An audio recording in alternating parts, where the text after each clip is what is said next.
Hello, everyone, and welcome to Fantasy Whispers Story. We're thrilled to have you join us in our world of captivating fantasy tales. Please let us know in the comments where you're watching this video from. We'd love to know where our viewers are located around the globe. Today, we want to tell you about an incredible story we've created called the Marauders Transformation. This epic 19-chapter tale, written entirely in English, follows four Hogwarts friends, James, Sirius, Peter, and Remus, as they secretly spend 3 years learning to become Animagi to help their friend during his lycanthropic transformations. It's a story of true friendship, loyalty, dangerous magic, and the transformation of ordinary students into legendary protectors of Hogwarts. If you enjoy this content and our storytelling, please subscribe to our channel and hit the like button. Your support helps us create even more engaging stories for you. Don't forget to ring the bell so you never miss our latest magical adventures. We'll be bringing you this amazing story in our future videos, exploring every chapter of their incredible journey from curious students to master Animagi to the legendary Marauders we all know and love. Thank you for being with us, and we'll see you in our next magical adventure here on Fantasy Whispers Story. So let's begin our story. Chapter 1, Remus's Secret. The January wind rattled the diamond-paned windows of Gryffindor Tower as the four second-year boys settled into their dormitory after a particularly grueling potions lesson. Professor Slughorn had assigned them a particularly complex shrinking solution that had gone spectacularly wrong for most of the class. Peter's cauldron had actually exploded, covering half the dungeon in a putrid purple foam that smelled distinctly of rotten eggs and disappointment. James Potter flopped onto his four-poster bed with dramatic flair, his already messy black hair now thoroughly disheveled from the day's adventures. "I swear Slughorn enjoys watching us suffer," he groaned, adjusting his round glasses that had been splattered with bits of Peter's failed potion. "Did you see the way he smiled when Snivelus's solution turned that perfect shade of acid green?" "Don't call him that," Remus Lupin said quietly from his own bed, where he was carefully organizing his pristine notes from the lesson. Even covered in purple foam residue, his handwriting remained neat and precise. "His name is Severus." Sirius Black snorted, running a hand through his long dark hair as he kicked off his school robes. "Oh, come off it, Remus. The greasy git practically lives to make our lives miserable. Did you see the way he accidentally knocked over my ingredients when Slughorn wasn't looking? Maybe if you didn't hex his bag straps every Tuesday, he wouldn't feel the need for revenge," Remus pointed out with the patient tone of someone who had made this argument many times before. "But it's tradition now," James protested, sitting up with renewed energy. "Besides, he started it by jinxing my quills in defense against the dark arts." Peter Pettigrew, who had been quietly trying to vanish the purple stains from his robes, looked up nervously. "Maybe we should just try to get along with him. I mean, he is our housemate and all." "He's Slytherin, Peter," Sirius interrupted. "They're not exactly known for their friendly demeanor toward Gryffindors, especially ones whose families aren't on their precious sacred 28 list." The mention of pureblood politics cast a brief shadow over the conversation. Sirius's own complicated relationship with his family's beliefs was something they all navigated carefully, though they were slowly learning to discuss it more openly. "Anyway," James said, clearly wanting to change the subject, "what are we doing this weekend? I heard Zonko's gotten a new shipment of dung bombs, and I've been saving up my allowance." "Actually," Remus said hesitantly, not looking up from his notes, "I won't be able to join you. I'm visiting my aunt, family obligation." the room fell silent, except for the continued rattling of windows. It wasn't unusual for Remus to excuse himself from their weekend adventures. In fact, it happened with suspicious regularity. Usually around once a month, sometimes slightly less frequently, their studious friend would disappear for a day or two. Returning pale and tired with scratches he claimed came from his aunt's overly enthusiastic Kneazle. James exchanged a glance with Sirius. They'd been roommates and friends for over a year now, and the pattern hadn't escaped their notice. Peter, bless him, was either genuinely oblivious or politely pretending to be. "Your aunt again?" Sirius asked carefully. "She certainly seems to need a lot of help for someone with a perfectly good wand." Remus's shoulders tensed slightly, though he continued writing.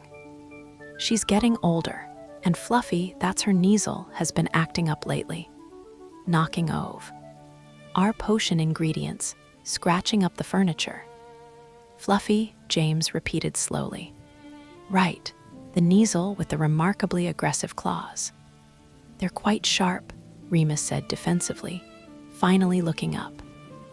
His amber eyes held a warning that his friends had learned to recognize, a clear signal that the topic was off limits.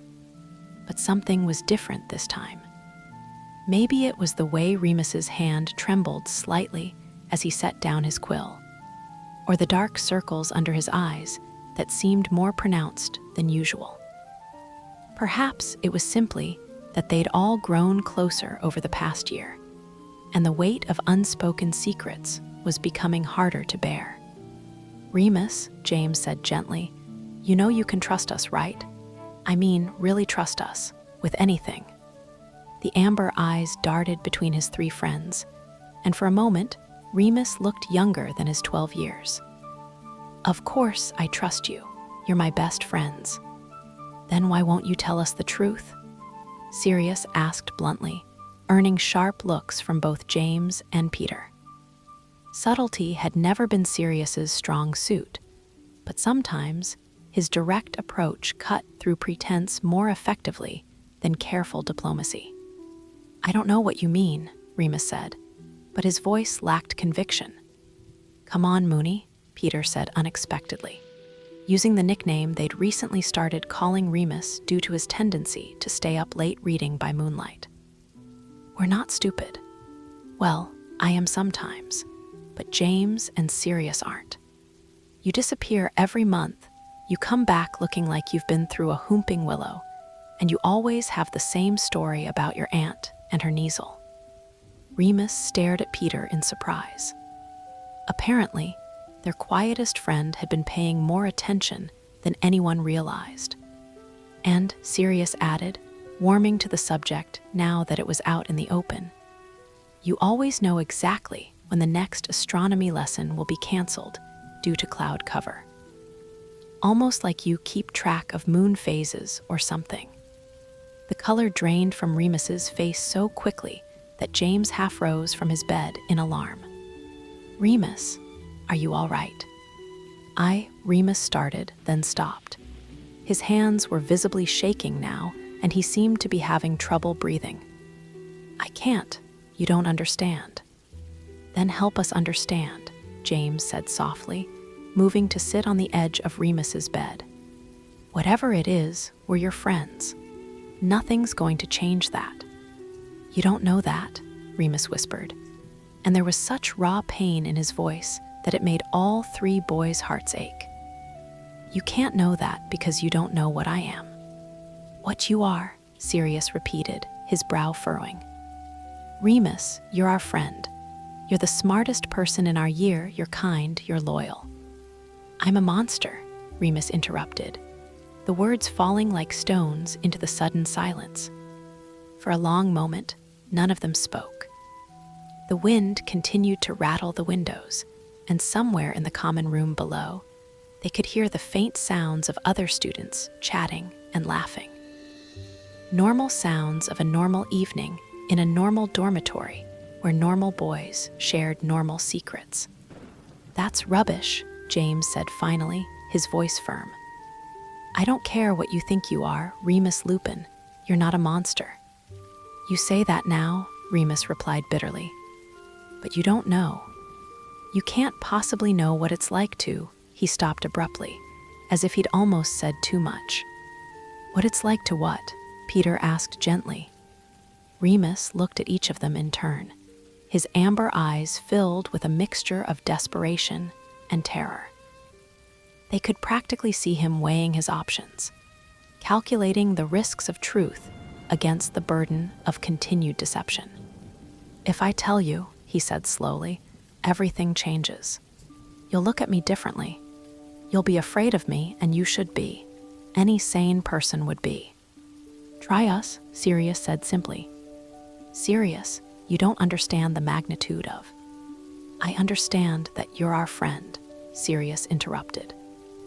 I understand that whatever secret you're carrying is eating you alive. And I understand that keeping it from us is hurting you more than sharing it ever could.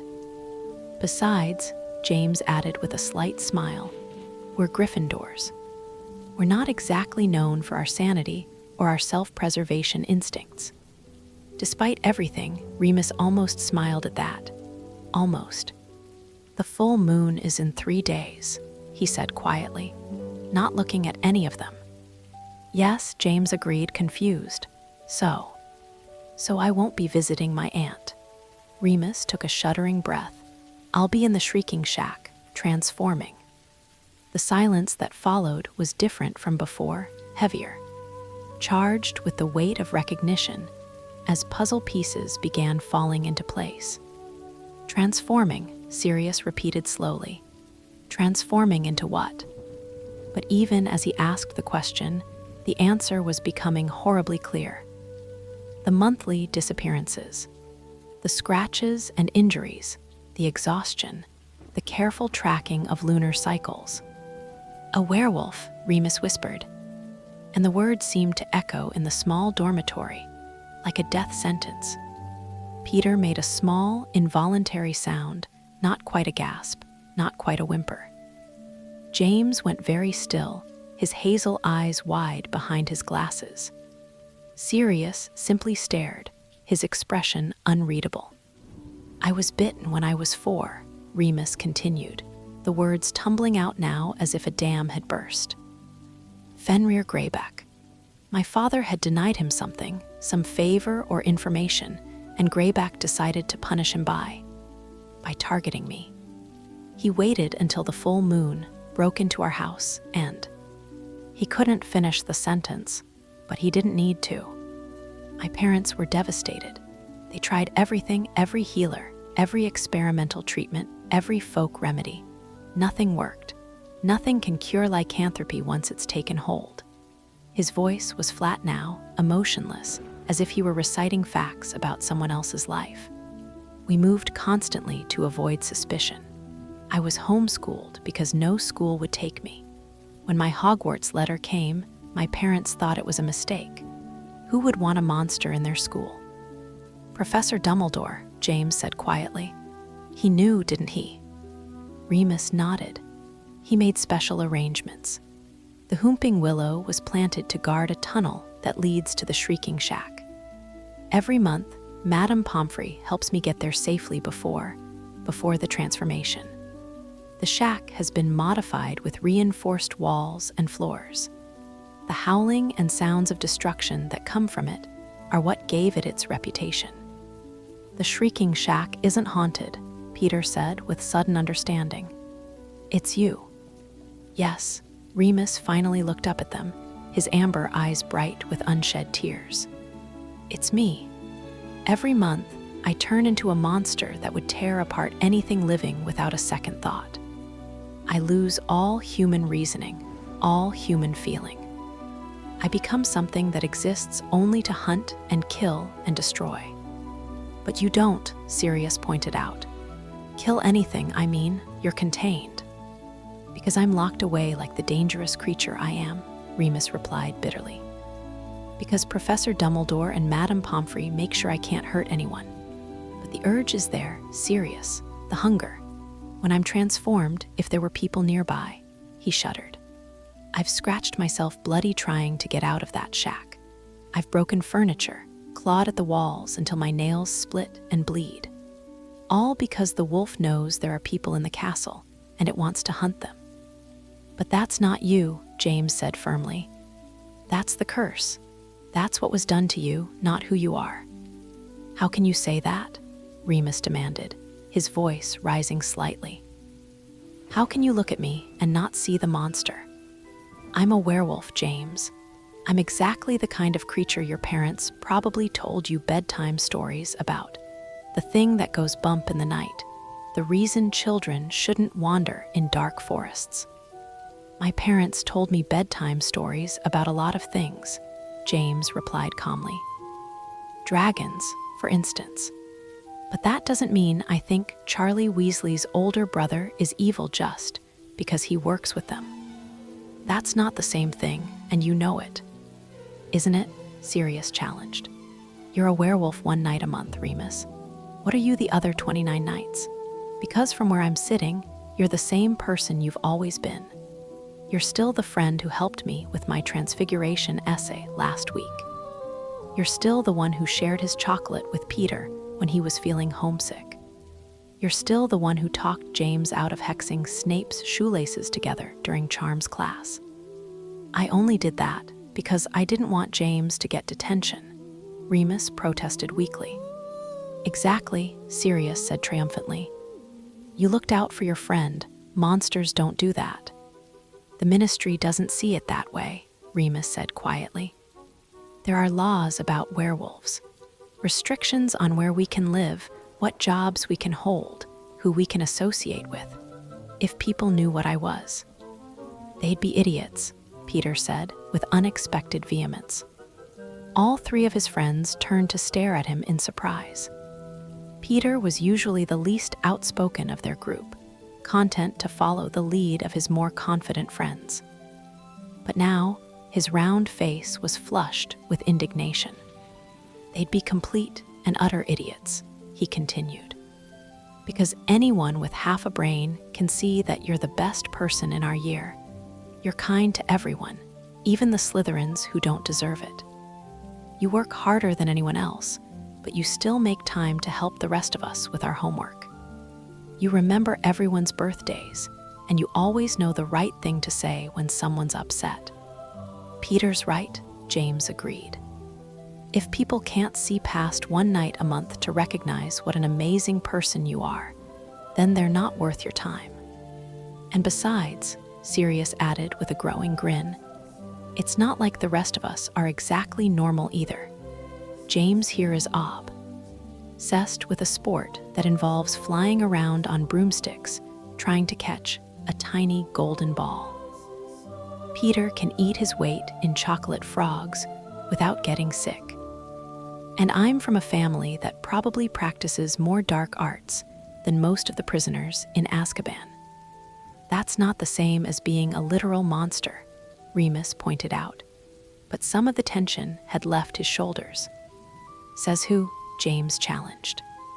My dad always told me that the measure of a person isn't what happens to them, but how they respond to what happens to them. You were cursed through no fault of your own when you were 4 years old. But instead of letting it make you bitter or cruel, you've become one of the most compassionate people I know. And you've been dealing with this completely alone, Peter added. That must have been so scary, especially at first. For the first time since the conversation began, tears actually spilled over onto Remus's cheeks. I was terrified, he admitted. Every month, I was certain this would be the time I'd find a way to escape the shack. That I'd hurt someone, that everyone would find out what I was, and I'd have to leave Hogwarts. Well, now you don't have to be terrified alone, Sirius said matter-of-factly. Because we know, and we're not going anywhere. You say that now, Remus said, wiping his eyes with the back of his hand. But wait until you've had time to really think about it. Wait until you're lying in bed tonight, knowing that one of your roommates turns into a monster once a month. Wait until. Remus, James interrupted gently. Look at me. Reluctantly, Remus met his eyes. "I, James Potter, swear on my family's honor that your secret is safe with me," James said solemnly. "And I swear that nothing will change our friendship because of it." "I swear too," Peter said immediately. On my mother's favorite teapot. I know that sounds silly, but she really loves that teapot, and I'd never swear on it if I didn't mean it completely." Despite everything, Remus let out a small laugh at that. "Trust Peter to make a sacred vow on kitchenware." "And I," Sirius said grandly, "swear on the likelihood of my mother ever approving of anything I do, which is to say, this secret dies with me. Because there's about as much chance of me betraying you as there is of Walburga Black throwing a dinner party for Muggle-born wizards." "You're all insane," Remus said, but he was smiling through his tears now. "Probably," James agreed cheerfully. "But we're your friends, which means we're stuck with you whether you like it or not." They spent the next hour talking, really talking, without the careful evasions and half-truths that had characterized their conversations about Remus's monthly absences. Remus told them about the transformation process, about the pain and disorientation of changing forms, about the loneliness of spending those nights locked away from human contact. "It sounds awful," Peter said softly, when Remus had finished describing his most recent transformation. "Being all alone with that happening to you." "It is," Remus admitted. "The physical pain is bad enough, but the isolation is worse. Knowing that I'm surrounded by friends and fellow students, but I can't be near any of them because I might hurt them." "What if you weren't alone?" Sirius asked suddenly. "What do you mean?" "What if there was a way for us to be with you during the full moon, to keep you company?" Remus went very pale. "Absolutely not. Sirius, you can't be serious. The risk." "I'm always serious," Sirius replied with a grin at his own joke. "But I'm also serious about this. There has to be something we can do."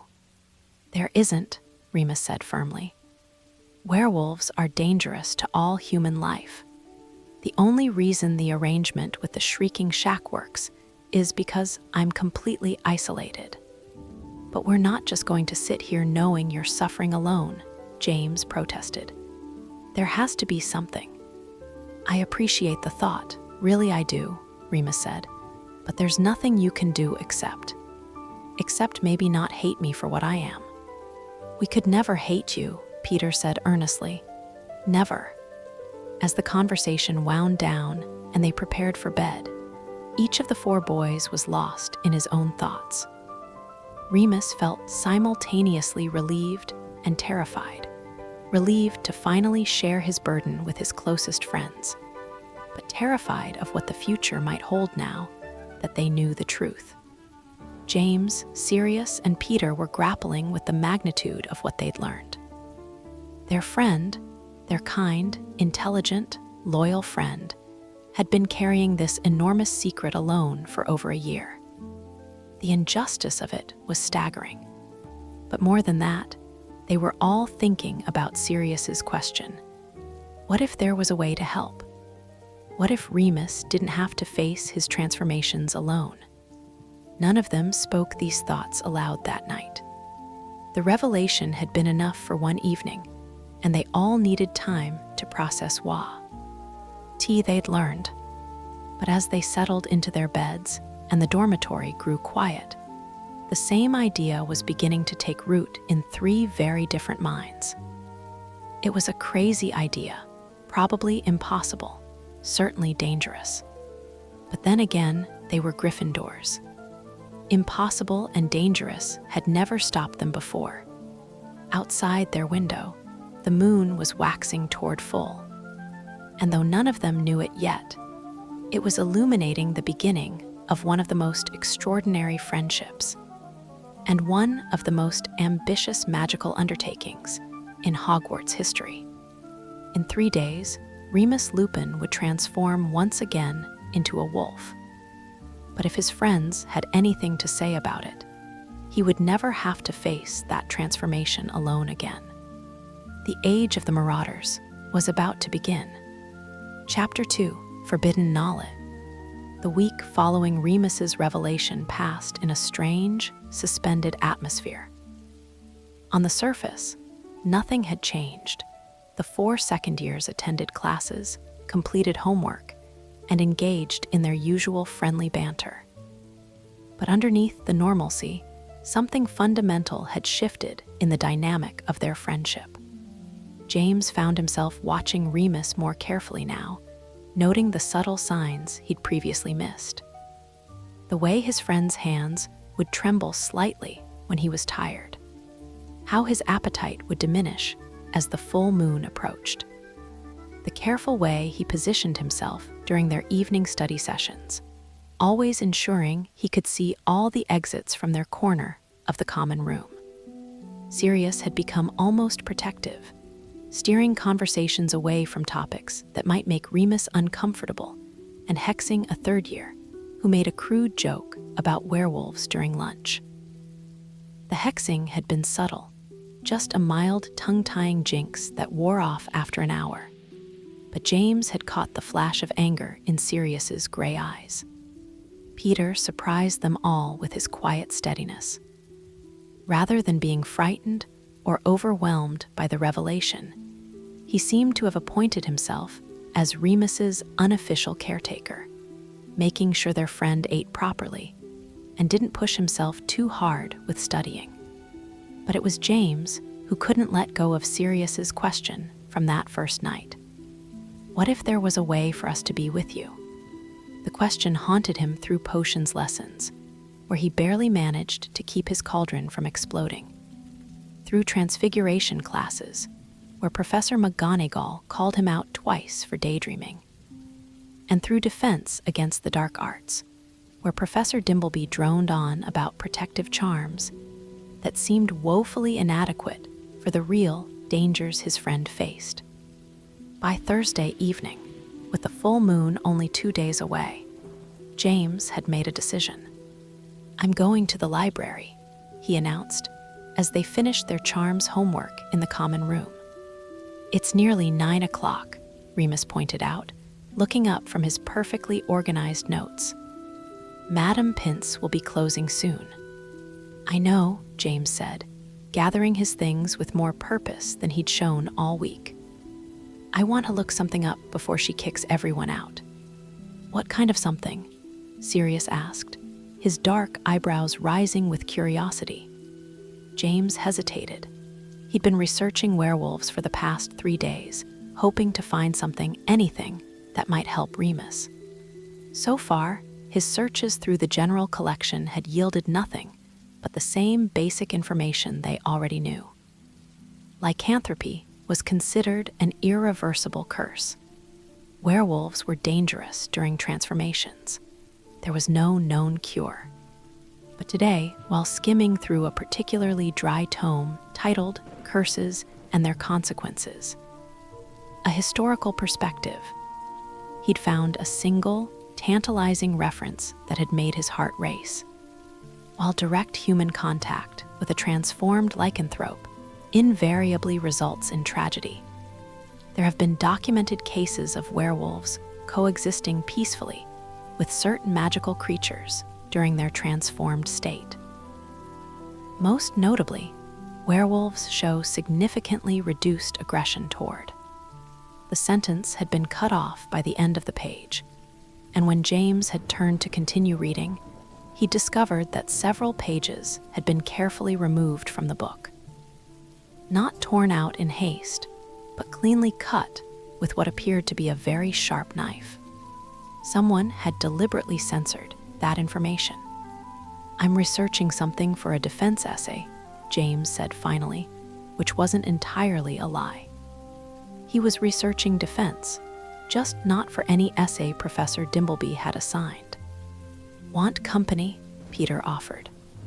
"I could use some help with my herbology assignment, and you're brilliant at identifying plant properties." "Thanks, but I'm fine on my own," James replied, trying to sound casual. Besides, you know how Madame Pince gets when there are too many of us in there at once. It was true. The stern librarian had banned them from group study sessions after an incident involving Sirius, a misdirected cheering charm, and a fit of giggles that had lasted nearly an hour and disturbed half the library. 20 minutes later, James found himself standing before the imposing oak doors of the Hogwarts library.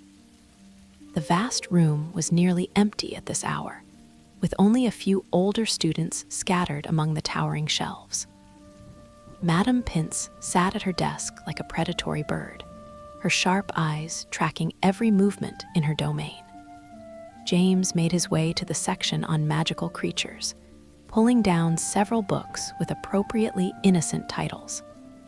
Household Pests and How to Banish Them, A Guide to Friendly Magical Creatures, and Beasts of the British Isles would provide good cover for his real research.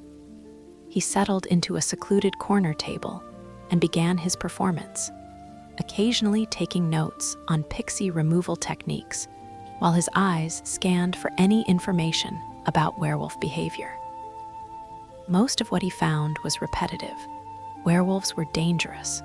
Werewolves were to be avoided. Werewolves had no control during transformation.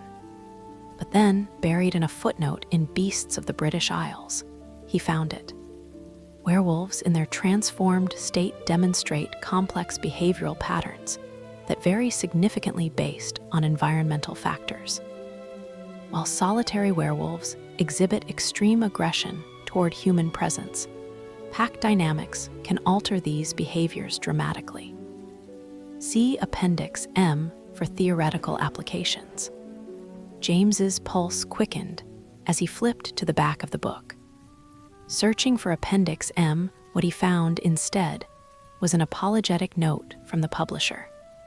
Appendix M has been removed from this edition at the request of the Department for Regulation and Control of Magical Creatures. For access to this material, please consult the restricted section under appropriate supervision. The restricted section. James glanced around the library. Madame Pince was helping a 7th year with what appeared to be a complex research project, her attention fully occupied. The rope that usually barred access to the restricted section hung loose, though James knew that didn't mean the books were any less protected by magical means. He'd never attempted to enter the restricted section alone before. During his first year, he and his friends had speculated wildly about what kinds of books might be hidden behind that intimidating barrier. Dark arts manuals, banned historical accounts, dangerous magical theories. It was the stuff of adventure stories and whispered legends. But this wasn't about adventure or curiosity. This was about helping Remus. James waited until Madame Pince became absorbed in explaining the proper handling of a particularly volatile magical manuscript, then quietly slipped from his table. He moved between the shelves with practiced stealth, a skill he developed through numerous midnight raids on the kitchens, until he reached the entrance to the restricted section. The rope barrier was indeed down, but James could feel the subtle tingle of protective magic around the area. Nothing that would stop him from entering, but definitely something that would alert the librarian to any unauthorized browsing. He needed a distraction. As if summoned by his thoughts, a commotion erupted near the front of the library. A stack of books had apparently toppled over, scattering across the floor with a series of loud crashes. James didn't waste time wondering whether the incident was accidental or providential. He simply slipped under the rope and into the forbidden section. The restricted section felt different from the rest of the library. The air was thicker, charged with the weight of dangerous knowledge. The books themselves seemed more imposing, their bindings darker and more elaborate. Some had locks, others seemed to whisper or shift slightly when James passed by them. He made his way quickly through the shelves, scanning titles that ranged from merely ominous, dark arts, theory and practice, to genuinely terrifying, the darkest arts, methods most foul. Finally, he found a section that seemed to focus on magical creatures and transformations. Lycanthropic behavior in historical context, The Curse of the Moon, a comprehensive study, werewolves, beyond the myths. Each book looked promising, but James was acutely aware that his time was limited.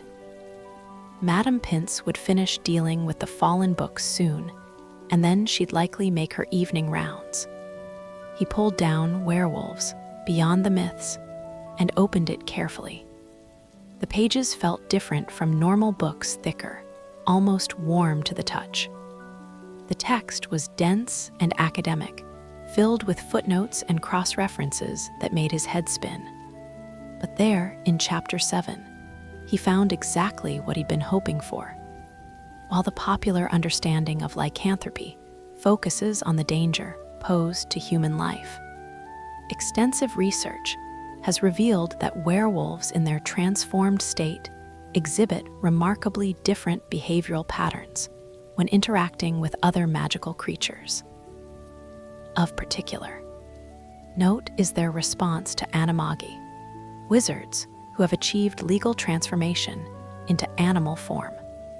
Unlike their reaction to humans, which is invariably aggressive and predatory, werewolves appear to recognize Animagi as fellow magical beings rather than prey. Dr. Lydia Clearwater's groundbreaking research in 1847 demonstrated that a werewolf will treat an animagus in animal form as it would any other creature of that species. A werewolf encountering a dog animagus, for example, will respond with pack-based social behaviors rather than hunting instincts. This discovery has profound implications for the treatment and care of lycanthropes, suggesting that properly trained Animagi could provide companionship and emotional support during the most difficult period of a werewolf's monthly cycle. However, the Department for Regulation and Control of Magical Creatures has classified this research as potentially dangerous, citing concerns about encouraging untrained individuals to attempt animagus transformation. James's hands were shaking as he continued reading. This was it. This was the answer he'd been looking for. Not a cure for lycanthropy, but something almost as valuable. A way to ensure that Remus wouldn't have to face his transformations alone. The text went on to describe Dr. Clearwater's methodology, her careful observations of werewolf-animagus interactions, and the overwhelming evidence that such relationships could significantly reduce the psychological trauma associated with lycanthropy. But as James read further, his excitement was tempered by the growing realization of what this would actually require. Becoming an animagus wasn't like learning a new spell or brewing a potion. It was advanced magic that most adult wizards never attempted, requiring years of study and practice. And it was strictly regulated by the Ministry of Magic. According to the book, all Animagi were required to register with the Department for Regulation and Control of Magical Creatures, providing detailed information about their animal form, their reasons for seeking transformation, and submitting to regular monitoring. The process was deliberately bureaucratic and intrusive, designed to discourage all but the most determined applicants. Unauthorized animagus transformation carried severe penalties, fines, imprisonment, and in some cases, permanent magical binding to prevent future transformations. But as James read about the legal restrictions and potential consequences, one phrase kept echoing in his mind. Remus wouldn't have to be alone. Young man, what exactly do you think you're doing? James spun around to find Madame Pince standing directly behind him, her sharp features twisted with disapproval. In his absorption with the book, he hadn't heard her approach. I was just... James stammered, quickly closing the book and trying to slide it back onto the shelf. Just what? Browsing the restricted section without permission. Reading material that is clearly beyond your year level, and more importantly, beyond your authorization. Madame Pince's voice carried the kind of quiet fury that was somehow more terrifying than shouting. James felt heat rise in his cheeks as he realized how much trouble he was potentially in. "I'm sorry, Madame Pince. I was researching for a project, and I thought I saw a book that might." "What project requires a second-year student to consult advanced texts on lycanthropy?" She interrupted, her eyes narrowing dangerously. James's mind raced. He couldn't tell her the truth. That would betray Remus's secret and potentially get his friend expelled. But he also couldn't think of a convincing lie that would explain his presence in this particular section of the restricted area. "It's for defense against the dark arts," he said finally. "Professor Dimbleby mentioned that we should familiarize ourselves with common magical creatures, and I wanted to do extra research." It was weak, and they both knew it. Professor Dimbleby had never assigned such research, and second-year defense curriculum didn't typically cover werewolves in any detail. Madame Pince studied him for a long moment, her dark eyes seeming to peer directly into his thoughts. James forced himself to maintain eye contact, trying to project innocent curiosity rather than guilty desperation. "Mr. Potter," she said finally, "you will return to your dormitory immediately. You will not enter the restricted section again without proper authorization. And you will report to Professor McGonagall's office tomorrow morning to explain your unauthorized research activities." James's heart sank. Getting McGonagall involved was almost worse than facing Dumbledore himself. The Transfiguration professor had a way of seeing through student deceptions that was both impressive and terrifying. "Yes, ma'am," he said quietly. "Furthermore," Madame Pince continued, "you will write a formal apology for your behavior, explaining why library rules exist and what you've learned from this experience. 5 feet of parchment due Monday morning." 5 feet, James squeaked, for looking at a book. For unauthorized access to dangerous material, yes. Consider yourself fortunate that I'm not recommending detention or point deduction from your house. As James trudged back through the library toward the exit, his mind was spinning with conflicting emotions. On one hand, he was in serious trouble with both the librarian and his head of house. On the other hand, he'd found exactly what he was looking for, proof that there was a way to help Remus. The walk back to Gryffindor Tower felt longer than usual, and James used the time to formulate a plan. He needed to share what he'd learned with Sirius and Peter, but he also needed to be careful about how much he revealed. The last thing he wanted was for them to attempt something reckless based on incomplete information. When he finally reached the dormitory, he found his 3 friends exactly where he'd left them, gathered around Remus's bed with their homework spread out between them. They looked up expectantly as he entered. "Well," Sirius asked immediately, "find anything interesting in your defense research?" James glanced around to make sure they were alone, then cast a quick Muffliato charm he'd learned from watching 7th years.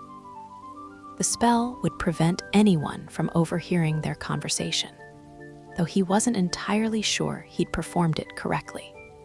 "I found something," he said, sitting heavily on his own bed. "But I also got caught in the restricted section by Madame Pince." "The restricted section?" Peter's eyes went wide. "James, you could have been expelled." "What did you find?" Remus asked quietly. There was something in his tone, a careful neutrality, that suggested he suspected what James had been researching. James took a deep breath. I found information about werewolves and how they interact with Animagi. The silence that followed was profound. Remus went very still, his amber eyes fixed on James's face with an intensity that was almost uncomfortable. James, Remus said slowly, please tell me you're not thinking what I think you're thinking. I'm thinking, James replied carefully, that there might be a way for us to help you. A way for you not to be alone during the full moon. Absolutely not. Remus's voice was sharp with panic. James, you don't understand what you're suggesting. Animagus transformation is incredibly dangerous, incredibly difficult magic.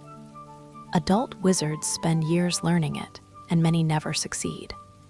But some do succeed, Sirius pointed out, his gray eyes bright with interest. And we're not exactly typical students, are we? That's not the point, Remus protested. Even if you could somehow manage the transformation, which is highly unlikely, the legal implications alone. What legal implications? Peter asked. James explained what he'd learned about Animagus registration requirements and the penalties for unauthorized transformation. With each detail, Remus looked more horrified, and his friends looked more intrigued. So we'd have to do it in secret, Sirius said when James finished. No big deal. We're already keeping one major secret. No big deal? Remus repeated incredulously. Sirius, you're talking about breaking multiple ministry laws, risking expulsion from Hogwarts, and attempting magic that's beyond the level of most adult wizards. And that's assuming you don't kill yourselves in the process, which is a very real possibility. But it would work, James pressed. I mean, if we could become Animagi, you wouldn't see us as prey during the transformation. Remus was quiet for a long moment, clearly weighing his words carefully. According to the research, yes, he admitted finally. Werewolves don't typically attack other animals unless they're threatened or competing for territory.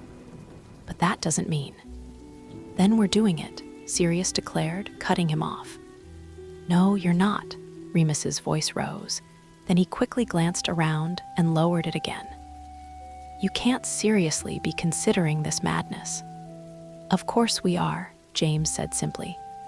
You're our friend, Remus. You shouldn't have to go through this alone.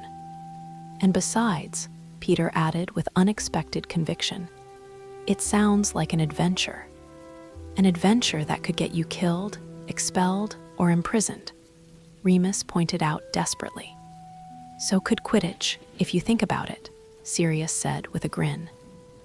People fall off brooms all the time, and some of those bludgers are downright vindictive. Despite everything, Remus almost smiled at that. That's hardly the same thing. Isn't it? James challenged. We take risks every day just by being at Hogwarts. Remember the troll incident last year? Or when Flitwick's cheering charm experiment went wrong and half the castle was giggling uncontrollably for 3 days. Those were accidents, Remus protested. This would be deliberately dangerous. Deliberately. Dangerous for a good cause, Sirius corrected. The best kind of dangerous. They spent the next hour debating the idea, with Remus raising increasingly desperate objections, and his 3 friends countering each one with stubborn determination. Eventually, exhaustion began to set in, and the conversation wound down without any firm conclusions. As they prepared for bed, James couldn't shake the feeling that something fundamental had changed again in their friendship dynamic. They'd crossed another line tonight, from knowing about Remus's condition to actively planning to help him, regardless of the risks. James, Remus said quietly as they settled into their beds, please don't do this. Please don't risk your futures for me. Remus, James replied, his voice equally quiet but filled with certainty. We're not risking our futures. We're securing them. What kind of future would any of us have if we abandoned a friend who needed help? A safer one, Remus muttered. A lonelier one, Sirius corrected from his own bed. And significantly more boring. I can't talk you out of this, can I? Remus asked, though his tone suggested he already knew the answer. Not a chance, Peter said cheerfully. Besides, how hard can it be? If adults can do it, surely 4 brilliant Gryffindors can figure it out. That's exactly the kind of thinking that gets people killed, Remus sighed. Then you'll just have to help us, James said with satisfaction. Make sure we don't do anything too stupid. Everything about this plan is stupid. Then help us be smart about it, Sirius suggested. You're the most well-read person in our year. If anyone can research this properly, it's you. There was a long pause before Remus spoke again. You're absolutely determined to do this, aren't you? All 3 of you.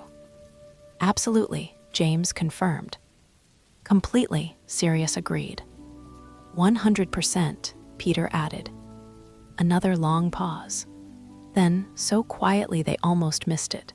Fine, but we do this properly. We research everything, every aspect of Animagus transformation, every possible complication, every legal precedent. And if I say it's too dangerous at any point, we stop. Agreed. Agreed, they chorused, though James suspected that Remus's definition of too dangerous might be rather different from their own. As the dormitory finally settled into quiet, each boy lay awake, thinking about what they'd committed to. Remus was terrified and touched in equal measure, terrified of what his friends were risking for him, but touched beyond words that they cared enough to try. James, Sirius, and Peter were each grappling with the magnitude of what they'd undertaken. Becoming Animagi wasn't just about learning new magic. It was about fundamentally changing who they were, taking on animal forms that would become part of their identity. But underneath the fear and uncertainty, there was something else: excitement. They were embarking on something extraordinary, something that would bind their friendship in ways that ordinary shared experiences never could. Outside their window, the moon was growing fuller, and in less than 48 hours, Remus would undergo his monthly transformation. For the first time since they'd learned his secret, that approaching full moon represented not just his suffering, but the beginning of their quest to end his isolation. The research would begin tomorrow. Tonight, it was enough that they'd made the commitment to each other and to a friendship that was apparently strong enough to risk everything for. In the darkness of the dormitory, 4 second-year boys slept fitfully, their dreams filled with transformations, ancient magic, and the promise of adventures yet to come. Chapter 3, A Mad Plan. The next morning arrived with all the unwelcome persistence of a howler at breakfast. James woke to the sound of rain pattering against the dormitory windows, and the sinking realization that he had approximately 2 hours before his mandatory meeting with Professor McGonagall. His friends were already awake, Remus sitting cross-legged on his bed with a thick book in his lap, Peter nervously organizing and reorganizing his school supplies, and Sirius sprawled across his mattress, staring thoughtfully at the ceiling. "Morning, criminal," Sirius said cheerfully as James sat up. "Ready for your walk to the gallows." "That's not helping," James muttered, reaching for his glasses. "What time is it?" 7:30, Remus replied without looking up from his book. "Your appointment with McGonagall is at 9:30, which gives you just enough time to eat breakfast and compose your final will and testament." "Still not helping," James said, though he managed a weak smile. "What are you reading?" Remus held up the book so James could see the cover. "Advanced Transfiguration Theory, Principles and Practice by Emeric Switch. Bit advanced for second year, isn't it? Peter observed. That's rather the point, Remus said quietly. If we're Sirio. Sly considering this. This madness, then I need to understand the theoretical foundations of advanced transformation magic. And, Sirius asked, rolling over to face them properly. Remus closed the book and looked at each of his friends in turn. And it's worse than I thought. The margin for error in animagus transformation is virtually non-existent. One mistake, one moment of insufficient concentration, one incorrectly pronounced syllable, one improperly brewed potion, and the consequences range from permanent partial transformation to complete loss of human consciousness. Meaning, James asked, though he suspected he didn't want to know the answer. Meaning you could get stuck halfway between human and animal form forever. Or you could transform successfully, but never be able to change back because your human mind would be gone, replaced entirely by animal instincts. The dormitory fell silent, except for the continued drumming of rain against glass. It was one thing to discuss dangerous magic in theoretical terms. It was quite another to hear the specific ways it could destroy them. On the other hand, Remus continued after a moment, the research suggests that the process, while difficult, is not impossible for determined individuals with sufficient preparation. The key factors appear to be thorough theoretical understanding, gradual progression through increasingly complex transformation exercises, and, he paused, looking almost embarrassed. And what? Sirius prompted. Strong emotional motivation, Remus finished quietly. The most successful animagus transformations have historically been achieved by individuals who had compelling personal reasons for wanting to succeed. James felt a spark of hope. Well, we certainly have that. We also have something else, Peter said unexpectedly. When the others turned to look at him, he flushed slightly but continued. We have each other. Most of the accounts I've read describe individual Animagi working alone. But we're learning together, which means we can help each other through the difficult parts. Peter's right, Sirius said, sitting up with renewed enthusiasm. We're not doing this alone. That has to count for something.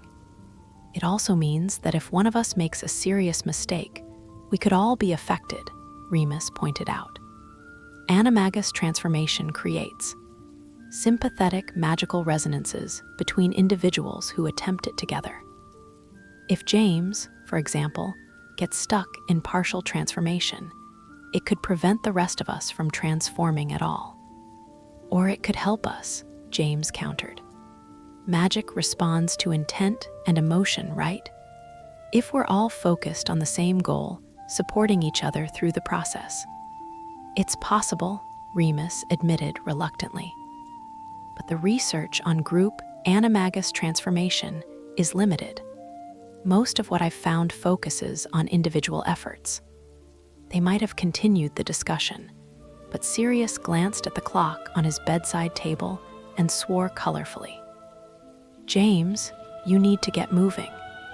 McGonagall doesn't appreciate tardiness under the best of circumstances. James nodded, quickly pulling on his school robes and running a hand through his perpetually messy hair. Wish me luck. You don't need luck, Peter said firmly. You need a good story. What are you going to tell her? Remus asked. James had been wrestling with that question since the previous evening. He couldn't tell McGonagall the truth without betraying Remus's secret, but he also couldn't think of a convincing lie that would explain his presence in the restricted section's lycanthropy collection. I'm going to tell her that I was curious about werewolves after hearing rumors about the Shrieking Shack, he said finally. It's not entirely false. I am curious about werewolves, just not for the reasons she'll assume. That might work, Sirius said thoughtfully. McGonagall appreciates intellectual curiosity, even when it leads students into trouble. Just remember, Remus added, she's also extremely perceptive. Don't oversell the story. James nodded and headed for the door, pausing only to grab his bag and cloak. As he left the dormitory, he could hear his friends resuming their discussion about transformation theory, their voices low and urgent. The walk to McGonagall's office felt simultaneously too long and too short.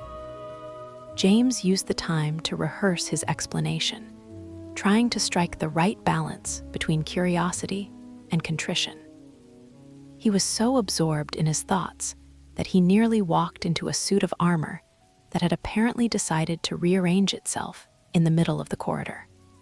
"Sorry," he muttered to the armor, which responded with an offended clank and shuffled away with wounded dignity.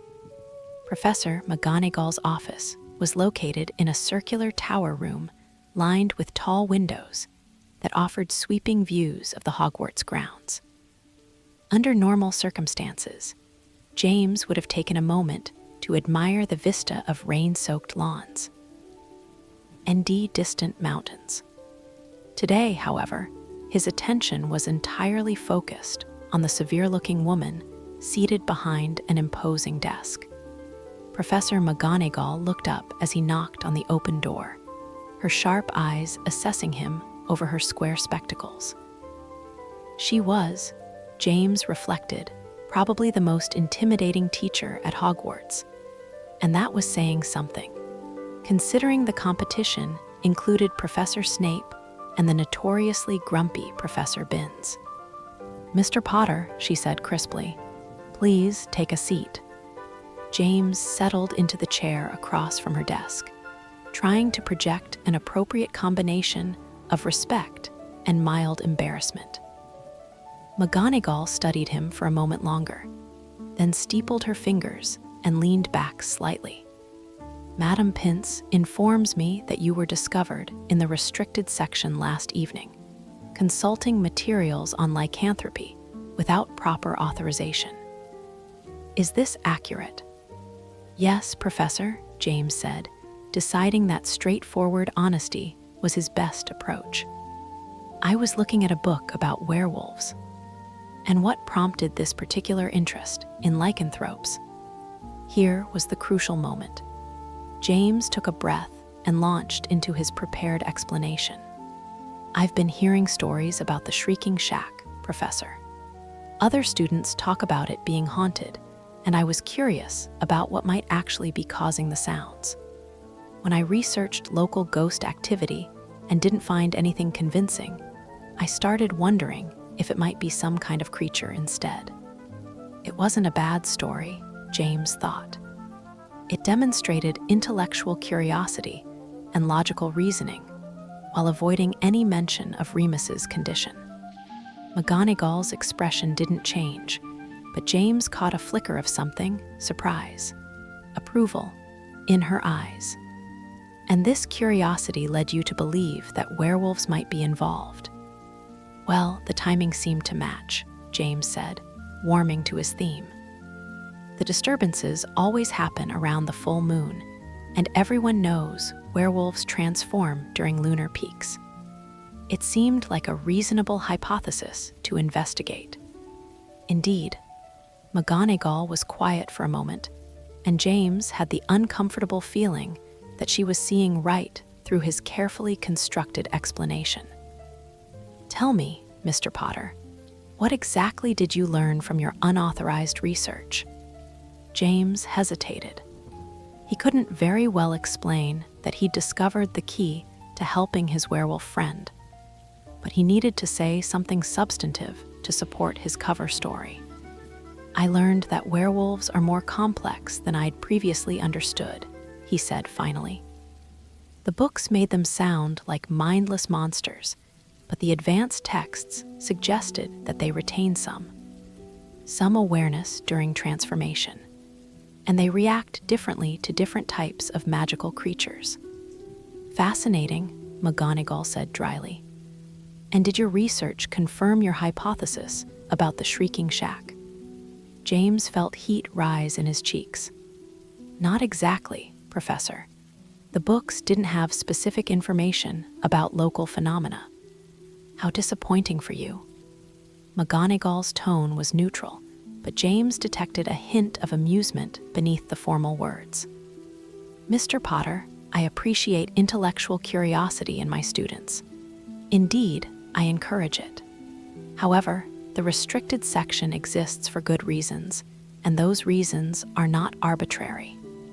I understand, Professor. Do you? The books in that section contain dangerous information, spells that can cause serious harm, theories that can lead impressionable minds astray, and knowledge that can be destructive in the wrong hands.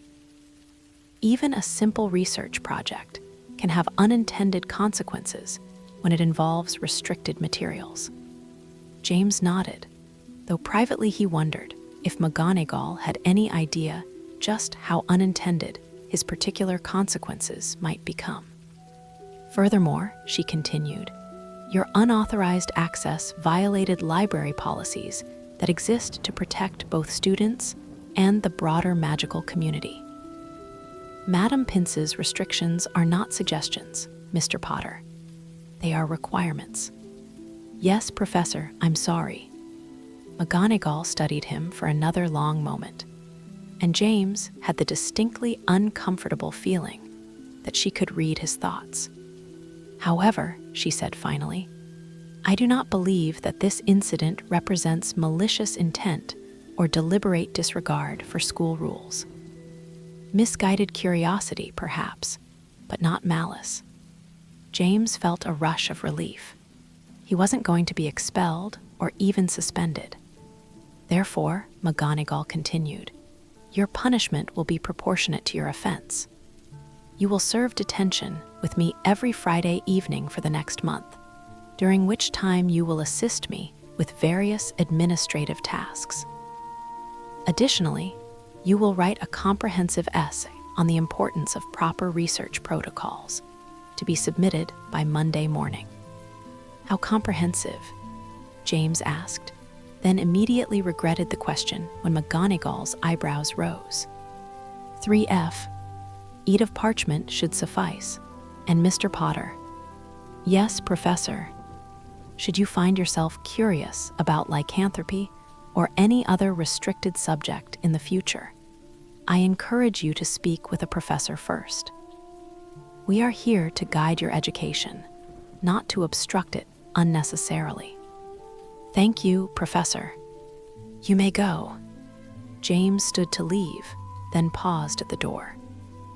Professor McGonagall, hypothetically speaking, if someone wanted to learn about advanced transformation magic, legitimately, I mean, how would they go about it? McGonagall's sharp eyes fixed on him with renewed intensity. Hypothetically speaking, Mr. Potter, such a person would need to demonstrate exceptional skill in basic transfiguration, maintain outstanding grades in all magical subjects, and have a compelling reason for pursuing such advanced study. What would constitute a compelling reason? That would depend entirely on the individual and their circumstances. She paused, then added, advanced transformation magic is not undertaken lightly, Mr. Potter. It requires years of preparation, significant personal risk, and absolute commitment to the process. It is not, as some students might imagine, an amusing diversion or an impressive party trick. Of course not, Professor. I'm pleased we understand each other. Good day, Mr. Potter. James left McGonagall's office with his mind spinning. The meeting had gone better than he'd feared. No expulsion, no suspension, just detention and an essay. But more importantly, McGonagall's final comments suggested that she might not be entirely opposed to the idea of students pursuing advanced transformation magic under the right circumstances. Not that they could possibly approach her about their actual plans. McGonagall was many things, brilliant, fair, surprisingly understanding. But she was also a stickler for rules and regulations. She would never approve of 4 second-year students attempting illegal animagus transformation, regardless of their motivations. When James returned to the dormitory, he found his friends exactly where he'd left them, though they'd been joined by several additional books and what appeared to be a comprehensive set of notes. "How did it go?" Sirius asked immediately. "Better than expected," James replied, settling onto his bed. "Detention on Fridays for a month, plus an essay on research protocols." McGonagall was actually fairly understanding about the whole thing. "Did she suspect anything?" Remus asked anxiously. "I don't think so. I stuck to the story about investigating the Shrieking Shack, and she seemed to accept it." James paused, then added, "Though she did give me some interesting information about advanced transformation magic." "What kind of information?" Peter asked. James repeated McGonagall's comments about the requirements for studying advanced transformation, earning thoughtful looks from his friends. "Exceptional skill in basic transfiguration," Sirius mused. "Well, we're all doing well in McGonagall's class." "Outstanding grades in all magical subjects," Remus continued. "That might be more challenging for some of us." "Hey," James protested. "My grades aren't that bad." "You got a dreadful on your last potions essay," Peter pointed out. Slughorn was in a bad mood that day. "And anyway, we have plenty of time to improve our marks before we'd need to approach any professors about this." "Are we seriously considering approaching professors?" Remus asked. "Because that would require revealing my condition, and I'm not sure I'm ready for that level of exposure." "We don't have to decide that now," Sirius said diplomatically. "For the moment, let's focus on the research phase. What have you found while James was getting lectured?" Remus gestured to the collection of books spread across his bed. "I've been reading about the theoretical foundations of transformation magic. The basic principle is surprisingly simple.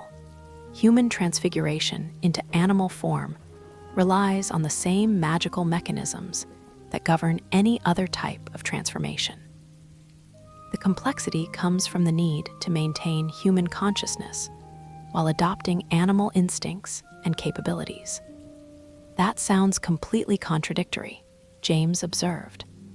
"It is, which is why animagus transformation is so difficult," Remus explained. "You have to somehow reconcile 2 fundamentally different ways of experiencing the world.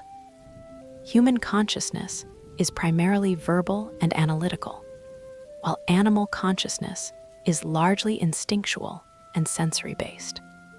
"So how do successful Animagi manage it?" Peter asked. "According to the research, it requires what the texts call dualistic consciousness, the ability to maintain awareness of both human and animal perspectives simultaneously. Most people who attempt the transformation fail because they either lose their human consciousness entirely, or they maintain such rigid human awareness that the animal transformation becomes incomplete." "Lovely," Sirius said dryly. "So, we need to fundamentally alter our consciousness while performing incredibly complex magic and hoping we don't accidentally become vegetables or actual animals in the process." "That's a rather crude but essentially accurate summary," Remus confirmed. "Right then," James said with forced cheer. "Where do we start?" "With the basics," Remus replied firmly. "We need to master every aspect of human transfiguration theory before we even think about attempting actual transformation. That means understanding magical biology, consciousness theory, and advanced spell construction." "How long will that take?" Sirius asked. "If we work steadily and don't get distracted by other projects.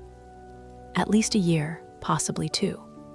The weight of that timeline settled over the group like a heavy blanket. A year or two meant that Remus would face dozens more transformations, alone, before they could even begin to help him. That's assuming we study efficiently and don't encounter any major setbacks, Remus continued. And it's assuming that we actually have the capability to master this magic, which is far from guaranteed. We'll manage it, James said firmly. We have to. What's the first step? Peter asked. Remus consulted his notes. We need to develop what the texts call transformation sensitivity, the ability to sense and manipulate the magical energies involved in changing living tissue. It's similar to the sensitivity required for healing magic, but focused specifically on shape alteration rather than repair. How do we develop that? Sirius asked. Practice. Lots and lots of practice with increasingly complex transfiguration exercises. We start with simple object transformations, then move to partial biological changes, then to complete but temporary transformations of small creatures. Temporary transformations of creatures, James repeated. That sounds ethically questionable. It's standard training methodology for advanced transfiguration students, Remus assured him. The transformations are brief, harmless, and the subjects are typically insects or other small animals that don't experience distress from the process. If you say so, James said dubiously. They spent the rest of the morning planning their research strategy and dividing up the initial reading assignments. Remus, with his systematic approach and extensive theoretical knowledge, would focus on the academic foundations. Sirius, whose family library contained books that weren't available at Hogwarts, would research historical examples and case studies. James would concentrate on the practical applications and training exercises. Peter, despite his protests that he wasn't clever enough for theoretical research, was assigned to investigate the legal and regulatory aspects of animagus transformation. Why me? Peter asked when they explained his assignment. Because you're better at understanding bureaucratic language than the rest of us, Sirius explained. James gets impatient with legal terminology. I have a tendency to ignore inconvenient regulations, and Remus gets distracted by theoretical tangents. You're the only one who will actually read through all the boring administrative details. Plus, James added, we need to understand exactly what we're risking if we get caught. Your research could help us avoid the worst legal consequences. Peter still looked skeptical, but he agreed to take on the assignment. As they finalized their plans, James couldn't help but feel a mixture of excitement and trepidation. They were embarking on something extraordinary, a magical undertaking that few adult wizards would dare attempt. The risks were enormous, the likelihood of success was questionable, and the consequences of failure ranged from embarrassing to catastrophic. But when he looked at Remus, really looked at him, noting the dark circles under his eyes and the careful way he held himself, as if he were perpetually braced for pain, James knew that they were doing the right thing. One more thing, he said as they prepared to head down to lunch. We need to be absolutely careful about who we discuss this with. No one else can know what we're planning, not even other Gryffindors. Agreed, Sirius said immediately. This stays between the four of us. Forever, Peter added solemnly. Forever, Remus echoed, though his voice carried a note of worry that the others couldn't quite interpret. As they made their way down to the Great Hall, James couldn't shake the feeling that they were crossing another threshold. The previous evening, they'd committed to helping their friend. This morning, they'd begun planning how to actually do it. Tonight, Remus would transform again, spending another night alone with his curse. But if everything went according to plan, if they could master the magic, avoid detection, and survive the transformation process. It would be one of the last times he'd have to face the full moon without his pack. The thought was both thrilling and terrifying, but mostly it was motivating. They had work to do. Chapter 4, First Steps. 2 weeks had passed since their commitment to help Remus, and the 4 Gryffindors had settled into a rhythm of clandestine research that felt both thrilling and terrifying. The full moon had come and gone, leaving Remus pale and exhausted, but somehow more hopeful than usual. Perhaps it was the knowledge that his friends were actively working toward a solution. Or perhaps it was simply the relief of no longer carrying his secret alone. James had served his first detention with Professor McGonagall, spending an evening organizing her extensive collection of Transfiguration journals by date, subject, and complexity level. The work had been tedious, but educational. He'd managed to skim several articles about advanced transformation theory while filing them away. And McGonagall had seemed oddly pleased by his careful attention to the more technical papers. Now, on a chilly March evening with spring rain drumming against the castle walls, the 4 friends had finally found what they'd been searching for: the perfect place to conduct their research. "This is brilliant," Sirius said, his voice echoing slightly in the empty classroom they discovered on the 7th floor. "How did you find it, Peter?" Peter Pettigrew flushed with pride at the rare praise from his more confident friend. "I got lost looking for the bathroom last Tuesday night. Took a wrong turn near the portrait of Sir Cadogan and ended up in this corridor. The door was unlocked, and when I looked inside..." He gestured around the space with obvious satisfaction. The classroom appeared to have been abandoned for years, possibly decades. Dust motes danced in the wan light filtering through grimy windows, and the desks were covered with sheets that had probably once been white. But it was spacious, private, and most importantly, far from the usual student traffic patterns. "It's perfect," Remus agreed, running his finger along one of the covered desks and leaving a clear line in the accumulated dust. "Remote enough that we won't be disturbed, large enough for practical exercises, and old enough that any magical residue from our work will blend in with whatever spells have been cast here over the years." "Right then," James said, pulling out his wand. "Let's make it livable." The next hour was spent in productive collaboration as they cleaned, organized, and magically modified their new headquarters. Sirius proved surprisingly good at household charms, banishing dust and grime with casual efficiency. James focused on the furniture, transfiguring the old desks into more comfortable seating and work surfaces. Peter tackled the windows, both cleaning them and adding a subtle concealment charm he'd found in one of the books they'd borrowed from the library. Remus, meanwhile, was establishing their research archive. He'd brought a magically expanded bag containing every book, journal, and scroll they'd managed to collect over the past 2 weeks. Some had come from the general library collection, others from Sirius's family library, and a few from sources that were best left unmentioned. "How many books is that?"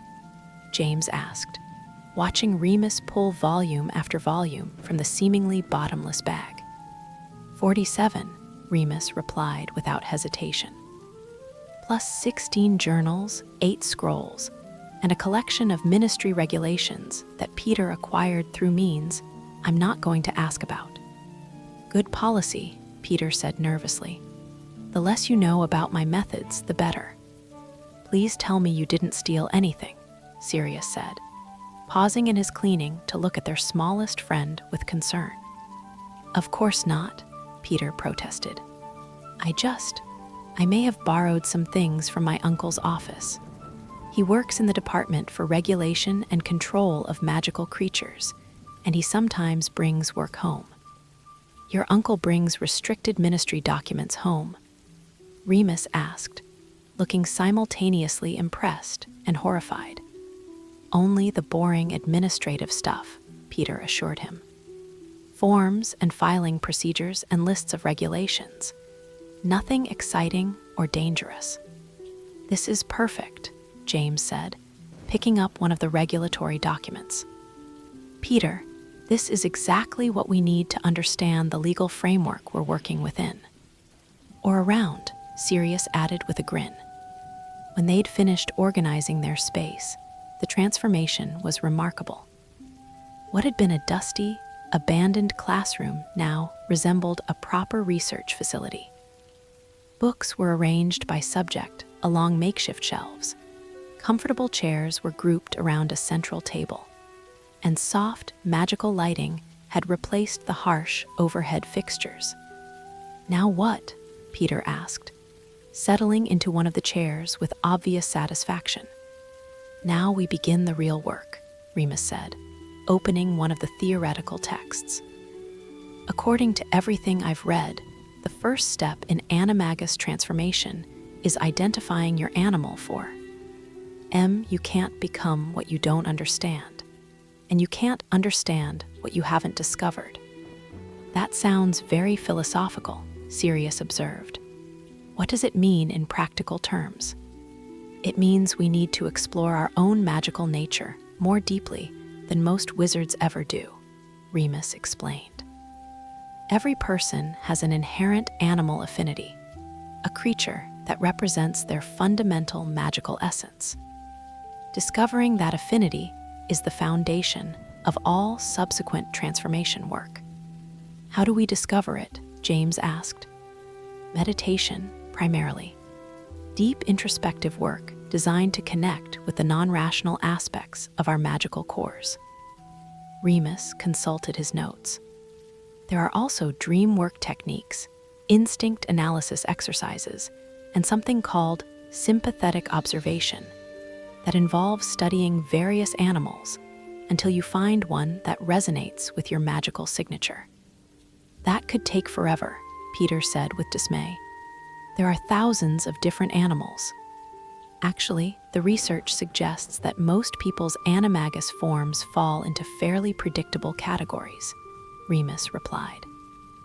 Domestic animals, common wild animals, birds of prey, and various magical creatures that are compatible with human consciousness. It's rare for someone's form to be something truly exotic. What counts as exotic? Sirius asked. Dragons, for instance, or phoenixes.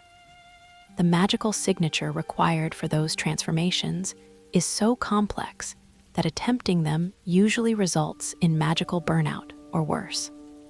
Worse than magical burnout, James repeated. Complete personality dissolution, Remus said quietly.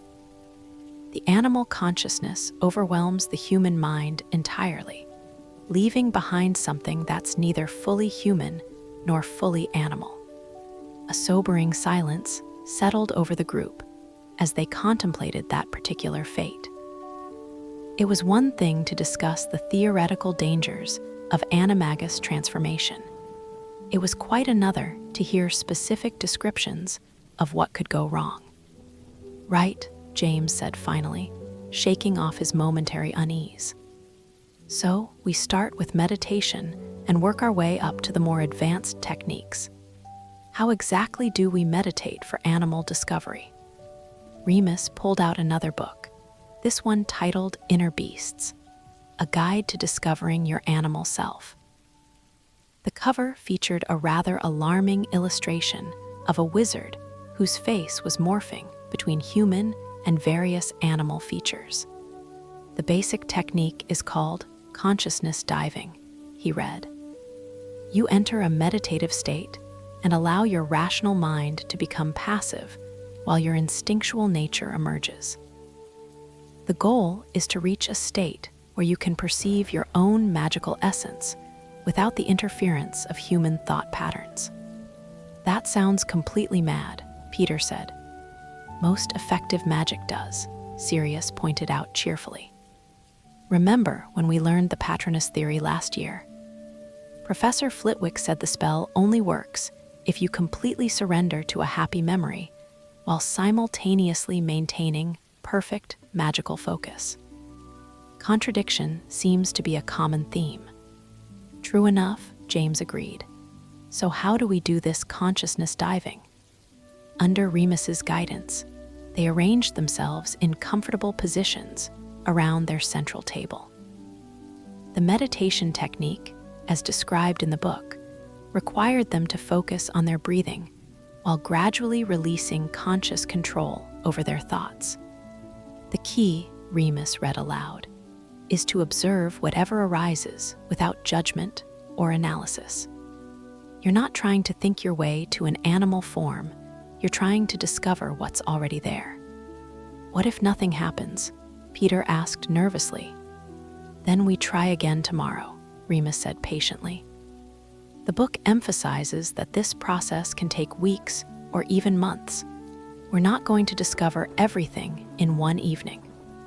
They dimmed the lights and settled into their first attempt at magical meditation. For James, the experience was initially frustrating. His mind, accustomed to constant activity and analysis, resisted the instruction to simply observe without interfering. Every time he began to relax, he'd find himself thinking about Quidditch strategies or wondering if he'd finished his potions homework properly. But gradually, as the minutes passed, something shifted. The constant chatter in his head began to quiet, and he became aware of sensations he normally ignored. The feeling of his heartbeat, the subtle movements of air in the room, the distant sounds of the castle settling around them. And then, just at the edge of his awareness, he sensed something else. Not a thought exactly, but a presence. Something swift and alert, with an overwhelming desire for movement and height. For a brief moment, he could almost feel antlers pushing against his skull, could almost sense the power in muscles built for running and leaping. The sensation lasted only seconds before his analytical mind reasserted itself. But it left him breathless with excitement. Did anyone else? He began, then stopped, unsure how to describe what he'd experienced. Feel something? Sirius finished. Yeah, something, dark and loyal, like a shadow that could move independently but chose to stay close. He sounded almost awed by the experience. It felt more real than I expected. I felt small, Peter said quietly, but not weak, quick and clever and able to get into places others couldn't reach. He looked around at his friends with wonder. Is that normal, to feel like a completely different creature? According to the book, yes, Remus confirmed. The initial contact with your animal essence often manifests as physical sensations or emotional impressions. The fact that you all experienced something suggests that you're naturally sensitive to this type of inner exploration. What about you? James asked. Did you sense anything? Remus hesitated. I'm not sure. The meditation was difficult for me because of my existing connection to wolf consciousness. I kept sensing the werewolf rather than any potential animagus form. It may take longer for me to separate the two. That makes sense, Sirius said thoughtfully. Your magical essence is already complicated by the lycanthropy curse. You might need different techniques. They spent another hour attempting various meditation exercises with mixed results. Sometimes one of them would catch a fleeting impression of their animal self. Other times, the meditation yielded nothing but frustration and drowsiness. This is harder than I thought it would be, Peter admitted as they took a break. Most worthwhile things are, Remus replied diplomatically. But we're making progress. The fact that you're all having authentic experiences suggests that your magical cores are naturally compatible with animagus transformation. How can you tell they're authentic? James asked. Because forced or imagined animal impressions tend to be more detailed and controllable than genuine ones, Remus explained. True contact with your animal essence usually feels alien and somewhat overwhelming at first. Your descriptions match what the literature says about initial discovery experiences. So James is some kind of horned creature, Sirius mused. I'm apparently connected to something dark and protective. And Peter's got an affinity for small, clever animals. Those are just preliminary impressions, Remus cautioned. It often takes multiple sessions to develop a clear sense of your actual form. And sometimes the initial impressions can be misleading. What do you mean? Peter asked. Well, James's sense of antlers might indicate a stag, but it could also point toward other horned creatures. Goats, for instance, or even magical creatures like unicorns, though that would be extremely unusual for a male wizard. I'm definitely not becoming a unicorn, James said firmly. That feels completely wrong. See, that's the kind of instinctive certainty that helps narrow down the possibilities, Remus said. Your magical core is rejecting forms that don't match your essential nature. They continued their meditation work for several more weeks, gradually building up their ability to sustain the altered consciousness required for animal contact. James's impressions became increasingly specific, not just antlers, but powerful legs built for running, acute hearing, and an overwhelming sense of noble protectiveness. Sirius consistently connected with something canine, though whether dog or wolf remained unclear. Peter's animal self remained small and quick, with an emphasis on intelligence and adaptability that suggested a clever mammal rather than a bird or reptile. In addition to the meditation work, they were also progressing through their theoretical studies. Remus had created a comprehensive curriculum covering magical biology, consciousness theory, transformation physics, and the historical development of animagus magic. Each of them was responsible for mastering different aspects of the material, then teaching the others what they'd learned. James found himself fascinated by the practical applications of transformation magic. The spells and techniques required for animagus work were far more complex than anything they'd encountered in their regular classes, involving precise manipulation of magical energies that most adult wizards never attempted. Sirius, meanwhile, was delving into the historical accounts of famous Animagi, looking for patterns and techniques that might be applicable to their own efforts. His family's library had proven to be an invaluable resource, containing detailed records of magical practices that were often glossed over in more mainstream texts. Peter, despite his initial reluctance, had become their expert on the legal and regulatory aspects of animagus transformation. His uncle's borrowed documents had provided insight into ministry policies and enforcement practices that none of the academic texts covered. The good news, Pet, reported during one of their evening research sessions, is that the ministry doesn't actively hunt for unregistered animagi. They rely primarily on self-reporting and tips from the public. What's the bad news? Sirius asked. The penalties for getting caught are severe enough that most people don't risk it. We're talking about possible imprisonment, magical binding to prevent future transformations, and permanent notation in ministry records that would affect employment prospects for the rest of our lives. Cheerful, James muttered. But Peter continued. The enforcement mechanisms are fairly limited. The ministry can detect unauthorized animagus transformations only if they happen to be monitoring the specific area where someone transforms, or if the animagus uses their abilities in a way that attracts official attention. Meaning, Remus prompted, meaning that if we're careful about where and when we transform, and if we avoid using our abilities for anything that would bring us to ministry attention, the chances of getting caught are relatively low. That's surprisingly encouraging, Sirius said. What other legal considerations do we need to worry about? Well, there's the question of what happens if we get caught while we're still students, Peter replied, consulting his notes.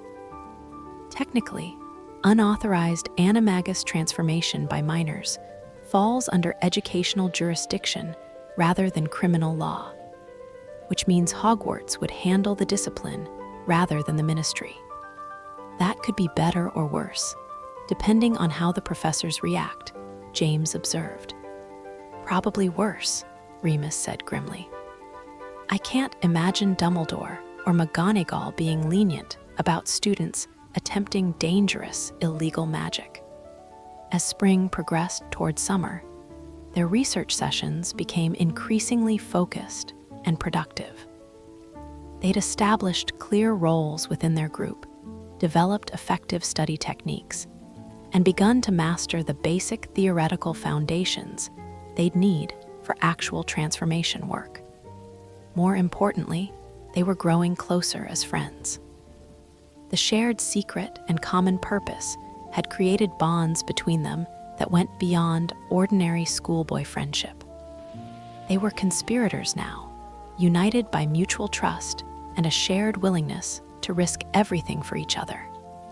I've been thinking, James said one evening as they were wrapping up their research session, about what happens after we master the transformation. What do you mean? Remus asked. Well, we're doing this primarily to help you during full moons, right?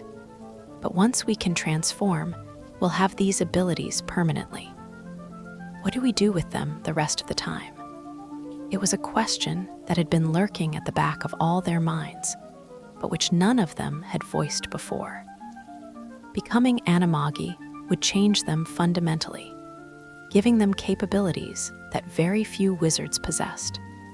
We could explore the castle, Peter suggested eagerly. Think about all the places we could go that are normally off-limits to students. Or we could use the abilities to help with our regular studies, Sirius added. Animal senses and instincts might give us advantages in various classes. We'd have to be incredibly careful about that, Remus warned. Using animagus abilities for academic advantage would definitely attract the wrong kind of attention. True, James agreed. But there are probably other applications we haven't thought of yet. The point is, we're not just learning a skill, we're fundamentally changing who we are. Are you having second thoughts? Remus asked quietly. James considered the question seriously. Was he having second thoughts? The research had certainly made clear just how dangerous and complex their undertaking would be. They were committed to years of difficult study, followed by magical procedures that could literally destroy their minds if performed incorrectly. But when he thought about Remus facing his monthly transformations alone, when he imagined their friend spending night after night locked away from human contact, the answer was clear. No, he said firmly. No second thoughts. This is the right thing to do. Good, Sirius said with satisfaction. Because I've been looking forward to having a proper adventure, and this promises to be the adventure of a lifetime. Or the last adventure of our lifetimes, Peter said nervously. Same thing, really, Sirius replied with a grin. As they packed up their materials and prepared to return to their dormitory, James felt a familiar mixture of excitement and apprehension. They'd made substantial progress over the past month, but they were still at the very beginning of their journey. The real challenges lay ahead, mastering advanced transformation theory, developing the practical skills needed for actual transformation, and somehow managing to do all of this without attracting the attention of their professors or the ministry. But for the first time since they'd T-Ted to this course of action, James felt genuinely confident that they could succeed. They had the resources, the motivation, and, most importantly, each other. Outside their makeshift classroom, the spring rain continued to fall. But inside their circle of magical light, 4 friends were planning the impossible. And if their research was correct, the impossible was about to become merely difficult. The transformation of the Marauders was well underway, even if none of them fully realized it yet.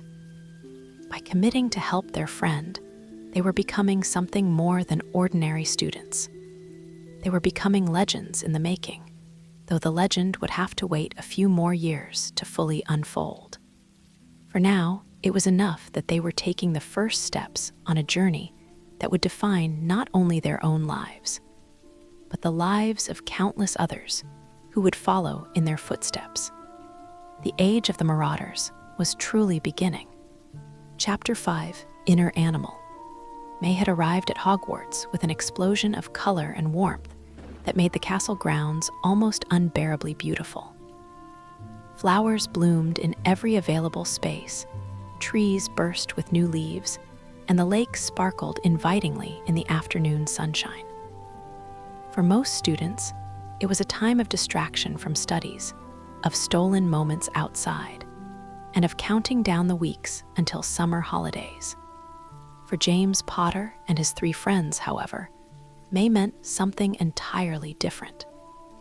It meant they'd been working on their Animagus research for nearly 3 months, and they were finally ready to attempt more advanced techniques for discovering their animal forms.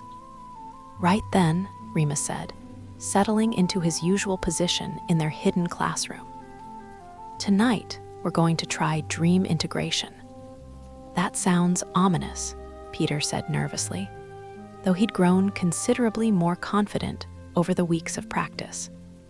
His meditation skills had improved dramatically, and his connection to his animal self was becoming stronger with each session.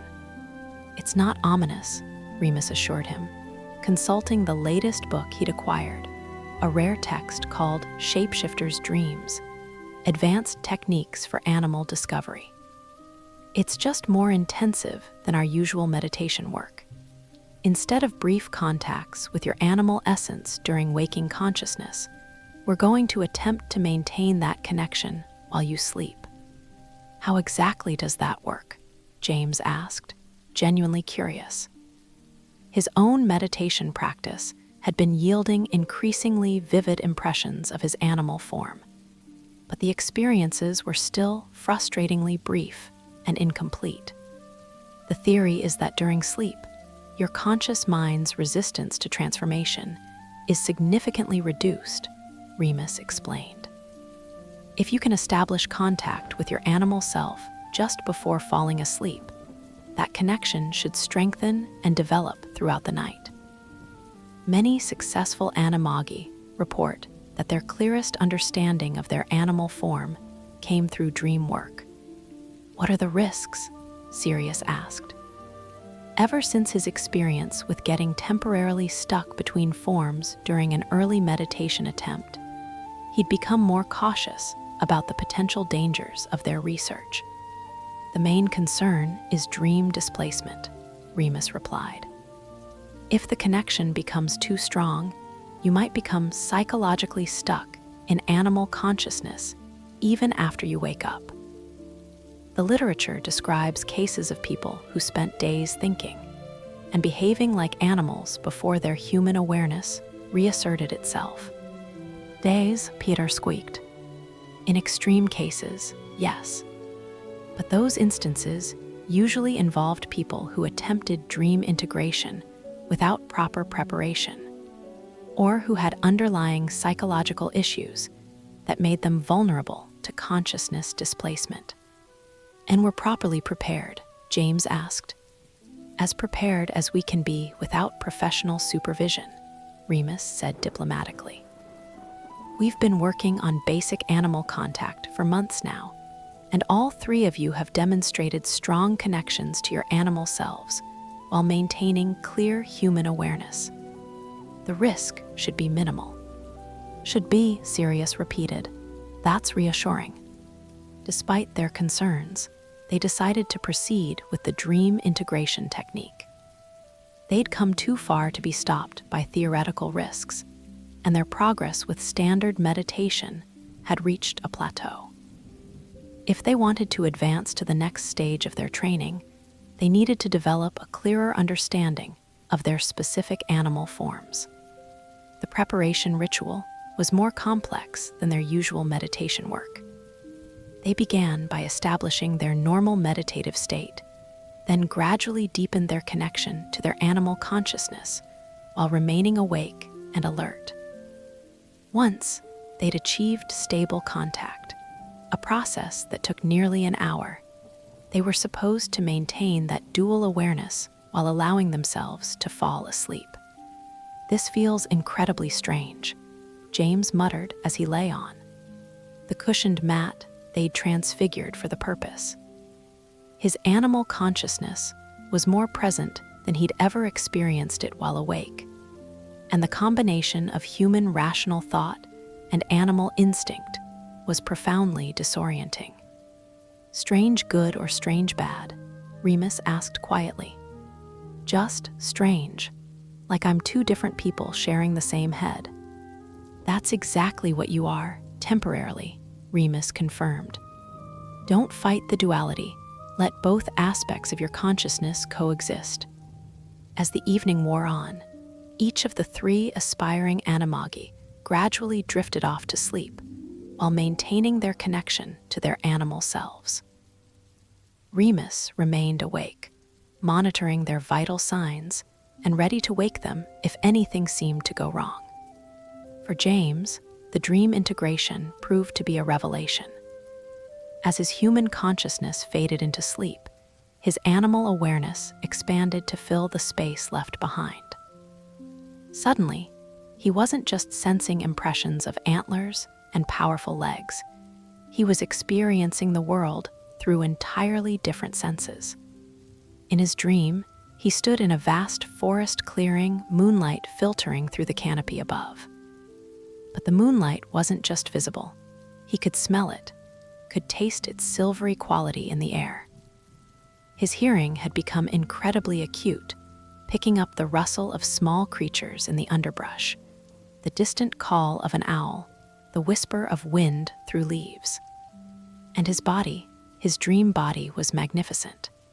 He stood on 4 powerful legs, muscles coiled with the potential for explosive speed.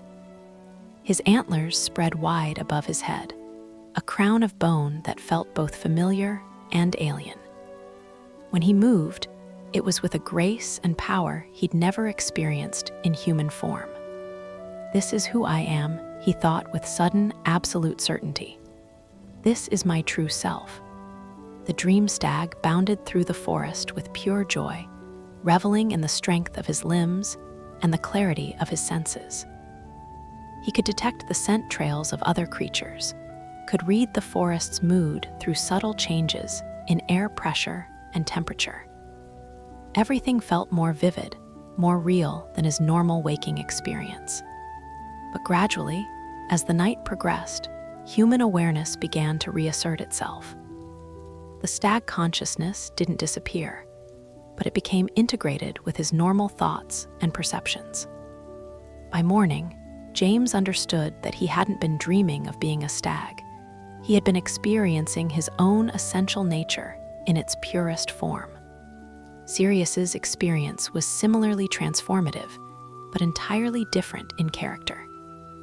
His dream self took the form of a large black dog, powerful and loyal, with an overwhelming instinct to protect and serve. In his dream, he ran alongside other wolves and dogs, part of a pack that moved with perfect coordination and mutual trust. The dog consciousness was less about individual power and more about belonging. Sirius experienced the profound contentment of having a clear role within a social structure, of being valued for his strength and loyalty. It was, he realized, the kind of belonging he'd never felt in his human family, but which his friends provided in their own way. Peter's dreams were the most unexpected of the three. His animal form turned out to be a rat, not the weak, cowardly creature he'd feared, but a clever, adaptable survivor with remarkable intelligence and resourcefulness.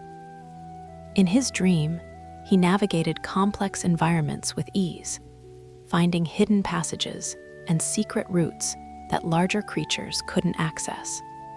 The rat consciousness emphasized intelligence over strength, cunning over confrontation.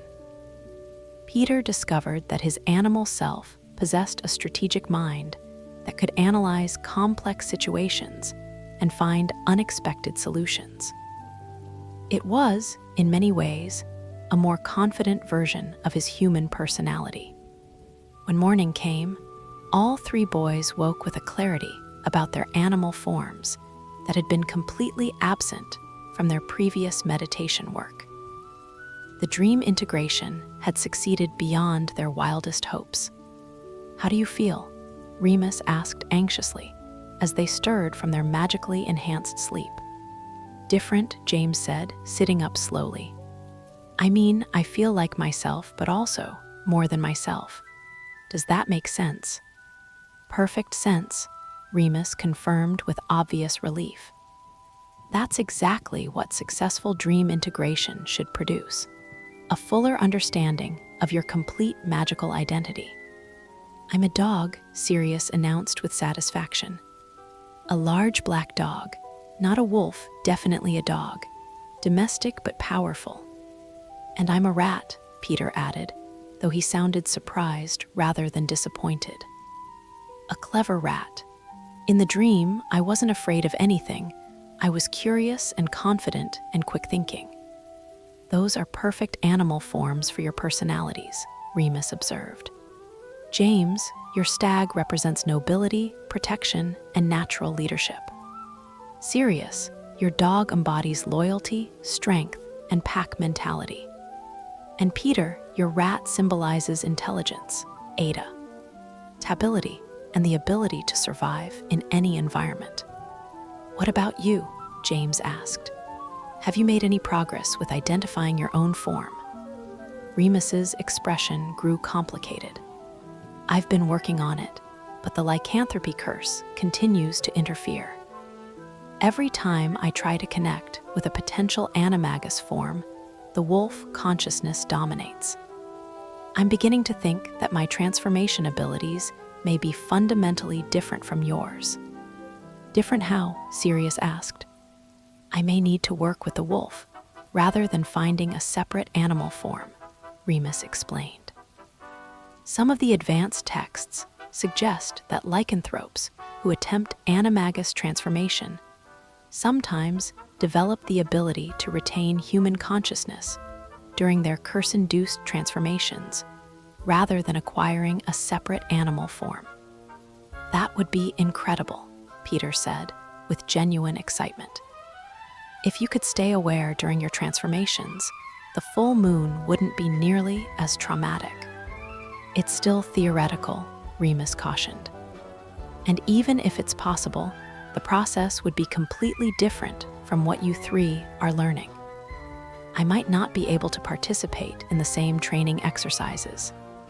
"We'll figure it out," James said firmly. "Whatever it takes, we'll find a way to make this work for all of us." Their conversation was interrupted by the sound of footsteps in the corridor, outside their hidden classroom. They'd grown accustomed to the normal traffic patterns of the 7th floor, and could usually distinguish between students, professors, and castle staff by the rhythm and heaviness of their steps. These footsteps were unfamiliar. "Quick," Remus whispered, pulling out his wand. "Concealment charms now." They worked with practiced efficiency, casting spells to hide their books, equipment, and any evidence of their overnight activities. Within seconds, the classroom looked abandoned once again, and they were huddled behind a conveniently placed suit of armor that provided both physical and magical concealment. The footsteps paused outside their door. James held his breath, acutely aware that discovery at this point would be catastrophic. They'd put too much work into their research to have it ended by an unlucky encounter with a curious professor or suspicious caretaker. The door handle turned slowly. Professor McGonagall stepped into the room, her sharp eyes scanning the apparently empty space with professional thoroughness. She was followed by a man James didn't recognize, middle-aged, wearing expensive robes, with the kind of bearing that suggested ministry employment. "As you can see, Mr. Fenwick," McGonagall said in her crisp Scottish accent, "this classroom has been unused for several years.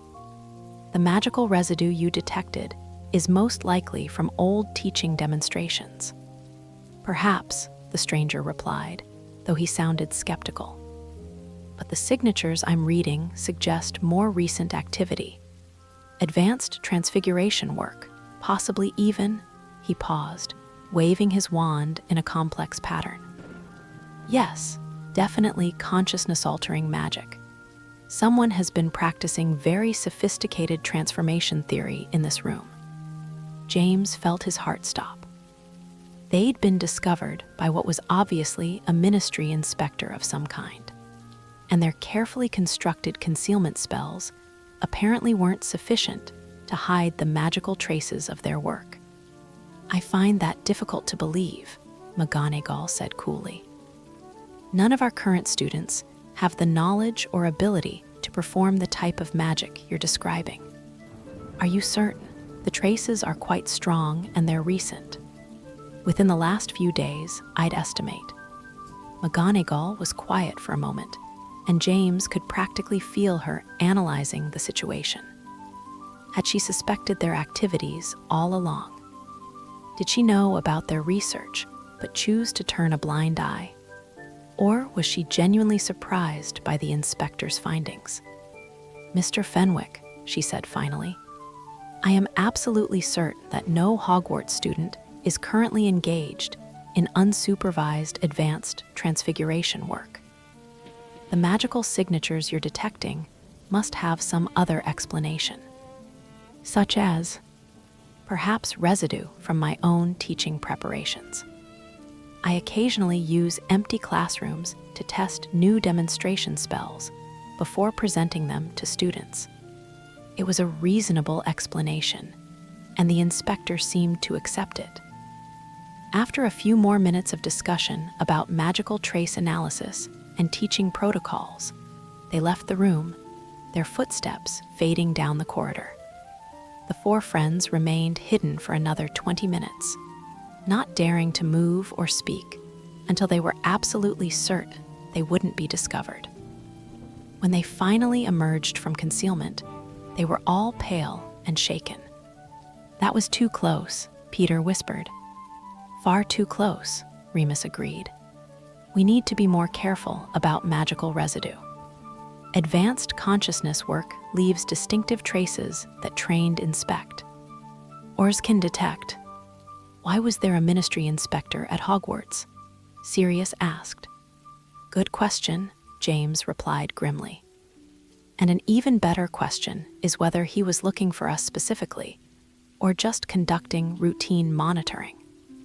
Either way, we need to improve our concealment methods," Remus said. "I'll research techniques for masking magical signatures. We can't afford another encounter like that one." "Do you think McGonagall suspected anything?" Peter asked. "I think McGonagall knows more than she's letting on," James said slowly. "Did you notice how quickly she provided an alternative explanation for the magical traces? Almost like she'd prepared that excuse in advance." "You think she knows what we're doing?" Sirius asked. "I think she knows something," James replied. "Whether that's good or bad for us remains to be seen." The close call with the ministry inspector served as a sobering reminder of the risks they were taking. Their research wasn't just academically challenging or personally dangerous. It was also highly illegal, and there were apparently people actively looking for unauthorized magical activities. "We need to decide whether to continue or not," Remus said quietly. The risks are clearly higher than we initially realized, if we're caught. We won't be caught, Sirius said with fierce determination. We've come too far to stop now. We just need to be smarter about how we proceed. Agreed, James said. But we definitely need better security measures. And we should probably limit our research sessions to once or twice a week, rather than daily meetings. Also, Peter added thoughtfully, we should have backup plans. Safe houses, emergency procedures, cover stories that are more convincing than we got lost looking for the bathroom. Over the following weeks, they implemented a comprehensive security overhaul. Remus researched and mastered several advanced concealment charms that would mask the magical signatures of their work. Sirius used his family connections to acquire information about ministry monitoring techniques and how to avoid them. James focused on developing alternative explanations for their activities that would satisfy curious authorities. Peter created detailed backup plans for various emergency scenarios. Meanwhile, their actual animagus training progressed rapidly. The success of their dream integration work had opened new possibilities for their research, and they began experimenting with more advanced consciousness techniques. James found that he could now maintain dual awareness, human and stag, for extended periods while awake. The stag consciousness didn't interfere with his normal activities, but it provided additional perspective and enhanced instincts that proved surprisingly useful in everyday situations. During Quidditch practice, for instance, his stag-enhanced awareness allowed him to anticipate the movement of the snitch with uncanny accuracy. In herbology, he could sense the health and needs of plants in ways that impressed Professor Sprout. Even his grades were improving, as the animal consciousness provided intuitive insights that complemented his rational analysis. Sirius was having similar experiences with his dog consciousness. His loyalty to his friends deepened even further, and he developed an almost supernatural ability to sense their emotional states and needs. He also found that his dog instincts were remarkably useful for detecting deception and hidden motives in other people. Peter's rat consciousness proved to be the most practical of the three.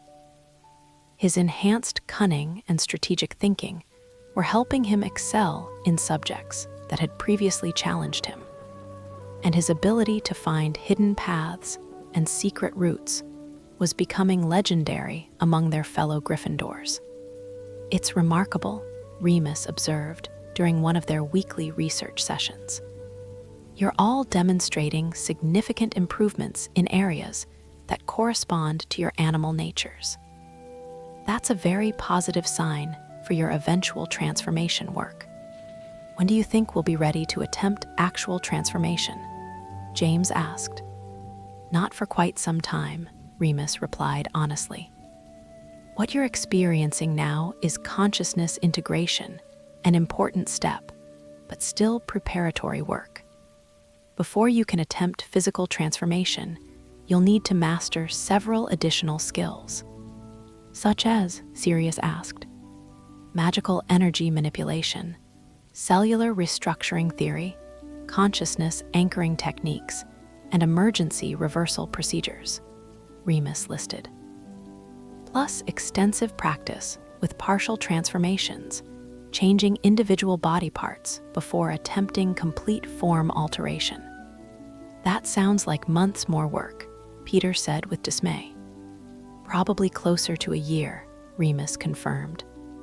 Advanced animagus transformation isn't something that can be rushed.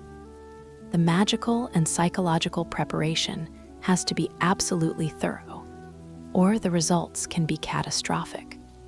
Despite the lengthy timeline, none of them considered abandoning their research. The progress they'd made so far was too encouraging, and their friendship had been strengthened by the shared challenge. They were no longer just four boys who happened to room together They were becoming something approaching a family, bound together by mutual trust and common purpose. "There's something else we need to discuss," James said as they prepared to end their session. "What happens when we succeed? I mean, after we've mastered the transformations and can help Remus during full moons, what then?" "What do you mean?" Peter asked. "Well, we'll have these abilities for the rest of our lives," James explained. "And as Sirius pointed out months ago, we're not going to be content with just using them once a month. We're going to want to explore, to have adventures, to use our abilities for other purposes." "Other purposes like what?" Remus asked, though his tone suggested he suspected what James was thinking. "Like exploring the castle in ways no student has ever managed," James said with growing excitement. "Like investigating mysteries and solving problems that normal students couldn't handle. Like becoming legends." "That sounds dangerous," Peter said, though he didn't sound entirely opposed to the idea. "Everything we do is dangerous," Sirius pointed out. "We might as well make it interesting." As they packed up their materials and prepared to return to their dormitory, each of them was lost in private thoughts about what their future might hold. They were no longer just students learning magic. They were becoming something unique, something that Hogwarts had never seen before. The full scope of their transformation, both literal and figurative, was still unclear, but one thing was certain: they were changing into something extraordinary. Whether that transformation would prove to be a blessing or a curse remained to be seen, but it was definitely going to be an adventure. Outside their hidden classroom, the May evening was warm and peaceful, with the sounds of normal student life drifting through the castle corridors. But inside their circle of magical learning, 4 friends were quietly revolutionizing their own lives and setting the stage for legends that would be told for generations to come. The Marauders were still more than 2 years away from their full potential, but the foundation was being laid with every session, every discovery, every small step toward their impossible goal.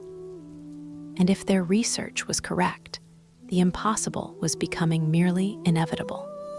Chapter 6: Dangerous Experiments. The summer holidays had come and gone like a fever dream.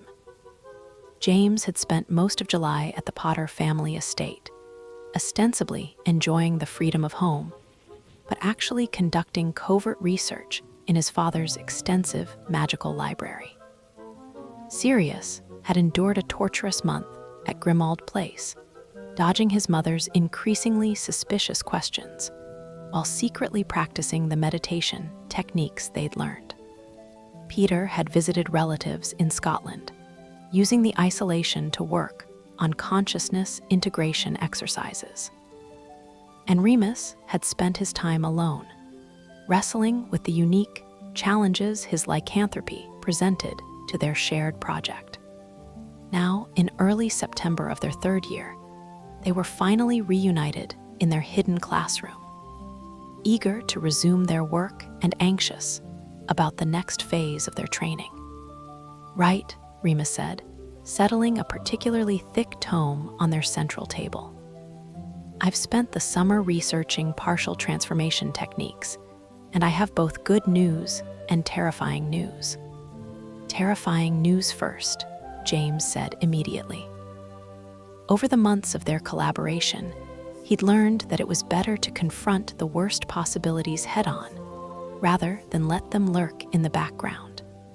"The terrifying news is that partial transformation is exponentially more dangerous than the consciousness work we've been doing," Remus began, his amber eyes serious.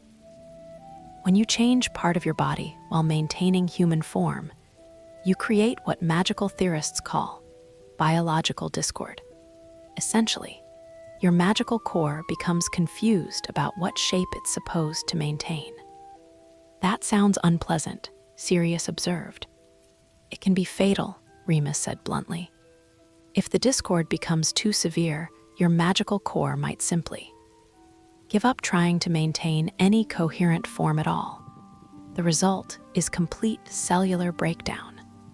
Peter went very pale. Complete cellular breakdown. Death, essentially. Your body would literally fall apart at the molecular level. A sobering silence settled over the group. They'd known their research was dangerous, but hearing it described in such stark terms was still disturbing. "What's the good news?" James asked finally. "The good news is that the risks are manageable if we proceed very carefully and follow established protocols," Remus continued. Partial transformation has been successfully achieved by thousands of Animagi throughout history. The key is starting with small, non-vital changes and building up gradually to more complex alterations. "Define small, non-vital changes," Sirius said. Remus consulted his notes. Fingernails, hair texture, eye color, minor alterations to facial features. Things that don't affect your basic biological functions or structural integrity. "That actually sounds quite manageable," Peter said with obvious relief. "It would be, except for one complication," Remus replied. "The research suggests that most people's first successful partial transformations happen spontaneously during moments of strong emotion. You can't really plan or control them, they just occur. Like what happened to me last year with the feathers," James said, remembering the incident that had nearly exposed them to their roommates. "Exactly. But now that you all have much stronger connections to your animal forms, these spontaneous changes are likely to be more dramatic and harder to conceal." "How much more dramatic?" Sirius asked. "Well, according to one case study I found, a witch attempting dog transformation accidentally grew a full muzzle during a dinner party. It took her 3 hours to reverse the change, and she had to claim it was an advanced glamour charm gone wrong." "A full muzzle," Peter squeaked, "complete with enhanced sense of smell and the inability to speak clearly," Remus confirmed. "She spent the entire evening barking accidentally when she tried to talk." Despite the serious nature of their discussion, James couldn't help but grin at the mental image. That would certainly make for an interesting dinner conversation. It would also make for a very short Hogwarts career if it happened to one of us in public, Remus pointed out. "So what do we do?" Sirius asked. "We can't exactly avoid strong emotions for the next several months. We can try to channel them productively," Remus suggested. The texts recommend deliberately triggering controlled emotional states while in a safe environment, allowing the partial transformations to occur, and then learning to reverse them quickly. "Deliberately triggering strong emotions," James repeated. "How exactly does one do that?" "Various methods. Some Animagi use memory work, focusing on particularly intense experiences from their past. Others use physical stress or magical exhaustion. There are even some who recommend artificial stimulation through potions, though that's considered quite dangerous." "Memory work sounds safest," Peter said. "It is, but it's also the most emotionally taxing," Remus warned. "You'll be deliberately revisiting some of the most intense moments of your lives, possibly multiple times. That can have psychological consequences." "What kind of consequences?" Sirius asked, though his tone suggested he suspected he wouldn't like the answer. "Depression, anxiety, emotional instability, and in some cases, difficulty distinguishing between past and present experiences," Remus listed. The literature is quite clear that partial transformation training can be psychologically damaging if not handled carefully. "Wonderful," James muttered. "So we're risking both physical death and mental breakdown." But, Remus continued, The alternative is attempting full transformation without proper preparation, which has a much higher failure rate and typically results in either permanent partial transformation or complete loss of human consciousness. When you put it that way, psychological trauma seems like the better option, Sirius said grimly. They spent the next hour reviewing the specific techniques Remus had researched over the summer. The process was more complex than any of them had anticipated, requiring not just emotional intensity, but also precise magical focus and the ability to guide the transformation in specific directions. The key, Remus explained, is to think of your body as clay that can be reshaped by your magical will. But you have to maintain absolute clarity about what changes you want to make.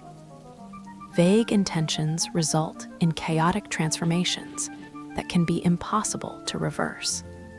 So if I want to grow antlers, James said, I need to have a precise mental image of exactly what antlers I want, where they should emerge from my skull, how large they should be, and what they should feel like. Exactly. And you need to maintain that image while experiencing the emotional intensity necessary to trigger the transformation. Any loss of focus or clarity can result in unintended consequences, such as, Peter asked nervously, antlers growing in the wrong direction, antlers that are too large for your skull to support, antlers that grow continuously until they're magically severed. The possibilities are numerous and universally unpleasant. Right, James said, swallowing hard. Precision and clarity, got it. Should we start with something less dramatic than antlers? Sirius suggested, maybe just changing eye color or growing claws. Actually, claws are surprisingly complex, Remus replied. They require alteration of bone structure, muscle alignment, and nerve pathways. Eye color is much simpler. It's just pigmentation changes with no structural modifications. Eye color it is then, James decided. How do we begin? Under Remus's careful guidance, they arranged themselves in a circle and began the preparatory meditation they'd practiced so many times before. But this time, instead of simply connecting with their animal consciousness, they were trying to invite partial physical change. Remember, Remus said quietly as they settled into their meditative states, start with a clear intention. James, you want your eyes to shift from hazel to whatever color they would be in stag form, probably a deeper brown or amber. Sirius, you're aiming for the darker eyes of your dog form. Peter, rats typically have black or dark red eyes, so focus on deepening your current color. What if nothing happens? Peter asked. Then we try again tomorrow, Remus said patiently. This process can take weeks or even months to achieve successfully. Don't expect immediate results. They closed their eyes and began the now familiar process of consciousness expansion. But this time, James found the experience fundamentally different. Instead of simply observing his animal nature, he was trying to invite it to manifest physically in his human body. The meditation felt deeper and more intense than their previous work. James could sense his magical core responding to his intention, could feel energy flowing toward his eyes in a way that was both thrilling and terrifying. For a moment, he thought he could actually feel his eye color beginning to shift. Then Sirius yelped. James's eyes snapped open to find his friend staring at his own hands in horror. Sirius's fingernails had grown into distinct claws, not quite dog claws, but definitely not human nails either. They were longer, sharper, and slightly curved, with a dark coloration that definitely wasn't natural. Brilliant, Remus said with genuine excitement. Sirius, that's exactly what we were hoping for. How do they feel? Weird, Sirius replied. flexing his fingers experimentally. Stronger than normal nails, but also more sensitive. I can feel the texture of everything much more clearly. He paused, then added, "Also, I have an overwhelming urge to scratch things." "That's the dog instincts asserting themselves," Remus explained. "Try to reverse the change now. Focus on your normal human nails and will them back into their original form." Sirius closed his eyes and concentrated. For several minutes, nothing happened. Then, gradually, the claws began to shrink and lighten, returning to their normal human appearance. "Success," Remus declared. "That was textbook partial transformation and reversal. Well done." "It felt incredible," Sirius said, staring at his now normal fingers. "Like I was becoming more myself somehow. Is that normal?" "Completely normal," Remus confirmed. Many Animagi report that partial transformation feels like expressing their true nature, rather than changing into something foreign. "What about the rest of us?" James asked. "I thought I felt something happening with my eyes, but I'm not sure." "Let me check," Peter said, leaning closer to examine James's face. "Your eyes do look different. Darker, more golden, not dramatically, but definitely changed." James conjured a small mirror and examined his reflection. Peter was right. His normally hazel eyes had shifted to a warm amber color that was distinctly non-human. "Excellent," Remus said. "Both of you achieved successful partial transformations on your first attempt. That's remarkably advanced progress." "What about Peter?" Sirius asked. They all turned to look at their smallest friend, who had been unusually quiet during the exercise. Peter was sitting very still, his eyes closed, with an expression of intense concentration. "Peter," James asked, "are you all right?" Peter's eyes opened, and James immediately saw the change. His normally brown eyes had become almost completely black, with a subtle red undertone that was distinctly rat-like. "How do I look?" Peter asked nervously. "Like you have the eyes of a very intelligent rat," Sirius said with a grin. "It's actually rather striking." "Can you reverse it?" Remus asked. Peter concentrated for a moment, and his eyes gradually returned to their normal brown color. "That was intense," he said. "I could actually see differently. Everything seemed sharper, more detailed. And I had this overwhelming urge to investigate small spaces and look for hidden passages." "Outstanding work, all of you," Remus said with obvious pride. 3 successful partial transformations on the first attempt is unprecedented in any of the literature I've read. Does that mean we're naturally talented, or that your research methods are superior? J. Ames asked. "Probably both," Remus replied. "But it also means we need to be extra careful. Rapid progress in animagus transformation often correlates with increased risk of complications." "What kind of complications?" Sirius asked. "Involuntary transformations, difficulty reversing changes, magical addiction to the transformation process, and occasionally, permanent partial transformation that can't be reversed." "Magical addiction," Peter repeated. "Some people become psychologically dependent on the enhanced senses and abilities that transformation provides," Remus explained. "They spend more and more time in partial or full animal form, and eventually lose the ability to function normally in human form." "That doesn't sound so bad," James said thoughtfully. "I mean, if the animal abilities are genuinely superior." "James," Remus interrupted sharply, "that's exactly the kind of thinking that leads to transformation addiction. The animal form isn't superior to human form, it's different. Each has advantages and disadvantages, and healthy animagi maintain clear boundaries between the two." Right, James said, chastened. Sorry, I didn't realize I was thinking that way. It's a common reaction after successful partial transformation, Remus assured him. The enhanced abilities feel intoxicating at first, but it's crucial to remember that you're human first, animal second.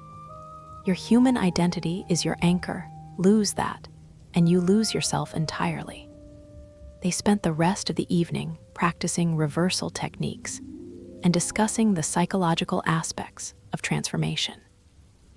By the time they packed up their materials, all three boys had successfully achieved and reversed partial transformations multiple times.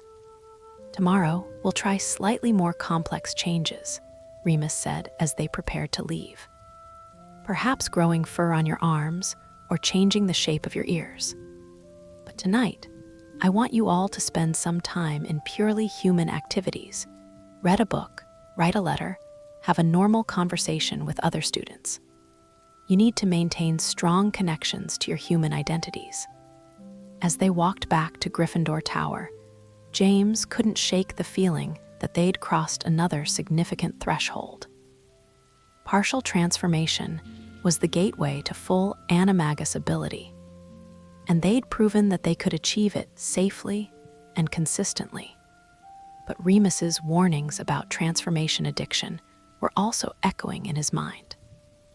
The enhanced senses and abilities he'd experienced during his eye transformation had been genuinely intoxicating. For those few minutes, he'd felt more capable, more aware, more alive than ever before. That feeling was seductive in a way he hadn't expected. Are you worried about any of us becoming addicted to transformation? He asked Remus quietly as they climbed the stairs to their dormitory. I'm worried about all of us, Remus replied honestly. But I'm especially worried about myself. Why yourself? Because I already have experience with involuntary transformation, and it's taught me that animal consciousness can be incredibly appealing. During my werewolf transformations, there are moments, brief ones, when the simplicity of animal thinking feels preferable to human complexity. If I develop the ability to access that state voluntarily. You think you might not want to come back, James finished. I think it's a real possibility, Remus confirmed. Which is why I need you three to watch me carefully during this process. If I start spending too much time in animal form, or if I seem to be losing interest in human activities, you need to intervene. Of course, James said immediately. We're doing this together, remember. None of us goes through this alone. I hope that's enough, Remus said quietly. That night, as James lay in his bed, listening to the familiar sounds of his doormates sleeping, he reflected on the evening's achievements and challenges. They'd made remarkable progress, but they were also entering the most dangerous phase of their research. Partial transformation was a gateway to abilities that could fundamentally change who they were as people. The line between human and animal consciousness was apparently much thinner than he'd realized, and crossing it carried risks that went beyond physical danger. But when he thought about Remus facing another full moon alone, when he imagined his friend locked away in the shrieking shack with only his pain and fear for company, James knew that they had to continue. The risks were real, but so was their friend's suffering. Tomorrow, they would take another step toward their goal. Tonight, it was enough that they'd proven they could walk this dangerous path without losing themselves entirely. The transformation of the Marauders was accelerating, and there was no turning back now. They were becoming something unprecedented in the modern magical world. A pack of Animagi bound together by friendship and united in purpose. Whether at transformation would prove to be salvation or damnation remained to be seen. But it was definitely going to be extraordinary. Outside their dormitory window, the September moon waxed toward full. and in less than a week, Remus would face his monthly ordeal once again. But this time, his friends would be one step closer to joining him, one step closer to ensuring that he would never have to face the darkness alone. The age of the Marauders was approaching its crescendo, one dangerous experiment at a time. Chapter 7, Anatomy of Magic. October brought with it a crisp chill that seemed to seep into the very stones of Hogwarts. And with the cold came an uncomfortable realization. Their partial transformation abilities were becoming increasingly difficult to control. James discovered this first during a particularly heated Quidditch practice. Marcus Bellwether, a fourth-year chaser with more enthusiasm than skill, had just missed an easy goal for the third time in 10 minutes when James felt the familiar tingle of transformation beginning behind his eyes. "Bellwether, you absolute," he started to shout, then stopped abruptly as his vision sharpened dramatically, and the world suddenly became a symphony of scents and sounds that his human senses had never detected. His eyes had shifted to their stag form without any conscious decision on his part. "Potter," Captain McKinnon called from across the pitch. "What's wrong with your eyes? They look like bloody amber coins." "Nothing," James called back, quickly closing his eyes and concentrating on reversal. "Just dust, got some dust in them."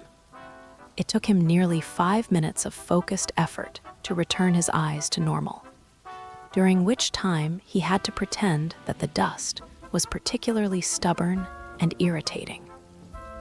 By the time his vision returned to human normal, he felt drained and shaken. Involuntary transformation was exactly what Remus had warned them about. "We have a problem," he announced that evening as they gathered in their hidden classroom. "Let me guess," Sirius said grimly. "Involuntary transformation. How did you know?" "Because I've been fighting off the urge to grow claws every time I get frustrated with anything," Sirius replied. "This morning during potions, Snape made some snide comment about my family's reputation, and I actually felt my fingernails starting to extend. Had to grip my cauldron so hard I left scratch marks in the pewter." "Same here," Peter added quietly. "Yesterday in Transfiguration, McGonagall was explaining a particularly complex theory, and I found myself unconsciously trying to shift my eyes to rat form for better detail vision. Caught myself just in time, but it was close." Remus looked deeply troubled by their reports. "This is happening faster than any of the literature predicted. Most Animagi don't experience involuntary partial transformations until they've been practicing for at least a year." "Is that good or bad?" James asked, though he suspected he knew the answer. "Bad," Remus confirmed. "It suggests that your magical cores are becoming too responsive to the transformation impulse. Without proper control, you could start shifting unconsciously during moments of stress, excitement, or strong emotion." "What's the solution?" Sirius asked. "Deeper theoretical understanding," Remus replied, pulling out several new books that looked significantly more advanced than their previous study materials. "We need to understand exactly how transformation magic works at the cellular and magical levels. Only by comprehending the complete process can you gain the precise control necessary to prevent involuntary changes." The books Remus had acquired were unlike anything they'd previously studied. Advanced Magical Biology, the cellular basis of transfiguration, and Consciousness and Form, a theoretical framework, were written for adult researchers and assumed a level of magical knowledge that made James's head spin. "These look impossibly complex," Peter said, flipping through pages filled with detailed diagrams of magical cellular structures and equations that seemed to require advanced arithmancy to understand. They are complex, Remus agreed, but they're also necessary. We've been approaching transformation magic from an intuitive perspective, relying on instinct and basic techniques. That worked for initial consciousness integration, but for precise control, we need to understand the underlying mechanisms. Right, James said, settling in with advanced magical biology. Where do we start? With the fundamental question, Remus replied. What actually happens when a wizard transforms into an animal? It was a question that seemed deceptively simple, but turned out to be mind-bogglingly complex. According to the advanced texts, Animagus transformation involved the simultaneous reorganization of every cell in the wizard's body, guided by magical energy that had to precisely coordinate billions of individual changes, while maintaining the wizard's essential life force and consciousness. Think about it, Remus explained as they worked through the theoretical framework. When James transforms into a stag, his human cellular structure has to be completely rebuilt. Bone density changes, muscle fiber composition alters, organ size and placement shifts, sensory systems are reconfigured, and neural pathways are reorganized. All of this happens in a matter of seconds, and it all has to happen perfectly, or the transformation fails catastrophically. How does the magic know what changes to make? Sirius asked. That's where it gets really interesting, Remus replied, consulting his notes. The research suggests that every wizard's magical core contains what they call a transformation template, essentially a complete blueprint for their animal form encoded in their magical essence. Like genetic information, but magical? Peter asked. Exactly.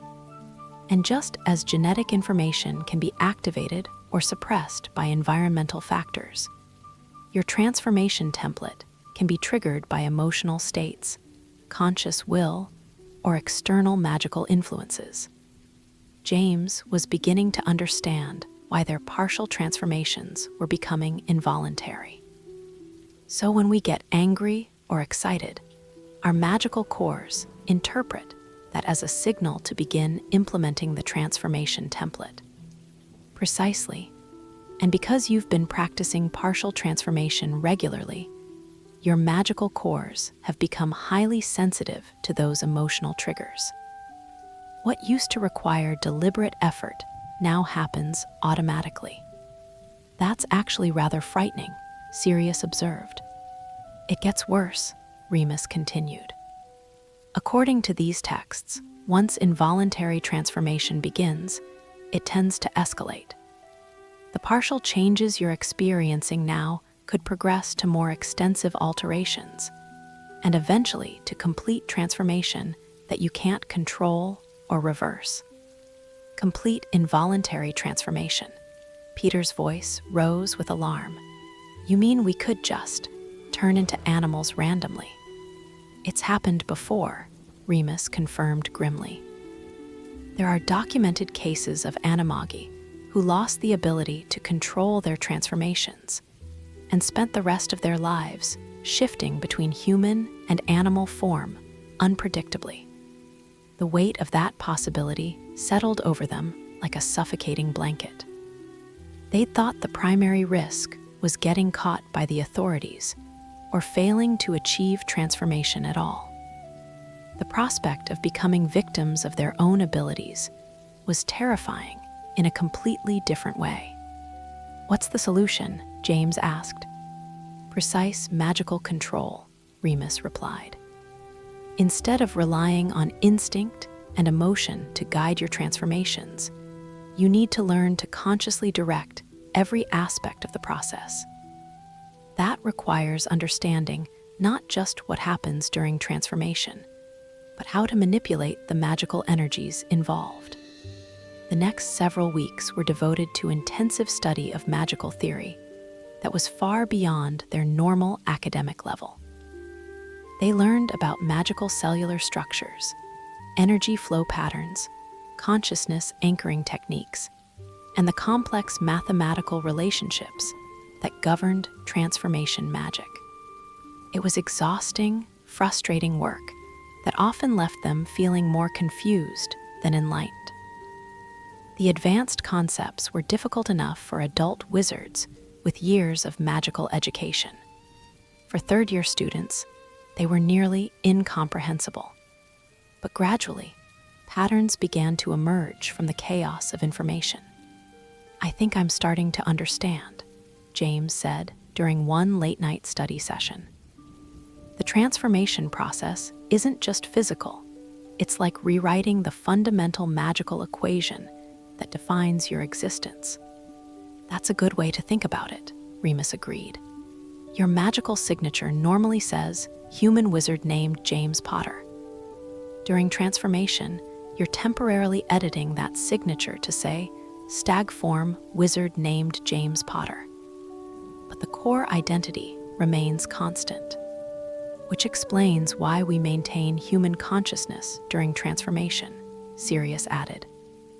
"The identity modification is physical and magical, but not psychological." "Right, and the reason involuntary transformations are dangerous is that they represent your magical signature changing without conscious oversight. Your core identity could potentially be altered in ways you don't intend." "Like what?" Peter asked nervously. "Loss of human memories, adoption of purely animal instincts, inability to recognize friends and family," Remus listed. "Essentially, becoming an animal that happens to live in a human-shaped body, rather than a human who can take animal form." The theoretical work was complemented by increasingly sophisticated practical exercises. Instead of simply trying to trigger partial transformations through emotion, they were learning to consciously direct magical energy to specific parts of their bodies and control the exact nature of the changes they produced. "Focus on your left index finger," Remus instructed during one practice session. "Not your whole hand, not your arm, just that one finger. Picture it extending slightly, the nail growing into a claw, the skin toughening. Hold that image precisely while channeling your magical energy." It was incredibly difficult work that required the kind of focused concentration James associated with advanced dueling or complex potion making. But slowly, they were developing the ability to produce specific, controlled changes rather than the random alterations they'd been experiencing. Sirius proved to be particularly adept at this precision work. Within a few weeks, he could grow and retract individual claws, change the color and texture of patches of skin, and even alter the shape of his ears with remarkable accuracy. "It's like being an artist," he explained to the others. "But instead of working with paint or clay, I'm working with my own body." James found the precision work more challenging, but was making steady progress. He could now shift his eyes to stag form at will, alter his hearing to enhance specific frequencies, and even begin to feel the early stages of antler growth, though he hadn't yet attempted to fully manifest them. Peter's abilities were developing along different lines. Rather than focusing on individual features, he seemed naturally inclined toward systemic changes, alterations that affected his entire body in subtle ways. He could enhance his night vision, improve his sense of smell, and increase his agility, all while maintaining completely human appearance. "Your approach is actually quite sophisticated," Remus observed. "Instead of making obvious physical changes, you're modifying your sensory and motor systems. That's advanced transformation work." "It doesn't feel advanced," Peter replied. "It feels natural, like I'm just optimizing myself." "That might be the key to preventing involuntary transformations," Remus said thoughtfully. "Instead of fighting your magical core's impulse to transform, You're channeling it into controlled improvements rather than random changes. The insight proved to be valuable for all of them. By learning to channel their transformation impulses into deliberate, minor alterations, they could satisfy their magical core's desire for change without risking major involuntary transformations. It's like giving a restless child a small task to keep them occupied, Sirius observed. Our magic wants to transform, so we give it small, safe transformations to prevent it from attempting large, dangerous ones. The approach worked remarkably well. Over the following weeks, their involuntary transformation incidents decreased dramatically as they learned to recognize the early signs of magical restlessness and channel them productively. But the theoretical work also revealed new challenges they hadn't anticipated. "I've been reading about full transformation," Remus announced during one of their sessions. "And there's a significant complication we need to discuss." "What kind of complication?" James asked, though by now he'd learned to expect the worst when Remus used that particular tone. "The transition from partial to full transformation isn't gradual," Remus explained. "According to every source I've found, there's a critical threshold where the transformation suddenly becomes complete. One moment you're partially changed, the next you're fully animal." "That doesn't sound so bad," Peter said. "It would be fine if the transition were predictable, but it's not. The threshold varies from person to person, and it can be triggered by different factors: emotional intensity, magical exhaustion, external magical influences, or even random fluctuations in your magical core's energy levels." "Meaning," Sirius prompted, "meaning that when you attempt full transformation for the first time, you won't know exactly when it's going to happen, and you might not be able to control it when it does. So we could be practicing partial transformation and suddenly find ourselves as complete animals?" James asked. "Exactly. And if you're not prepared for the psychological impact of full animal consciousness, you might not be able to change back." The implications were sobering. They'd been assuming that full transformation would be the culmination of their gradual progress, something they could approach methodically and safely. The reality was apparently far more unpredictable and dangerous. "How do we prepare for something that's inherently unpredictable?" Peter asked. "Mental anchoring techniques," Remus replied. "Ways of maintaining human consciousness even when your brain has been restructured to process information like an animal. It's some of the most advanced transformation theory that exists." "More reading?" Sirius asked with a sigh. "Much more reading," Remus confirmed. "But also practical exercises in consciousness division, identity ank, whoring, and emergency reversal techniques.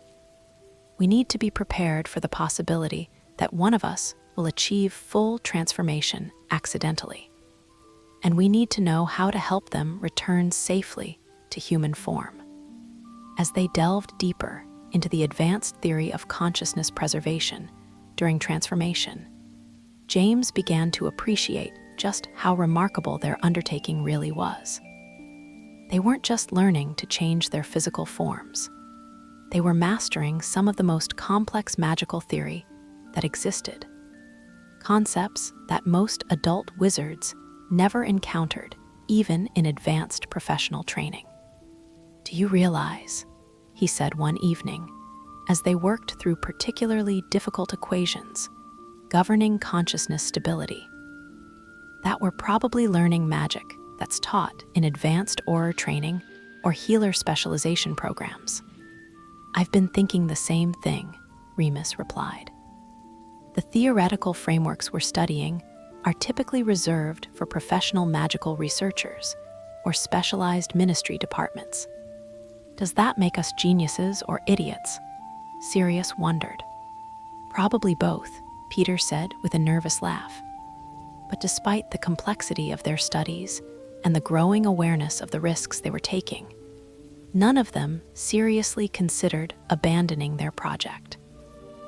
They'd come too far, learned too much, and grown too close as a group to turn back now. Besides, James pointed out during one particularly challenging session, we're not just doing this for intellectual satisfaction. We have a specific, practical goal that makes all this complexity worthwhile. Helping Remus, Peter agreed. Which reminds me, Remus said quietly. The full moon is next week, and it's going to be difficult. More difficult than usual, Sirius asked with concern. All this transformation work has been affecting my lycanthropy, Remus admitted. My connection to wolf consciousness has become stronger and clearer, which means the monthly transformations are more intense, more painful physically, but also more psychologically challenging. Is that dangerous? James asked. I don't know, Remus replied honestly. I'm in uncharted territory here. No one has ever attempted animagus training while dealing with lycanthropy. I might be making my condition worse, or I might be developing the ability to maintain some human awareness during werewolf transformation. There's no way to know except to experience it. The weight of that uncertainty hung over all of them as they continued their studies. They were changing themselves in fundamental ways, becoming something unprecedented in the modern magical world. But the ultimate consequences of their transformation remained unknown. All they could do was continue forward, armed with as much knowledge and preparation as possible, and hope that their friendship would be strong enough to see them through whatever challenges lay ahead. The full moon was approaching, and with it would come another test of their resolve and another step toward their ultimate goal. They were no longer just students learning magic. They were pioneers pushing the boundaries of what was possible, driven by loyalty and determination to help their friend face his darkest nights. The age of the Marauders was reaching toward its climax, one theoretical breakthrough and practical experiment at a time. And soon, very soon, they would discover whether their impossible dream was truly achievable, or whether they had been pursuing a beautiful, dangerous fantasy that would ultimately destroy them all.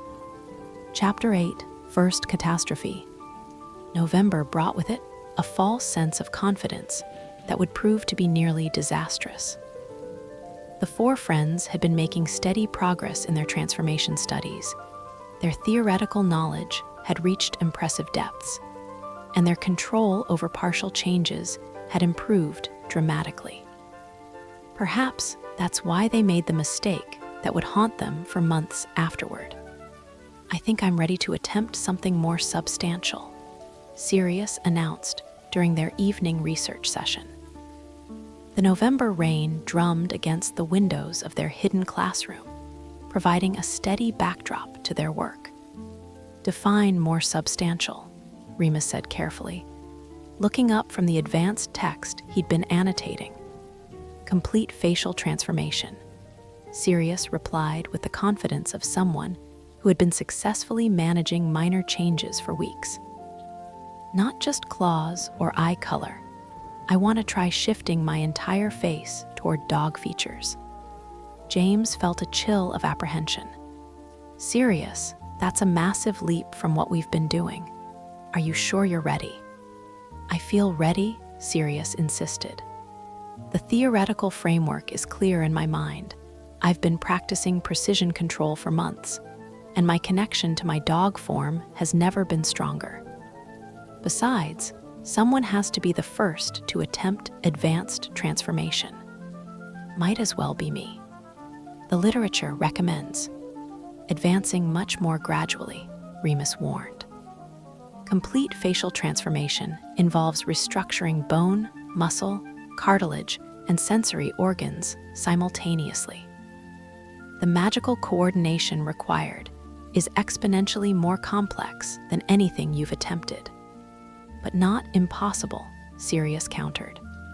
The texts you've been reading describe successful facial transformations. Other Animagi have managed it.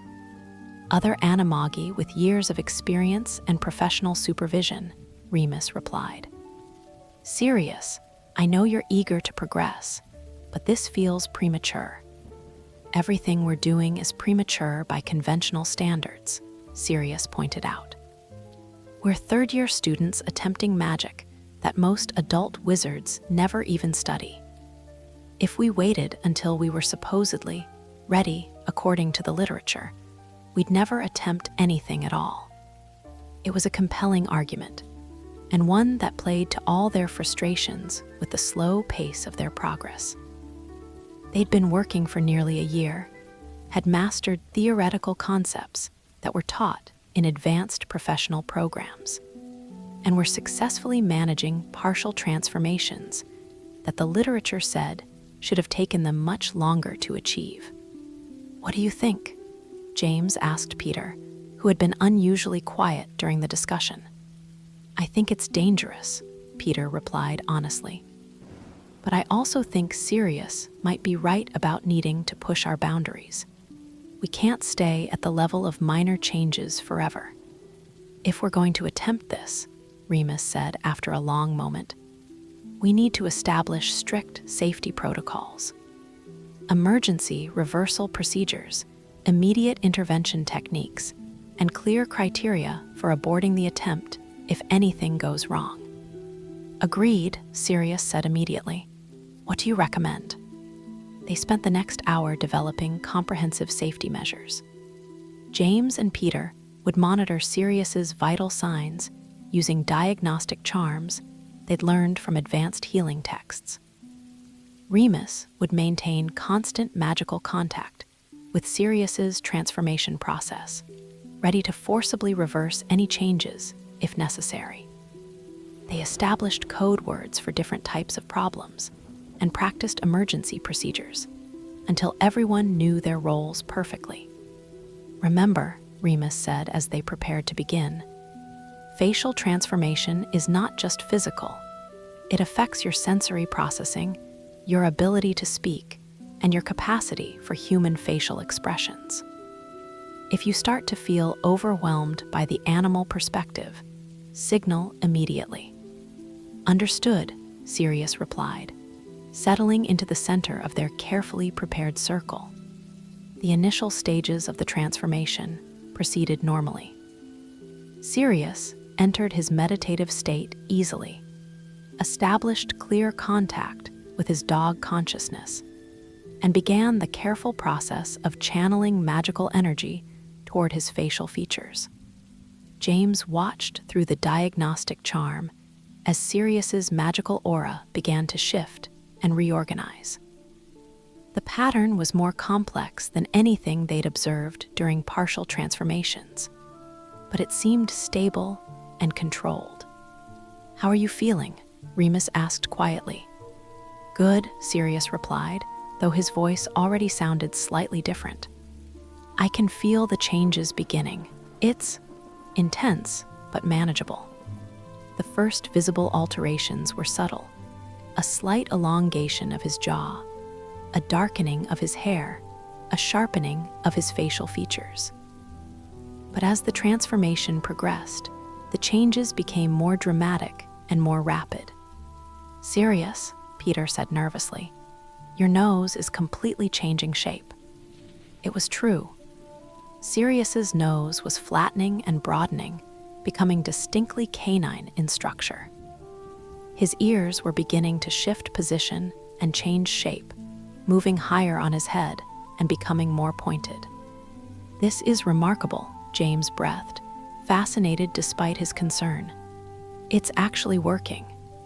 But even as he spoke, he noticed that something was wrong with the diagnostic readings. Sirius's magical aura, which had been shifting in controlled patterns, was beginning to fluctuate wildly. Remus, he said urgently, something's happening to his magical signature. Remus immediately focused his attention on the magical contact he'd maintained with Sirius. What he sensed made his blood run cold. "Sirius," he said sharply, "you need to reverse the transformation. Now." "Can't," Sirius replied, but his voice was barely recognizable. His vocal cords had shifted along with his facial structure, making human speech increasingly difficult. Something's wrong, can't control. The transformation was accelerating beyond Sirius's ability to direct it. His face was changing faster and more dramatically than any of them had anticipated, and it was clear that he was no longer guiding the process. "Emergency reversal," Remus commanded. "Everyone focus on forcing his magical signature back to human baseline." They'd practiced the emergency reversal procedure, but doing it under crisis conditions proved to be far more difficult than their training sessions had suggested. Sirius's magical aura was chaotic and resistant to their attempts at external control. "It's not working," Peter said, panic creeping into his voice. "He's not responding to the reversal attempts." James could see why. Sirius's face had transformed so extensively that he was barely recognizable. His features had become completely canine, a dog's muzzle, pointed ears, dark eyes that held intelligence, but seemed to process information in fundamentally non-human ways. "Sirius," James called, "can you understand me?" Sirius turned toward him, but there was something wrong with his expression. He tilted his head in the characteristic gesture of a confused dog, and when he tried to speak, only a low whine emerged. "He's losing human consciousness," Remus said, his voice tight with fear. "The facial transformation has affected his brain structure. We're losing him to the animal form." "What do we do?" Peter asked desperately. "Force reversal," Remus replied grimly. "Even if it's dangerous. If he stays in this state much longer, the changes might become permanent." What followed was the most intense magical effort any of them had ever attempted. Working together, they poured their combined magical energy into forcibly reversing Sirius's transformation, fighting against his own chaotic magical signature to drag him back to human form. It was brutal work that left them all magically exhausted and physically drained. But gradually, agonizingly slowly, Sirius's features began to return to their normal human configuration. The process took nearly 2 hours, during which time Sirius drifted in and out of various states of consciousness. Sometimes he seemed human but confused. Other times he appeared to be fully canine in mentality, despite his increasingly human appearance. When it was finally over, Sirius lay unconscious on their makeshift medical area. His face restored to normal, but his magical aura still flickering unstably. "Is he going to be all right?" James asked, exhausted beyond anything he'd ever experienced. "I don't know," Remus replied honestly. The forced reversal was traumatic for his magical system. He might recover completely, or there might be lasting effects. "What kind of lasting effects?" Peter asked. "Personality changes, memory loss, permanent partial transformation that we can't detect, magical instability," Remus listed grimly. When you force reverse a transformation that's gone wrong, you're essentially performing magical surgery without really knowing what you're doing. Sirius remained unconscious for the rest of the night. They took turns monitoring his condition, watching for any signs of improvement or deterioration. By morning, his magical aura had stabilized, but he still hadn't awakened. "We need to get him to the hospital wing," James said as dawn light began filtering through their classroom windows. "And tell them what?" Peter asked. that he had a magical accident while practicing illegal transformation magic. "We'll think of something," James replied. But even he wasn't sure what plausible explanation they could offer. Fortunately, Sirius began to stir just as they were preparing to move him. His eyes opened slowly, and he looked around their classroom with obvious confusion. "What happened?" he asked, his voice hoarse but recognizably human. "You had a catastrophic transformation failure," Remus replied bluntly. "Your facial transformation went out of control, you lost human consciousness, and we had to force reverse the changes. How do you feel?" Sirius tried to sit up, then immediately lay back down as dizziness overcame him. "Like I've been trampled by a herd of centaurs," he said weakly. "And my head feels strange, like there are thoughts in there that don't quite fit." "What kind of thoughts?" James asked with concern. "Dog thoughts," Sirius replied after a moment's consideration. "I can remember being not human, remember thinking about pack hierarchy and territorial sense and wanting to chew on things." He shuddered. "It felt completely natural at the time, but remembering it now is terrifying." "Do you remember us trying to help you?" Peter asked. "Vaguely. I remember voices calling to me from very far away, but they didn't seem important compared to dog things." Sirius closed his eyes. "How long was I stuck like that?" "About 2 hours," Remus said. "Long enough that we were genuinely worried the changes might be permanent." 2 hours as a dog in human form," Sirius mused. "No wonder my head feels scrambled." "Are you yourself?" James asked carefully. "I mean, do you feel human?"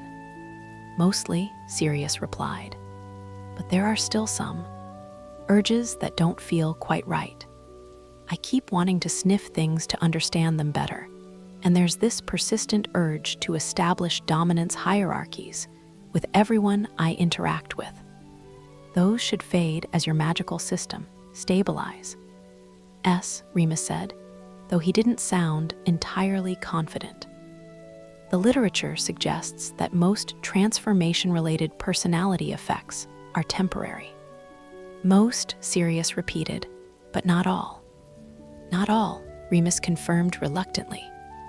The aftermath of Sirius's transformation crisis forced them to confront some uncomfortable truths about their research.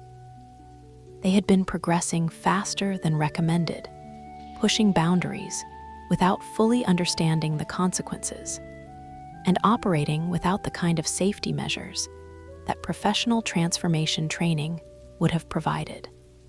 "We need to completely reassess our approach," Remus said during their next meeting, several days after the incident. Sirius was recovering well, but he still exhibited occasional dog-like behaviors that were concerning to all of them. "You mean slow down?" James asked. "I mean be smarter," Remus replied.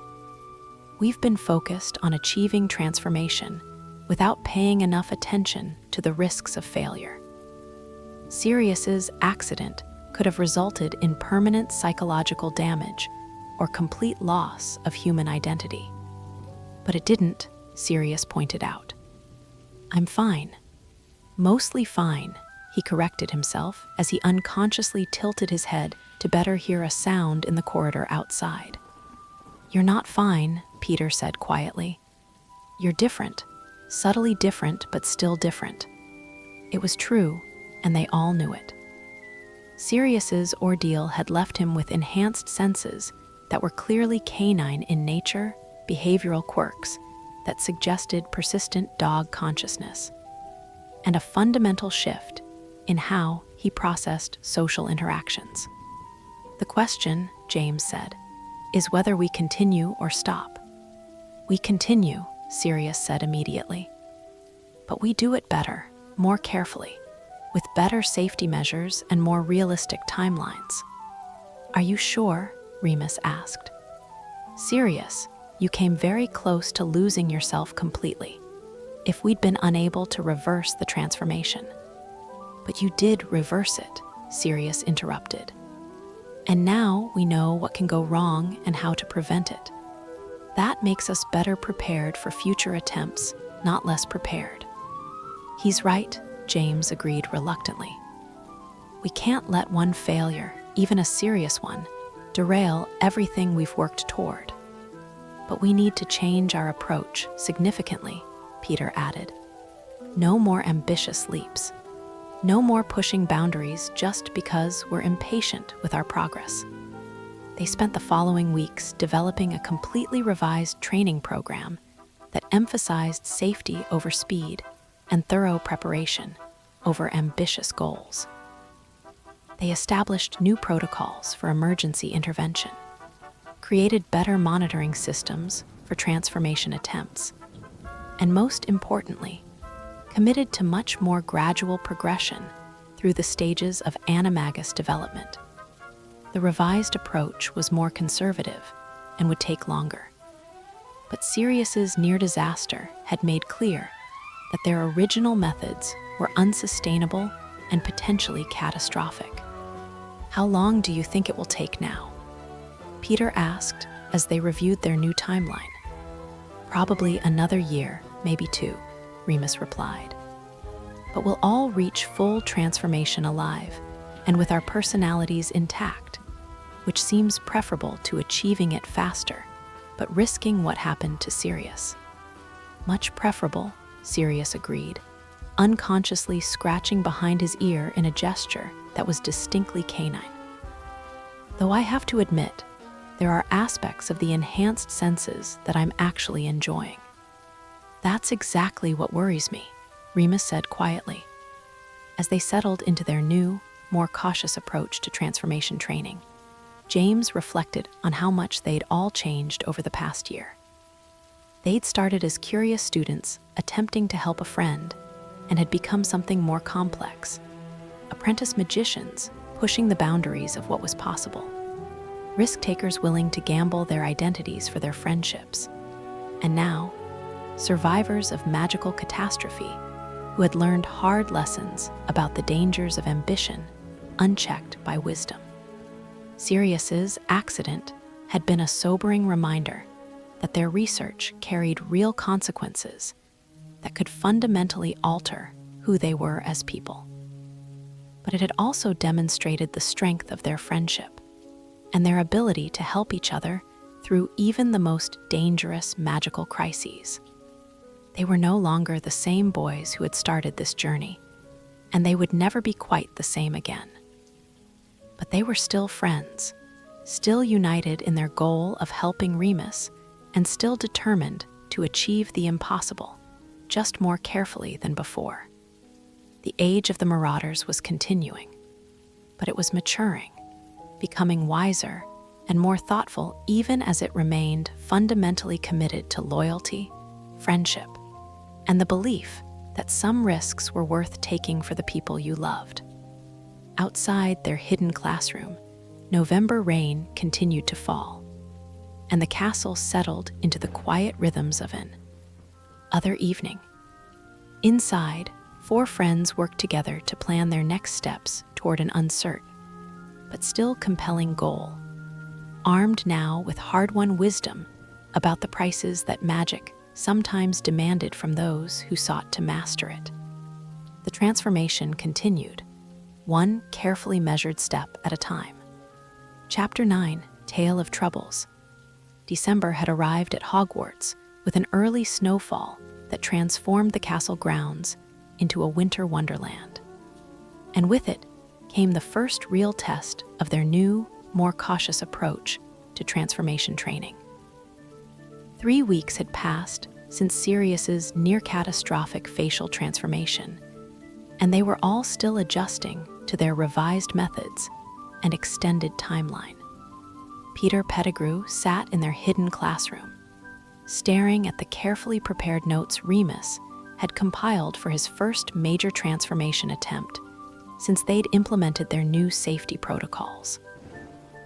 The irony wasn't lost on him that he, the most nervous and least confident member of their group, would be the first to test whether their improved methods actually worked. You don't have to do this today, James said for the third time that evening. We can wait until you feel completely ready. I am ready, Peter replied, though his voice carried a slight tremor that suggested otherwise. We've been preparing for weeks. We've established every possible safety measure, and we're only attempting partial transformation of a single body part. It's as safe as we can make it. Partial transformation of a highly sensitive body part, Remus corrected gently. Peter, growing a tail involves significant modifications to your spine, nervous system, and muscular structure. It's not quite as simple as changing eye color, but it's nowhere near as complex as what Sirius attempted, Peter countered. And we've learned from that experience. I trust our safety measures. Sirius, who was monitoring their conversation, while simultaneously practicing the subtle sensory exercises that had become necessary to manage his enhanced dog-like perceptions, looked up from his work. Peter's right, he said, unconsciously tilting his head to better focus on the discussion. We can't let my accident paralyze us completely. We have to continue making progress, just more carefully. The past 3 weeks had been a period of intensive preparation. They'd studied every available text on controlled partial transformation, developed multiple redundant safety protocols, and practiced emergency reversal procedures until they could perform them instinctively. Most importantly, they'd established clear criteria for aborting transformation attempts at the first sign of trouble. Right then, Peter said, settling into the center of their carefully prepared circle. Let's see if a rat tail is more manageable than a dog face. The preparation ritual took nearly an hour, far longer than their previous attempts, but designed to ensure absolute control and safety. Peter began with extensive meditation to establish perfect contact with his rat consciousness, followed by detailed visualization of exactly what changes he wanted to make and how he would reverse them. Remember, Remus said as Peter prepared to begin the actual transformation, you're adding approximately 12 inches of flexible spinal extension, complete with muscles, nerves, and sensory capability. The magical coordination required is substantial, so proceed very slowly. And if you feel any loss of control at all, James added, signal immediately. We're not taking any chances.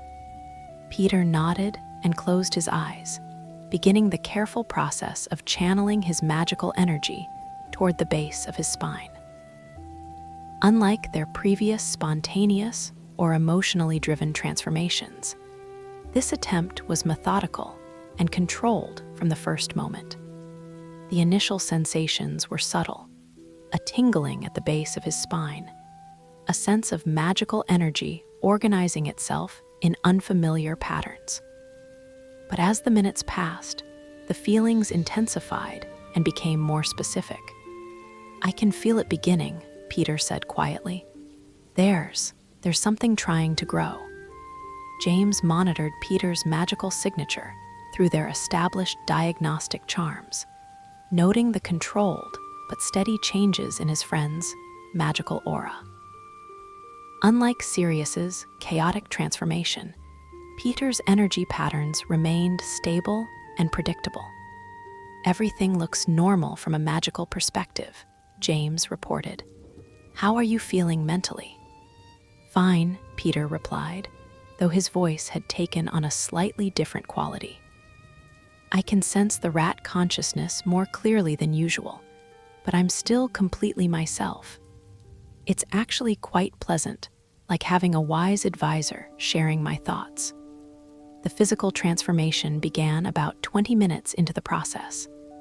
At first, it was barely visible, just a slight bulge at the base of Peter's spine where his robes gathered. But gradually, the bulge began to extend, pushing against the fabric of his clothes. This is remarkable, Remus breathed, watching the slow but steady progress.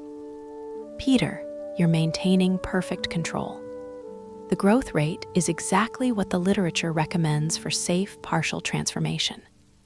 It feels natural, Peter said with obvious wonder. Not painful or frightening at all, just right somehow. The tail continued to develop over the next hour, slowly taking on its characteristic rat-like appearance. It was surprisingly substantial, thick at the base where it emerged from Peter's spine, then tapering to a more delicate tip, covered in fine fur that matched Peter's hair color. "That's incredible," Sirius said with genuine admiration. "Peter, you've grown a fully functional rat tail on your first major attempt. The motor control, the sensory integration, it's textbook perfect transformation." Peter experimented with moving his new appendage, finding that he could control it with the same unconscious ease as his arms or legs. "The sensory feedback is amazing," he reported. "I can feel textures and temperatures through the entire length. It's like having an extra limb with its own specialized capabilities." "Can you reverse it?" James asked. "I think so," Peter replied, concentrating on the reversal process they'd practiced extensively. "Let me try." But as he focused on retracting the tail, Peter encountered an unexpected problem. The transformation had been so natural and comfortable that his magical core seemed reluctant to undo it. "It's not responding to reversal attempts," he said with the first note of concern in his voice. "I can feel the tail, I can move it perfectly, but I can't seem to convince my magic to make it go away." "That's not unusual," Remus said, consulting his notes. "Sometimes successful transformations feel so natural that your magical signature doesn't want to reverse them. Try focusing on your human identity rather than the transformation itself." Peter attempted several different reversal techniques, but the tail remained stubbornly attached. After an hour of increasingly frustrated efforts, they decided to take a break and try again in the morning. "It's not dangerous," Remus assured Peter as they prepared to leave their classroom. "The tail is healthy, properly integrated with your nervous system, and not causing any complications. Sometimes it just takes time for new transformations to become reversible." "How much time?" Peter asked nervously. "Usually a few days at most," Remus replied. "Though there have been cases where minor transformations persisted for several weeks." "Several weeks?" Peter's voice rose with alarm. "In extreme cases," Remus said quickly. "But those were typically transformations that went wrong in some way. Your tail is perfect. It should reverse much more quickly." The problem was that Peter couldn't exactly walk around Hogwarts with a rat tail without attracting unwanted attention. They spent considerable effort that evening figuring out how to conceal the appendage under his normal clothes and robes. "Tuck it around your waist," Sirius suggested after they'd tried several configurations. "Then secure it with a belt. It'll be uncomfortable, but it should be invisible under your robes." "This is going to be a very long night," Peter muttered as he experimented with tail concealment techniques. The next morning brought no improvement. If anything, Peter's connection to the tail had strengthened overnight, making reversal attempts even less successful. He attended breakfast with his appendage carefully hidden, but the physical discomfort of keeping it constrained was obvious to his friends. "This is more difficult than I anticipated," he whispered to James during potions class. "The tail wants to move naturally, but I have to keep it completely still. It's like trying to hold your breath for hours at a time." "Can you reverse it at all?" James asked quietly. "I've been trying all morning," Peter replied. "But it feels more integrated with my body now, not less." I think the longer it remains, the more permanent it becomes. That evening, they devoted their entire research session to tail removal techniques. Remus had found several specialized texts on reversing persistent transformations, but most of the methods were complex and potentially dangerous. The safest approach is gradual reduction, Remus explained. Instead of trying to remove the tail completely, you slowly decrease its size and sensitivity over several days until it's small enough to disappear naturally. What's the alternative? Peter asked. Forced severance, but that's essentially magical amputation. It would work quickly, but could cause permanent damage to your nervous system. Gradual reduction sounds much preferable, Peter said hastily. They spent the next several days working on gradual tail reduction with mixed results. Peter could decrease the tail's size slightly, but the process was slow and exhausting. Meanwhile, he had to continue attending classes and maintaining normal activities while concealing his transformed state. The physical challenges were manageable, but the psychological impact was more significant than any of them had anticipated. Having a rat tail wasn't just a physical transformation. It came with enhanced spatial awareness, improved balance, and subtle changes in how Peter processed sensory information. I keep wanting to use it for communication, Peter confided to his friends during one of their sessions. Rats use tail position and movement as part of their social signaling. I find myself unconsciously trying to express emotions through tail gestures that no one can see. That's fascinating from a research perspective, Remus said, but probably frustrating for you personally. It's like having a conversation where you can only speak half the words, Peter agreed. The rat consciousness wants to communicate in ways that my human social environment can't accommodate. The social challenges became even more complex as the days passed. Peter's housemates began to notice that he was moving differently, sitting strangely, and occasionally making subtle gestures that didn't quite make sense in human context. Pettigrew's been acting odd lately, James overheard a fourth year saying during lunch. Keeps fidgeting like he's got something stuck down his back. Maybe he's got fleas, another student suggested with a laugh. If only they knew, James thought grimly. By the end of the first week, Peter had managed to reduce the tail to about half its original size, but it was still far too substantial to ignore. More concerning was the fact that the reduction process was becoming increasingly difficult as his magical core adapted to the transformation. It's like my magic considers the tail to be a permanent part of my anatomy now, Peter explained during one particularly frustrating session. The longer it remains, the more convinced my magical signature becomes that this is my natural state. That's exactly what the literature warns about, Remus said grimly. Extended transformation can lead to permanent magical adaptation. If we can't reverse this soon, it might become irreversible. How soon is soon? Peter asked with growing anxiety. The texts suggest that transformations become increasingly difficult to reverse after about 10 days, Remus replied. After 2 weeks, reversal becomes exponentially more challenging. They'd been working on the problem for 8 days. Right, James said with determination. Emergency measures. What are our options for forced reversal?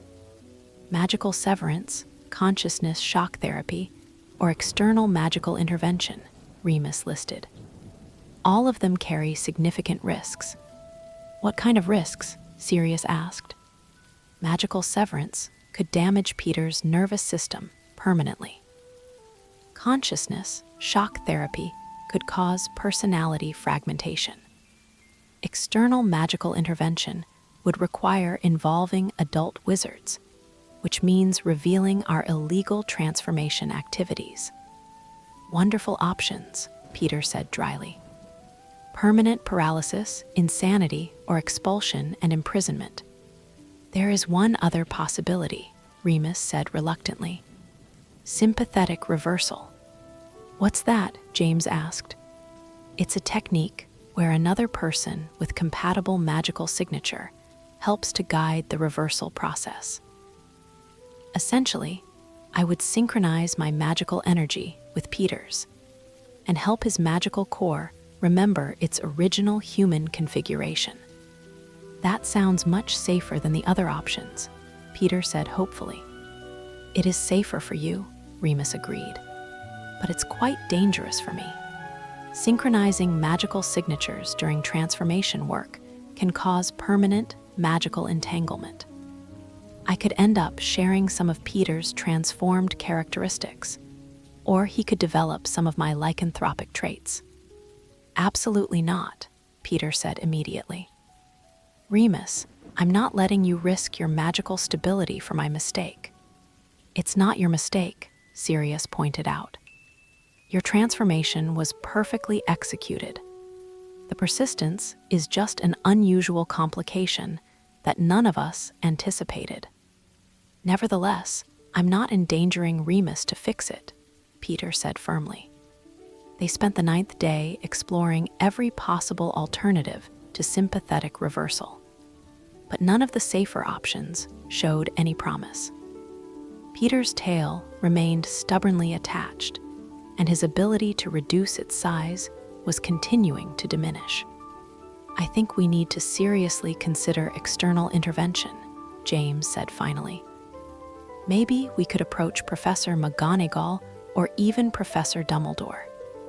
Explain the situation and ask for help. That would mean confessing to nearly 2 years of illegal magical research, Remus pointed out. We'd all be expelled, possibly imprisoned, and definitely banned from ever attempting legal animagus transformation. Better than Peter being permanently stuck with a rat tail, Sirius said. Is it though? Peter asked quietly. I am. Ian, the tail isn't really causing me any serious problems. It's inconvenient and socially awkward, but it's not dangerous or painful. Maybe I could just learn to live with it. Peter, James said gently, you can't spend the rest of your life hiding a rat tail. Apart from the practical difficulties, the psychological impact would be enormous. Besides, Remus added, persistent partial transformation often leads to gradual expansion of the transformed areas. Your tail might start extending up your spine, or you might begin developing other rat characteristics involuntarily. Right, Peter said with resignation. So we're back to risky intervention methods. On the 10th day, as they were preparing for what might be their last attempt at conventional reversal, Peter made an unexpected discovery. Wait, he said, pausing in the middle of a reversal attempt. I think I understand the problem. What do you mean? Remus asked. The tail isn't stuck because my magic won't let it go, Peter explained. It's stuck because I don't actually want it to go away. What? Sirius said. I've been trying to convince myself that I want to reverse the transformation, but deep down, I really don't. The enhanced abilities, the improved spatial awareness, the connection to my rat nature, I like having them. My subconscious is sabotaging the reversal attempts because I genuinely don't want to give up what I've gained. It was a revelation that cast their entire approach to the problem in a different light. Instead of fighting a magical malfunction, they were dealing with Peter's own internal conflict about his transformation. So how do we resolve that? James asked. I need to genuinely decide whether I want to keep the tail or remove it, Peter replied. And I need to be honest about that decision, both with myself and with my magic. And what do you decide? Remus asked. Peter was quiet for a long moment, clearly wrestling with the question.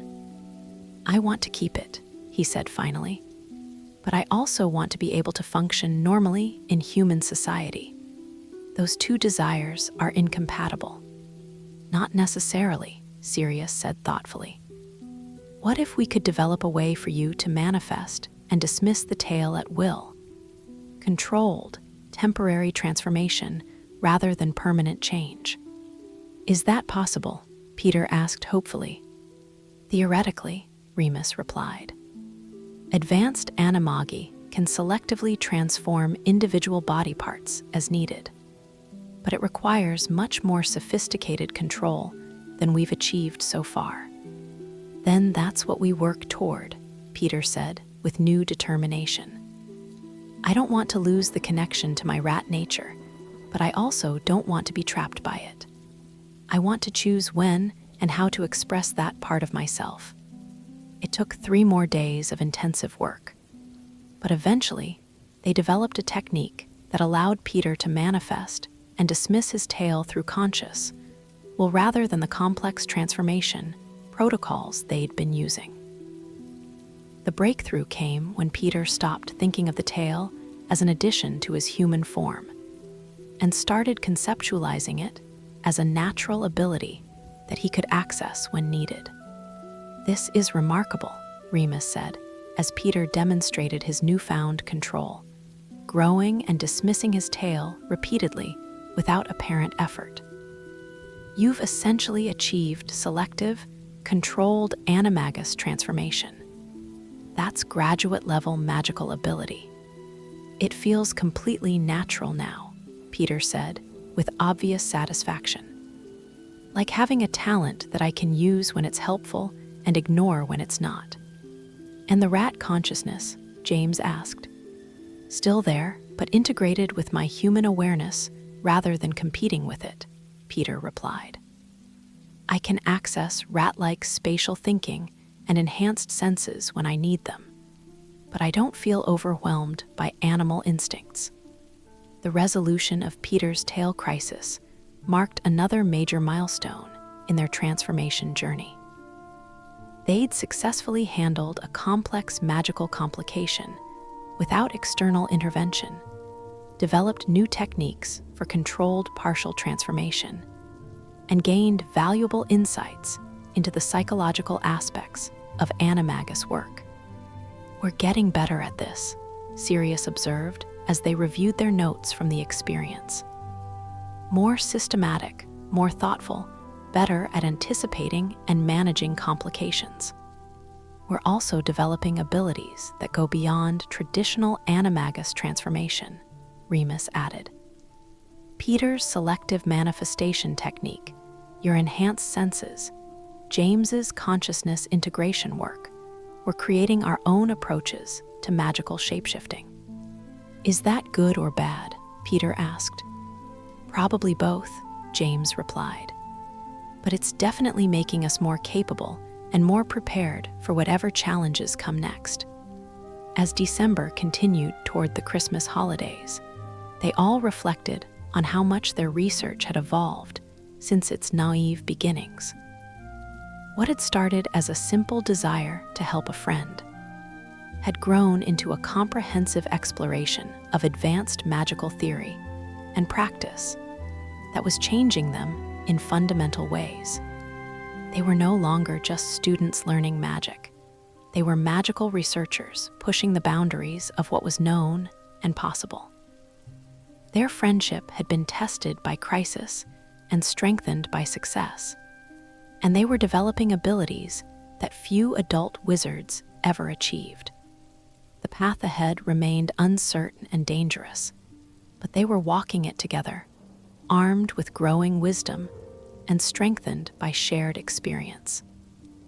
The age of the Marauders was continuing to evolve, becoming more sophisticated and more powerful with each challenge they faced and overcame. Outside their hidden classroom, winter snow continued to fall on Hogwarts. But inside their circle of magical learning, 4 friends were quietly revolutionizing their understanding of what it meant to be human, what it meant to be animal, and what it meant to choose your own nature rather than simply accepting the one you were born with. Chapter 10: Horns in the Great Hall. January had returned to Hogwarts with a vengeance, bringing with it the kind of bitter cold that made even the warmest common room feel drafty, and the Great Hall's magical heating seem inadequate. But for James Potter, the chill in the air was nothing compared to the growing pressure he felt as his animagus abilities became increasingly difficult to suppress. The Christmas holidays had provided a welcome respite from the constant vigilance required to prevent involuntary transformations. At Potter Manor, surrounded by his parents' understanding presence and the familiar rhythms of home, James had been able to relax his magical control without fear of exposure. He'd even experimented with partial antler growth in the privacy of his bedroom, marveling at the way the bone extensions felt both foreign and completely natural. But returning to Hogwarts meant returning to the stress, emotional intensity, and social pressures that seemed to trigger his stag consciousness at the worst possible moments. "You're looking tense," Remus observed as they settled into the Great Hall for breakfast on their second day back from holiday. "Everything all right?" "Fine," James replied automatically, though he was acutely aware of the tingling sensation behind his temples that had been growing stronger since he'd woken up. Just tired from the train journey yesterday. It wasn't entirely true. The tingling sensation was becoming familiar. It was the early warning sign that his stag consciousness was pressing close to the surface, looking for an opportunity to manifest physically. He'd learned to recognize it over the past few months, but recognizing it and controlling it were proving to be very different skills. "Have you been practicing the suppression techniques we worked on before the holidays?" Peter asked quietly, demonstrating his own newly developed sensitivity to his friend's magical states. "Every day," James confirmed, "but they're becoming less effective. It's like my magical core is getting stronger and more insistent about expressing the stag aspects." "That's normal for this stage of development," Remus said, though his tone carried a note of concern. "Your animal consciousness is becoming more integrated with your human magical signature. The challenge is learning to direct that integration productively rather than letting it manifest randomly." "Easier said than done," Sirius muttered, unconsciously flexing his fingers in a gesture that his friends recognized as his way of managing his own canine impulses. The conversation was interrupted by the arrival of the morning post. Owls swooped through the great hall in their usual chaotic ballet, delivering letters, packages, and copies of the Daily Prophet to students throughout the room. James wasn't expecting any mail, so he was surprised when a large tawny owl landed directly in front of him with a thick envelope bearing his family's seal. Even more surprising was the owl's behavior. Instead of simply dropping the letter and flying away, it remained perched on the table, fixing James with an intense stare that seemed almost accusatory. "That's odd," Peter said. "Your family owl usually doesn't wait for a response unless there's something urgent." James opened the letter with growing apprehension, his sense of unease increasing as he recognized his father's formal handwriting. The script that Charles Potter used for serious family business, rather than casual correspondence. "James, your mother and I have received some concerning reports regarding unusual magical activity at Hogwarts. While we have complete confidence in your judgment and character, we feel it's important to discuss these matters with you directly. Additionally, there have been some inquiries from ministry contacts about advanced transformation magic being practiced by underage wizards. We want to ensure that you're not inadvertently involved in anything. Gee, that could jeopardize your education or future prospects. Please respond immediately to confirm that you're well and that there are no magical complications we should be aware of. Your father, Charles Potter. James felt his blood turn to ice as he read the letter. His parents knew something was wrong, and worse, the ministry was apparently investigating unauthorized transformation magic. The careful secrecy they'd maintained for over a year was beginning to unravel. "What is it?" Remus asked, noting James's sudden pallor. "Trouble," James replied quietly, handing the letter to his friends to read. "Big trouble." As Sirius, Remus, and Peter read the letter, James became increasingly aware of the pressure building behind his temples. The stress of his parents' warning, combined with the fear of ministry investigation, was triggering exactly the kind of emotional intensity that led to involuntary transformations. Not here, he thought desperately. Not in the Great Hall with hundreds of students watching. But his magical core wasn't listening to rational arguments. The stag consciousness, which had been quietly integrated with his human awareness for months, suddenly surged forward with an intensity that took his breath away. "James," Peter said urgently, "your eyes are changing color." James could feel it happening, the familiar shift from hazel to the deep amber of his stag form. But this time, the change didn't stop with his eyes. The pressure behind his temples was building to an almost unbearable level, and he could sense something trying to push through his skull. "Get out of here," Remus hissed. "Now before."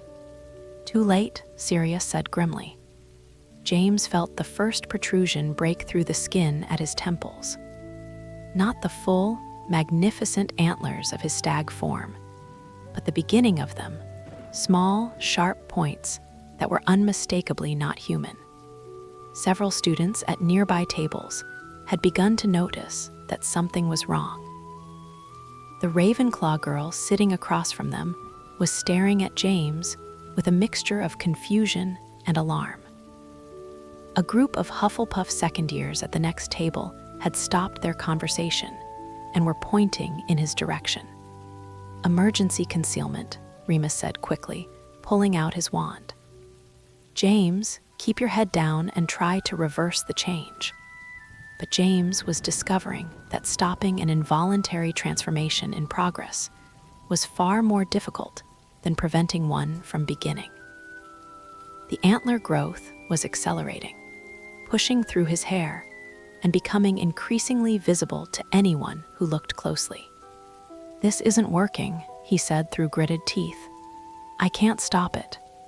"Distraction protocol," Sirius said, standing up abruptly and knocking over his goblet of pumpkin juice.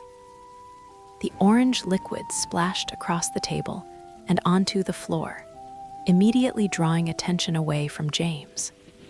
"Oh, bloody hell," Sirius exclaimed loudly, pulling out his wand to clean up the spill. "Sorry, everyone, clumsy morning." Peter immediately joined the performance, jumping up to help with the cleanup while positioning himself to block the view of James from most of the Great Hall. "Here, let me help." Scourgify. The distraction bought James a few precious moments, but it couldn't solve the fundamental problem. The antler growth was continuing, and soon it would be impossible to hide even with his friend's help. "James," Remus said quietly, "you need to get to the hospital wing. We'll tell everyone you felt suddenly ill." "I can't walk through the castle like this," James replied, reaching up to touch the small but unmistakable protrusions on his head. "These are getting bigger by the minute." "Then we make them bigger," Sirius said suddenly. "What?" Peter squeaked. "Not actually bigger," Sirius clarified quickly. "But we make them look deliberately artificial. If James appears to be wearing some kind of magical prank item rather than experiencing an involuntary transformation, people will assume it's a joke rather than a magical emergency." It was a brilliant improvisation. Remus immediately began casting glamour charms to make James's developing antlers look more like a novelty headpiece, while Peter created the appearance of a joke shop label attached to one of the protrusions. "There," Remus muttered as he finished the cosmetic modifications. "Now it looks like you're testing out some kind of prank antlers from Zonko's." James stood up carefully, acutely aware that his balance was affected by the additional weight on his head. The antlers weren't yet fully developed, but they were substantial enough to change his center of gravity. "How do I look?" he asked nervously. "Like you're wearing a moderately convincing pair of joke antlers," Peter replied. "The glamour isn't perfect, but it should fool casual observation." They made their way out of the Great Hall as quickly as possible, without appearing to rush. James kept his head down and tried to project the casual embarrassment of someone who had fallen victim to a prank, rather than the terror of someone whose illegal magical research was manifesting in public. "Potter," a voice called from behind them. James's heart sank as he recognized the drawling tone of Severus Snape. Of all the people to notice his condition, Snape was probably the worst possible choice. "What's that on your head, Potter?" Snape asked with obvious malicious curiosity. "Some new way to make yourself the center of attention." "Just a prank item," James replied, not turning to face his tormentor. "Nothing interesting." "Really?" Snape's voice carried a note of suspicion that James found deeply unsettling. "It looks remarkably realistic for a simple prank." "That's the point of good prank items," Sirius said smoothly, stepping between James and Snape. "They're supposed to look convincing." "Indeed," Snape said, but his dark eyes remained fixed on James with an intensity that suggested he wasn't entirely convinced by their explanation. They managed to escape from Snape's scrutiny and make it to their hidden classroom without further incident. But James's condition was continuing to deteriorate. The antlers had grown another inch during their journey through the castle, and the glamour charms were becoming less effective at disguising their organic nature. "Right," Remus said as soon as they were safely behind their concealment charms. "Let's get those off you before they become impossible to hide." But removing the antlers proved to be more challenging than any of them had anticipated. Unlike Peter's tail, which had been a simple addition to his existing anatomy, James's antlers were integrated with his skull structure in ways that made reversal extremely complex. "I can feel them connected to my magical core," James explained as he attempted various reversal techniques. "They're not just growing from my head, they're actually part of my skeletal system now." "That's consistent with stag anatomy," Remus said, consulting his notes. "Antlers aren't just decorative features, they're extensions of the skull that involve significant bone, blood vessel, and nerve integration." "Can you reverse it?" Peter asked anxiously. "I'm trying," James replied, his face tight with concentration. "But it's like trying to ungrow a permanent tooth. The magical and physical integration is much deeper than I expected." They spent the next several hours working on antler removal techniques, but their efforts were largely unsuccessful. The antlers continued to grow slowly but steadily, and James's ability to control or reverse the process seemed to be diminishing rather than improving. "We need a different approach," Sirius said finally. "James, what if instead of fighting the transformation, you completed it temporarily?" "Complete it," James repeated. "You mean full stag transformation?" "Just long enough to allow the antlers to shed naturally," Sirius explained. "Stags lose their antlers annually as part of their natural cycle. If you transform completely, go through the shedding process, then return to human form, you might be able to get rid of them safely. That's actually a brilliant idea, Remus said with admiration. Natural antler shedding is much safer than forced magical removal. But I've never attempted full transformation, James pointed out. What if I get stuck like Sirius did with his facial transformation? We're better prepared now, Peter said, and we have much more sophisticated emergency procedures. Plus, Sirius added, your partial transformations have been more successful than mine were. You might have better instinctive control. James considered the proposal carefully. The risks were significant. Full transformation carried all the dangers they'd been working so hard to prepare for. But the alternative was walking around Hogwarts with growing antlers that would soon be impossible to explain or conceal. All right, he said finally, but we do this with every possible safety measure in place. The preparation for James's first full transformation attempt took the rest of the evening. They established multiple layers of monitoring charms, practiced emergency reversal procedures until everyone knew their roles perfectly, and created detailed protocols for every conceivable complication. Remember, Remus said as James prepared to begin, if you feel yourself losing human consciousness at any point, signal immediately. Don't try to push through it. Just let us know and we'll begin emergency reversal. What if I can't signal because I'm too far into stag consciousness? James asked. We'll be monitoring your magical signature continuously, Peter replied.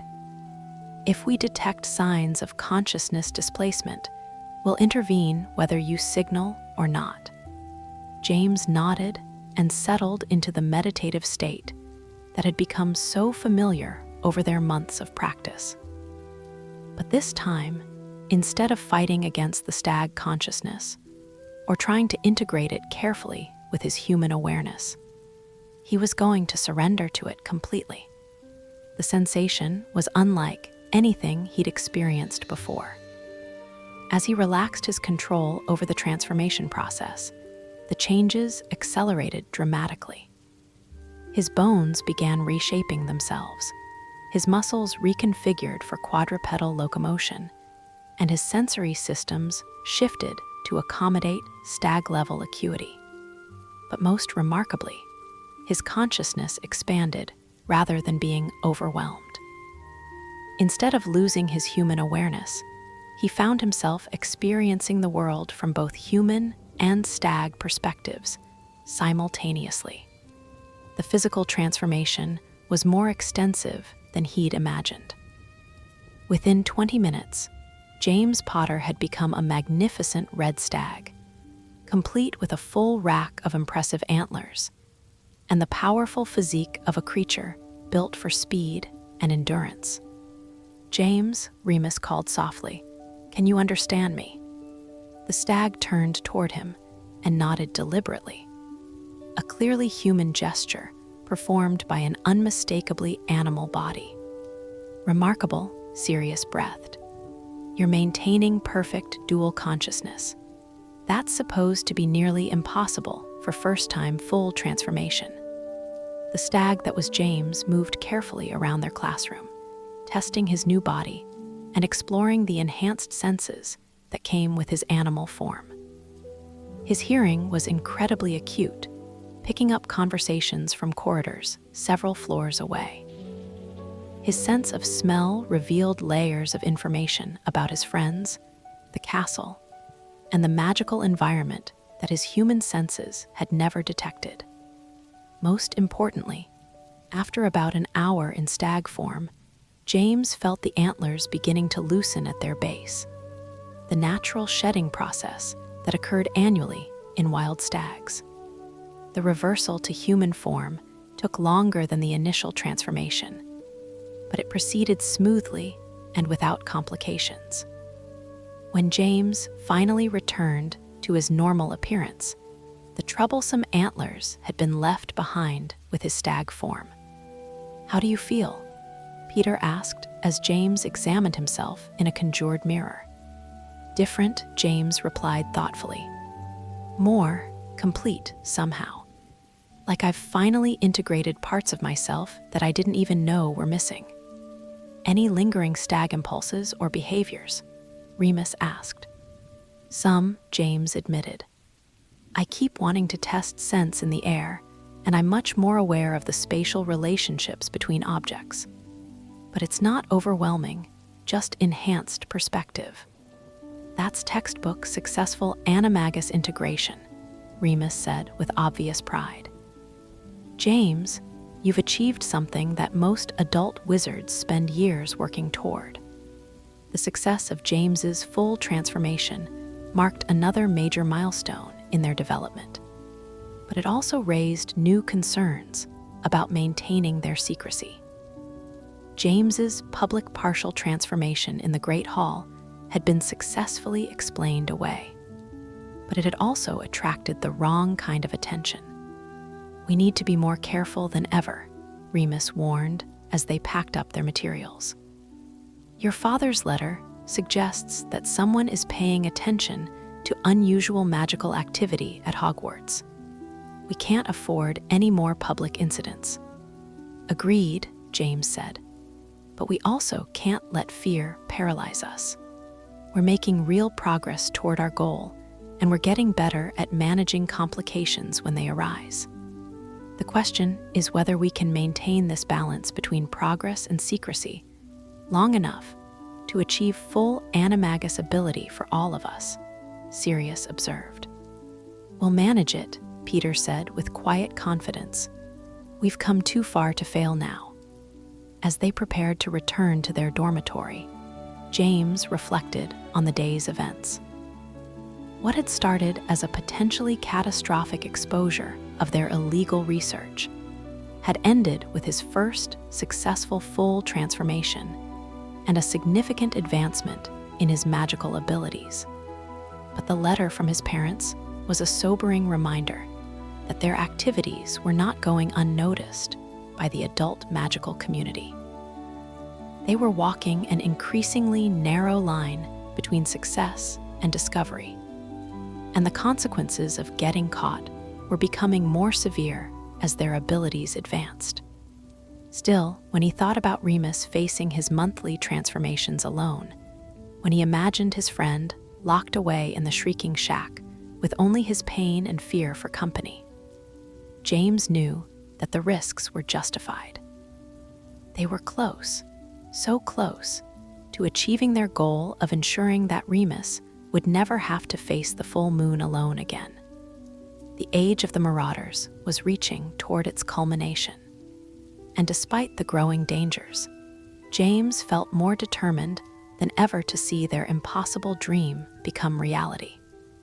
Outside their hidden classroom, the January wind howled around the castle walls, but inside their circle of friendship and magical ambition, 4 young men continued their transformation from ordinary students into legends in the making. The antlers were gone, but the stag remained, integrated now, with James's human consciousness in ways that would change him forever. And soon, very soon, he would use that integration to help his friend face the darkness that came with every full moon. The transformation of the Marauders was nearly complete. Chapter 11, Second Chances. February had settled over Hogwarts like a familiar blanket, bringing with it the kind of predictable routine that made the castle feel more like home than school. For most students, it was a time of settling into the rhythm of the spring term, of catching up on studies neglected during the holiday break, and of looking forward to warmer weather. For Sirius Black, however, February brought something far more significant: the knowledge that he was finally ready to attempt full transformation again. 3 months had passed since his catastrophic facial transformation. 3 months of careful preparation, enhanced safety protocols, and gradual rebuilding of his confidence in his magical abilities. The enhanced canine senses that had resulted from his accident had stabilized into manageable advantages rather than disorienting complications. And his understanding of transformation, magic, had deepened considerably through intensive study, and James's successful full transformation the previous month. "Are you certain you're ready?" Remus asked as they gathered in their hidden classroom on a Tuesday evening that felt heavy with anticipation. "There's no shame in waiting longer if you have any doubts."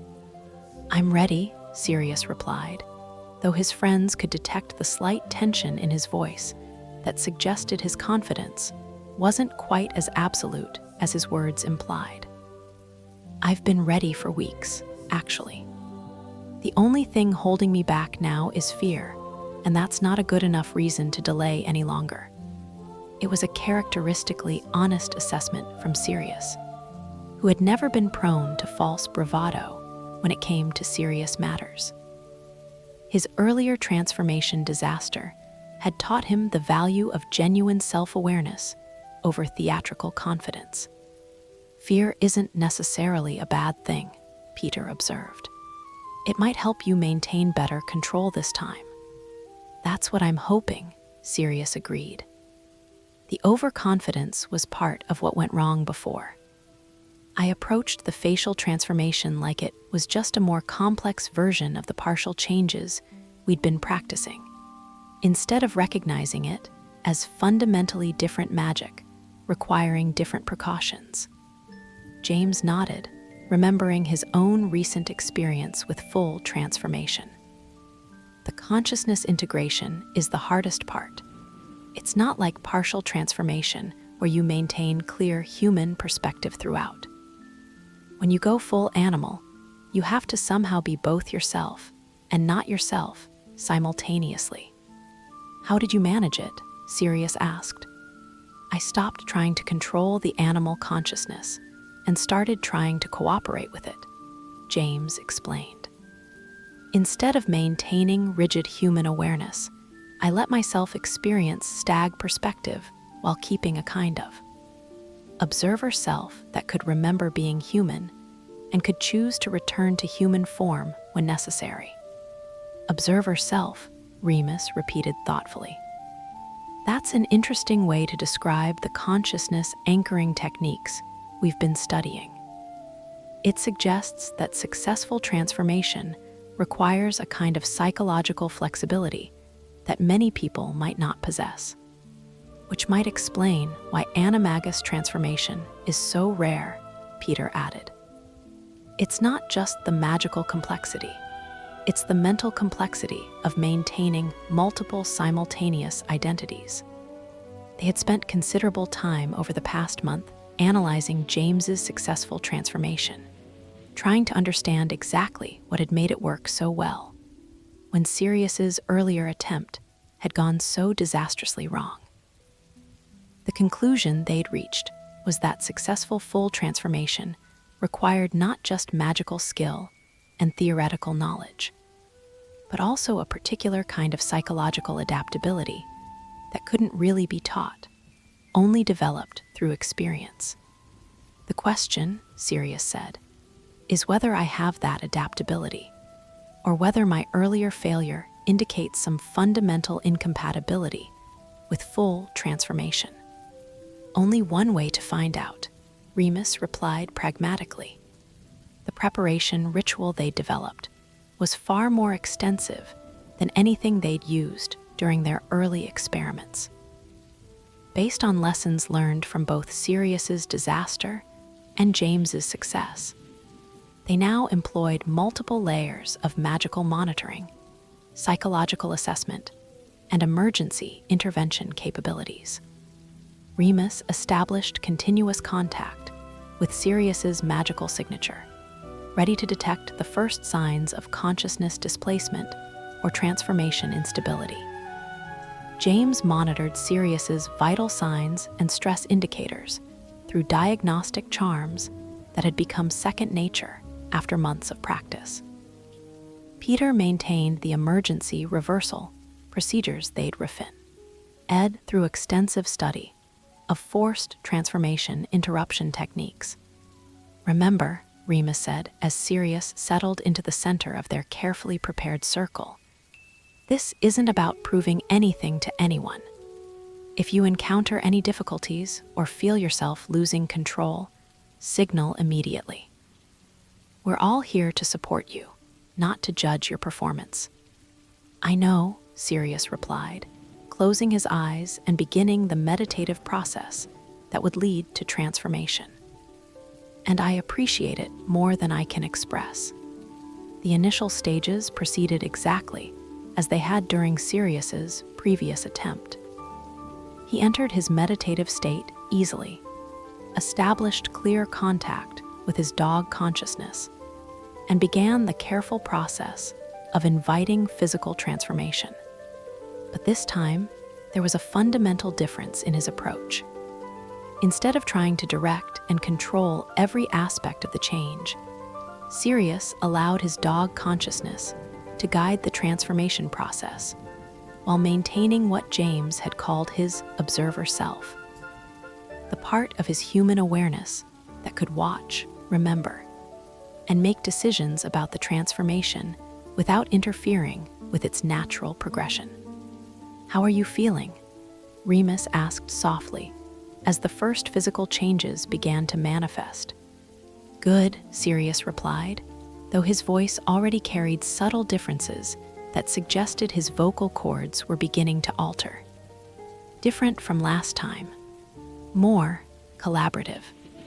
The physical transformation proceeded more slowly than James's had, but it was clearly more controlled and deliberate than Sirius's disastrous facial attempt months earlier.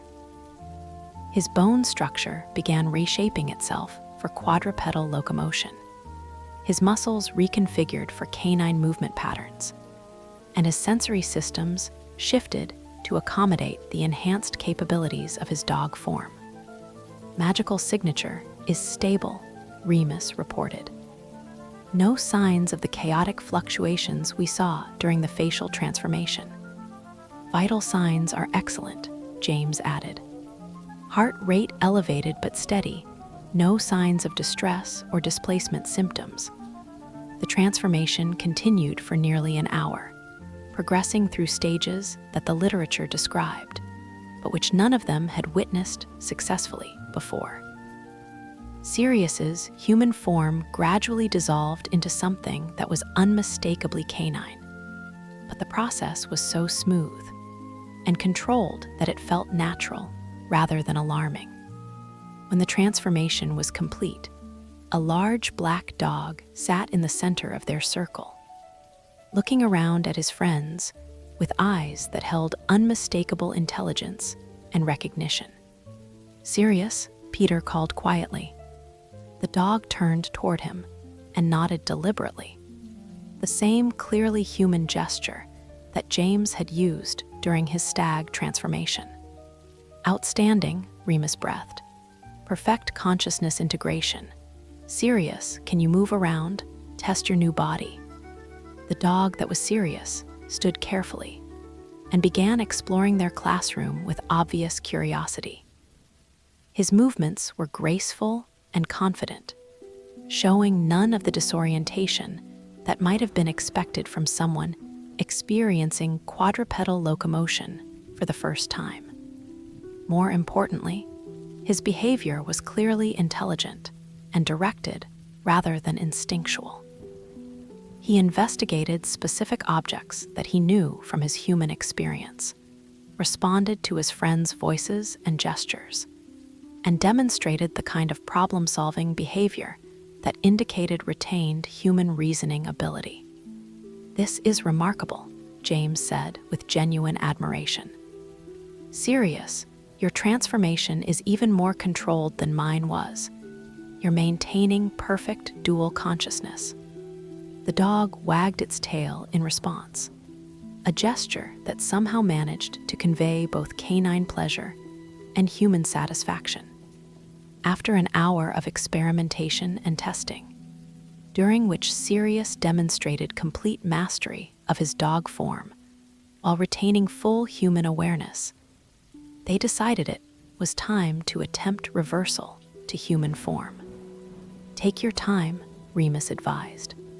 There's no rush, and the reversal process can be just as challenging as the initial transformation. But Sirius's return to human form proved to be as smooth and controlled as his transformation had been. Within 20 minutes, he was sitting in human form again, looking dazed but undeniably triumphant. "How was it?" Peter asked eagerly. "Incredible," Sirius replied, his voice filled with wonder. "Completely different from the facial transformation disaster.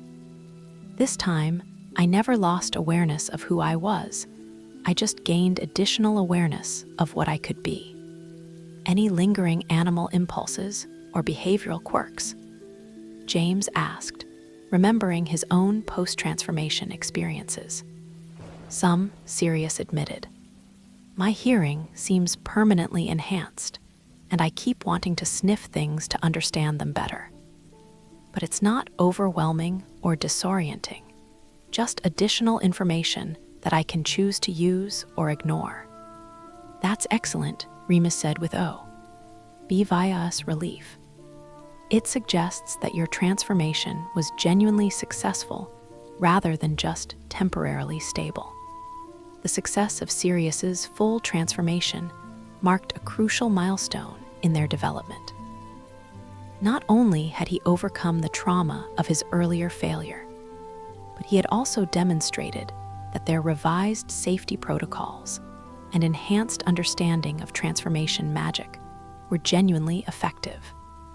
2 successful full transformations, Peter mused. "We're actually doing this, aren't we? We're actually becoming Animagi." "It's beginning to look that way," James agreed.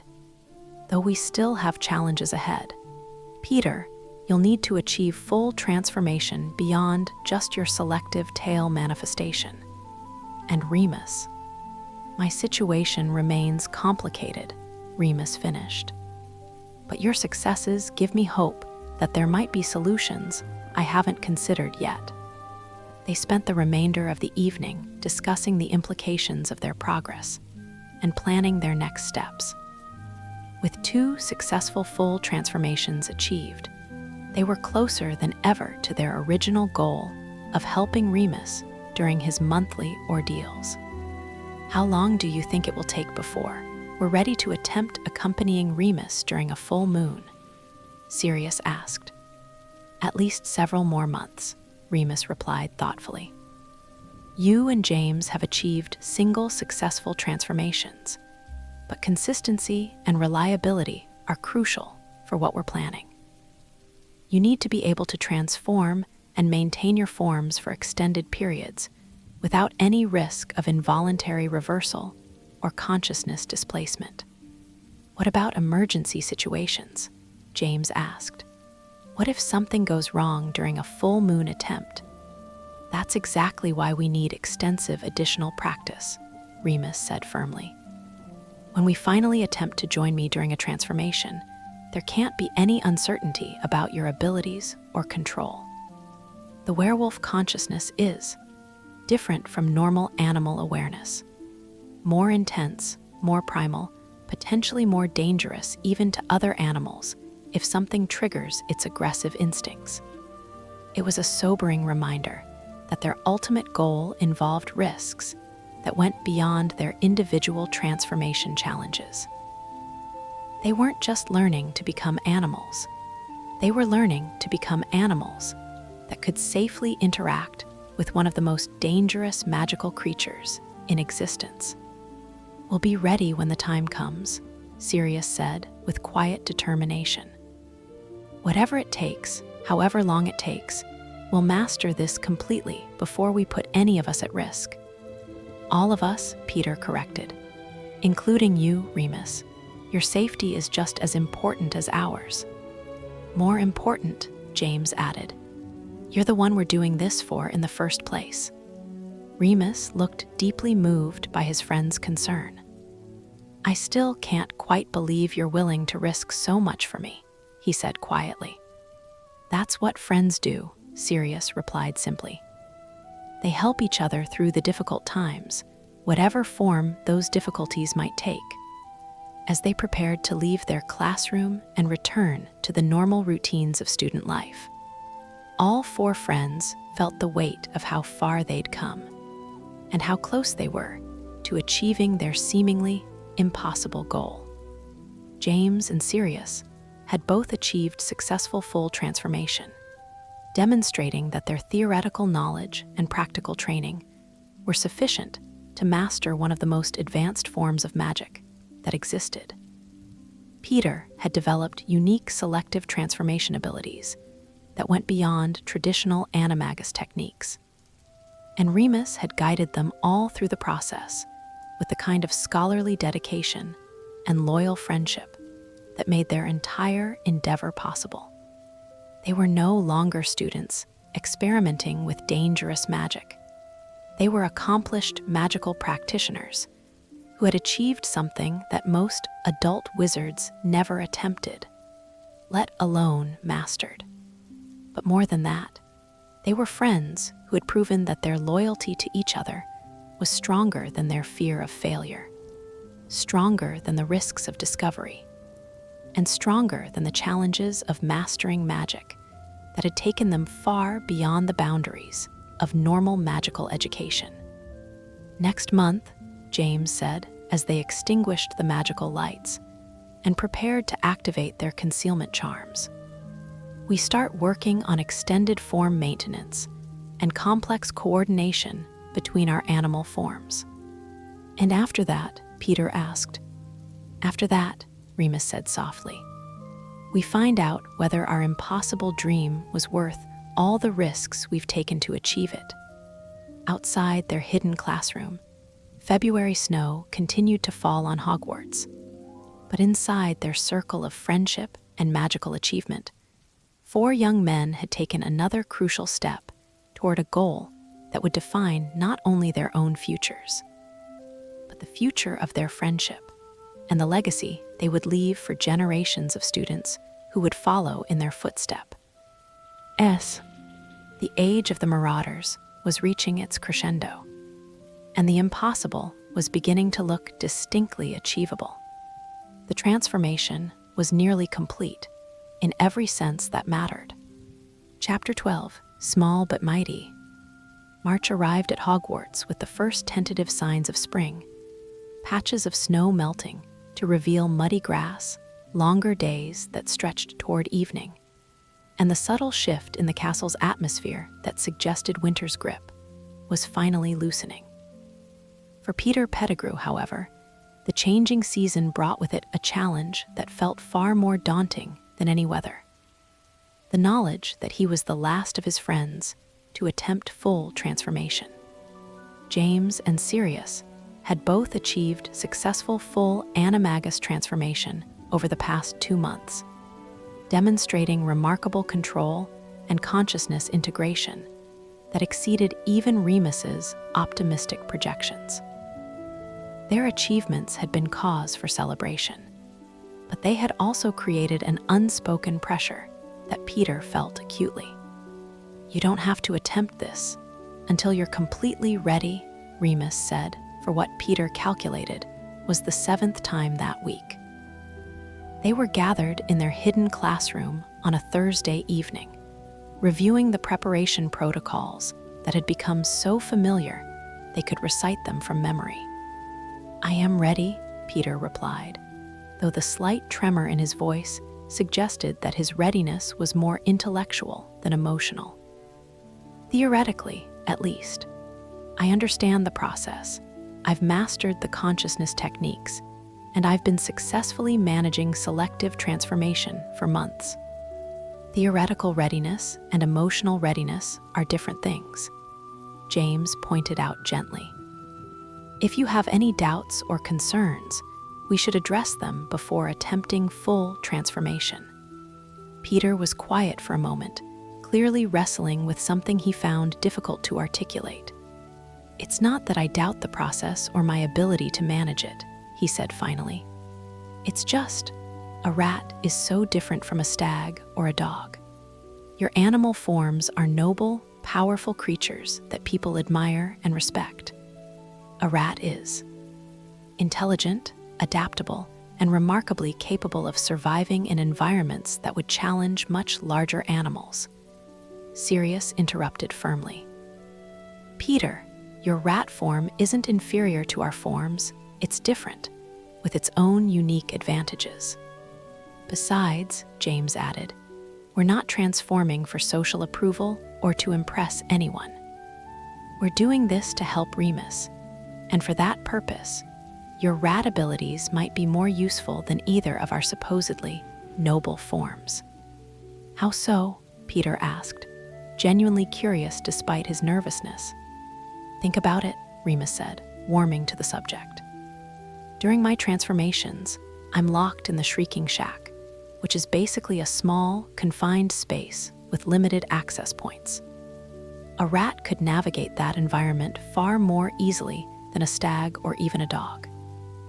You could investigate areas, find optimal positions, and potentially even escape if something went wrong, capabilities that neither James nor Sirius would have. Plus, Sirius added with a grin, rats are excellent at staying hidden and avoiding detection. If we ever need to conduct covert operations or gather information without being noticed, your form would be invaluable. Peter looked somewhat reassured by his friend's arguments, but the core of his anxiety remained. It's not just about the practical advantages, he admitted. It's about what transforming into a rat says about who I am fundamentally. James becomes a noble stag, Sirius becomes a loyal dog, and I become a creature that most people consider a pest. Peter, Remus said seriously, your animal form reflects your essential magical nature, not other people's prejudices about that type of creature. The magic chooses the form that best represents your core identity, your intelligence, your adaptability, your loyalty to your friends, your ability to find solutions that others might miss. The magic doesn't make mistakes about these things, James added. If your form is a rat, it's because that form perfectly represents the best aspects of who you are. The conversation was interrupted by a soft, scratching sound from outside their classroom. All four boys immediately went silent, listening intently for any sign that their activities had been discovered. The scratching came again, followed by what sounded like a small animal moving through the walls of the castle. Actual rat, Sirius whispered after a moment, probably foraging in the wall spaces. But instead of relaxing, Peter became more alert. Where exactly is it? He asked quietly. They listened carefully, tracking the sound as it moved through what appeared to be a network of passages within the castle walls. Behind that section of wall, James said, pointing to an area that looked completely solid, but which apparently concealed hidden spaces. There are passages there that connect to at least 3 different areas of the castle, Peter said, with certainty that surprised his friends. The rat is using them to avoid the main corridors while foraging for food. How do you know that? Remus asked. I'm not sure, Peter replied, looking puzzled by his own knowledge. But I can sense the layout of the passages, almost like I have a mental map of the hidden spaces in this part of the castle. That's your rat consciousness providing information that your human awareness wouldn't normally have access to, Sirius said with excitement. Peter, that's evidence of advanced consciousness integration that goes beyond what James and I have achieved. Really? Peter looked uncertain. Absolutely, Remus confirmed. The fact that you're accessing species-specific knowledge while in human form suggests that your connection to your animal nature is remarkably strong. That should make full transformation much easier and more stable. The revelation seemed to bolster Peter's confidence significantly. They spent another hour discussing the practical applications of his enhanced spatial awareness and the strategic advantages it might provide during their future activities. Right then, Peter said finally, settling into the center of their transformation circle with newfound determination. Let's see what happens when I stop holding back. The preparation ritual proceeded smoothly, with Peter demonstrating the kind of calm focus that had been absent from his earlier attempts. His connection to his rat consciousness felt stronger and clearer than ever before, and his confidence in his ability to manage the transformation process had stabilized considerably. "How are you feeling?" Remus asked as Peter began the actual transformation. "Good," Peter replied, his voice already carrying subtle changes that indicated the beginning of physical alteration. "Like I'm finally allowing myself to become who I've always been underneath." The transformation process was markedly different from James's and Sirius's experiences. Instead of the dramatic, visible changes that had characterized their shifts to larger animal forms, Peter's transformation was more subtle and gradual. His body compacted rather than expanded, his limbs shortened and reconfigured for quadrupedal movement, and his features refined themselves into the delicate but hardy characteristics of his rat form. The entire process had a quality of controlled precision that was quite different from the raw power of James's stag transformation or the loyal strength of Sirius's dog form. "Magical signature is perfectly stable," Remus reported. "Actually, it's more stable than either James's or Sirius's transformations were. Peter, you're maintaining remarkable control." When the transformation was complete, a medium-sized brown rat sat in the center of their circle, looking up at his friends with bright, intelligent eyes that held unmistakable human awareness. "Peter," James called softly. The rat nodded, and then, to everyone's surprise, began to explore their classroom with systematic thoroughness that was clearly intelligent and purposeful rather than instinctual foraging behavior. "He's investigating the room methodically," Sirius observed with admiration. "Look at how he's checking the security charms, testing the concealment spells, and mapping the available escape routes." Indeed, Peter's rat form was demonstrating exactly the kind of strategic thinking and environmental analysis that made rats such successful survivors. But more than that, his behavior showed clear evidence of human reasoning applied through rat capabilities. "Peter," Remus said, "can you access the wall passages you sensed earlier?" The rat immediately moved to the section of wall they'd been discussing and began investigating what had appeared to be solid stone. Within moments, he'd located a small opening that was completely invisible to human observation and slipped through it with effortless grace. "That's incredible," James breathed. "He found an entrance that we couldn't even see." They waited anxiously for several minutes, wondering if Peter had gotten lost or stuck in the hidden passages. But eventually, he reappeared through a completely different section of wall on the opposite side of the room. "He's been exploring the entire network," Sirius realized. "Peter, you've been gone for nearly 20 minutes. How extensive are those passages?" The rat squeaked once, clearly an affirmative response, then began what appeared to be an attempt to communicate the scope of what he'd discovered. "This is remarkable," Remus said. "Peter's maintaining complete human reasoning while accessing rat capabilities that go far beyond what we understood about the castle's hidden spaces." After an hour of experimentation, during which Peter demonstrated navigational abilities, enhanced sensory processing, and strategic thinking that impressed all his friends, they decided it was time to T-tempt reversal to human form. The return transformation was even smoother than the initial change had been.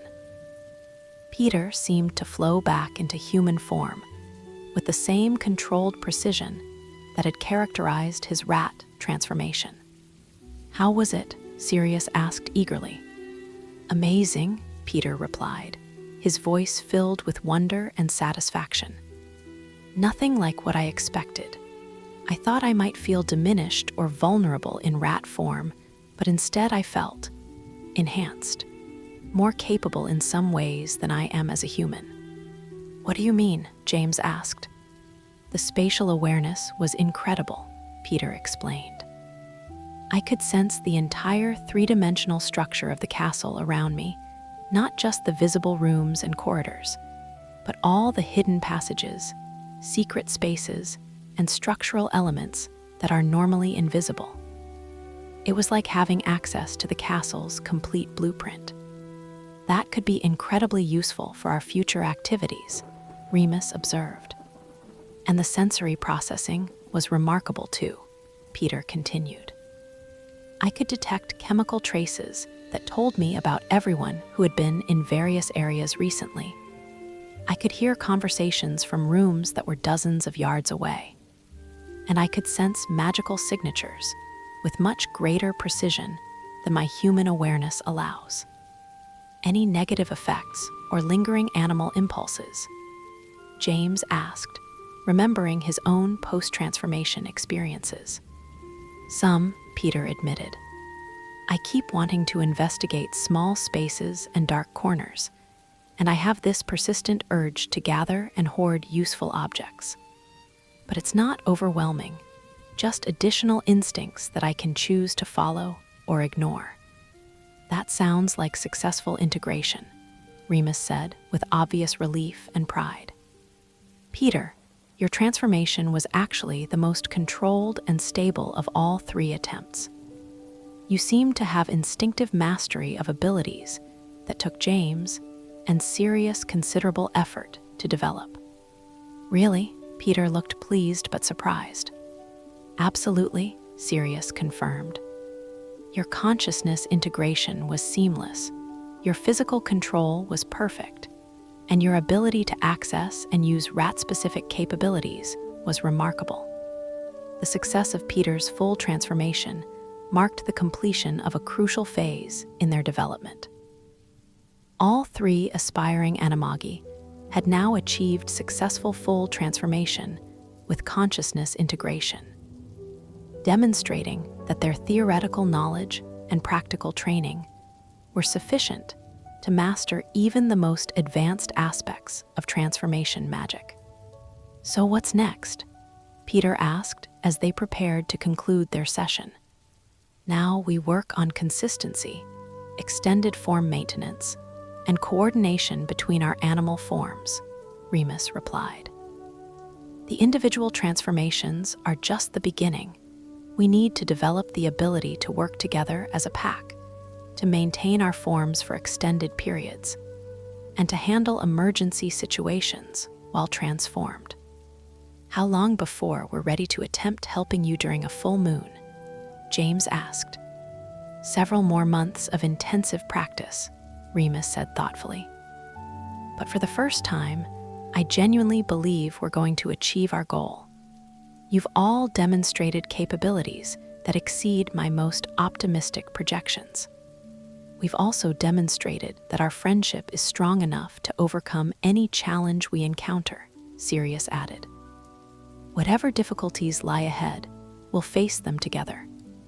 As they packed up their materials and prepared to return to the normal routines of student life, all 4 friends felt the profound satisfaction of having achieved something that many adult wizards never attempted, let alone mastered. But more than the magical achievement, they felt the deep contentment that came from proving to themselves and each other that their loyalty was stronger than fear. Their determination was stronger than setbacks, and their friendship was powerful enough to make the impossible become real. Peter's successful transformation had completed their individual journeys toward animagus mastery. But it had also marked the beginning of their collective journey towards something even more extraordinary, the transformation of their friendship into something that would define their lives and leave a lasting impact on the magical world. Outside their hidden classroom, March evening settled over Hogwarts with the promise of spring and renewal. Inside their circle of friendship and magical achievement, 4 young men had taken the final individual step toward a shared goal that would soon transform them from students into legends.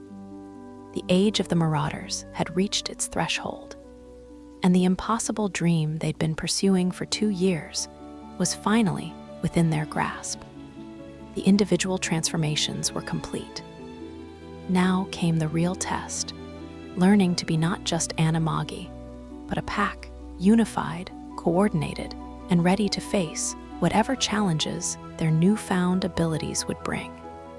The transformation of their ND ship was entering its final phase, and nothing would ever be quite the same again.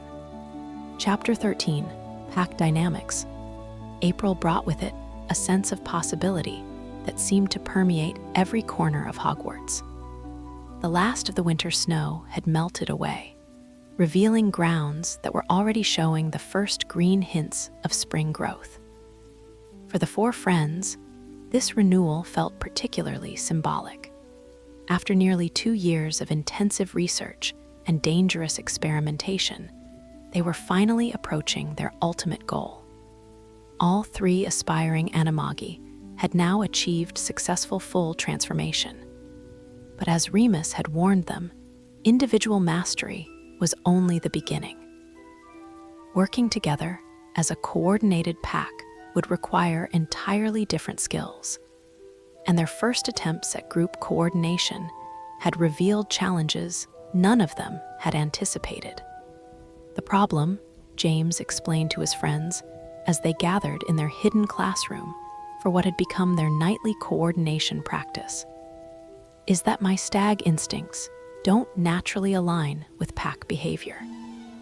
Stags are largely solitary creatures, especially outside of mating season. And my dog instincts expect a clear hierarchy with defined roles, Sirius added. But Peter's rat consciousness operates on completely different social principles, and your stag awareness doesn't fit into traditional pack structures at all. It's like trying to coordinate 3 different languages, Peter observed. We can all communicate individually, but when we try to work together, our animal instincts sometimes send conflicting signals. Remus nodded thoughtfully as he reviewed his notes from their previous practice sessions. The literature on multi-species animagus cooperation is quite limited, which suggests that what you're attempting is relatively rare. Most animagus groups seem to consist of individuals with compatible animal forms, all predators, all prey species, or all creatures with similar social structures. But that's exactly why our combination might be effective for helping you, James pointed out. We're not all trying to fulfill the same role. We each bring different capabilities and perspectives to the situation. True, Remus agreed. But it also means you need to develop communication and coordination methods that go beyond normal animal social behaviors. They had been working on pack coordination for 3 weeks now, with mixed results. Individual transformations proceeded smoothly for all 3 friends, but when they attempted to coordinate their actions while in animal form, their different instincts and capabilities often led to confusion and conflict. During their first group transformation, James's stag form had instinctively established territorial boundaries that excluded Sirius's dog, while Sirius's pack instincts had tried to establish dominance over Peter's rat. Peter, meanwhile, had interpreted both behaviors as potential threats and had spent most of the session hiding in the wall passages rather than participating in group activities. Tonight, let's try a different approach, Remus suggested. Instead of attempting complex coordination right away, let's focus on basic coexistence.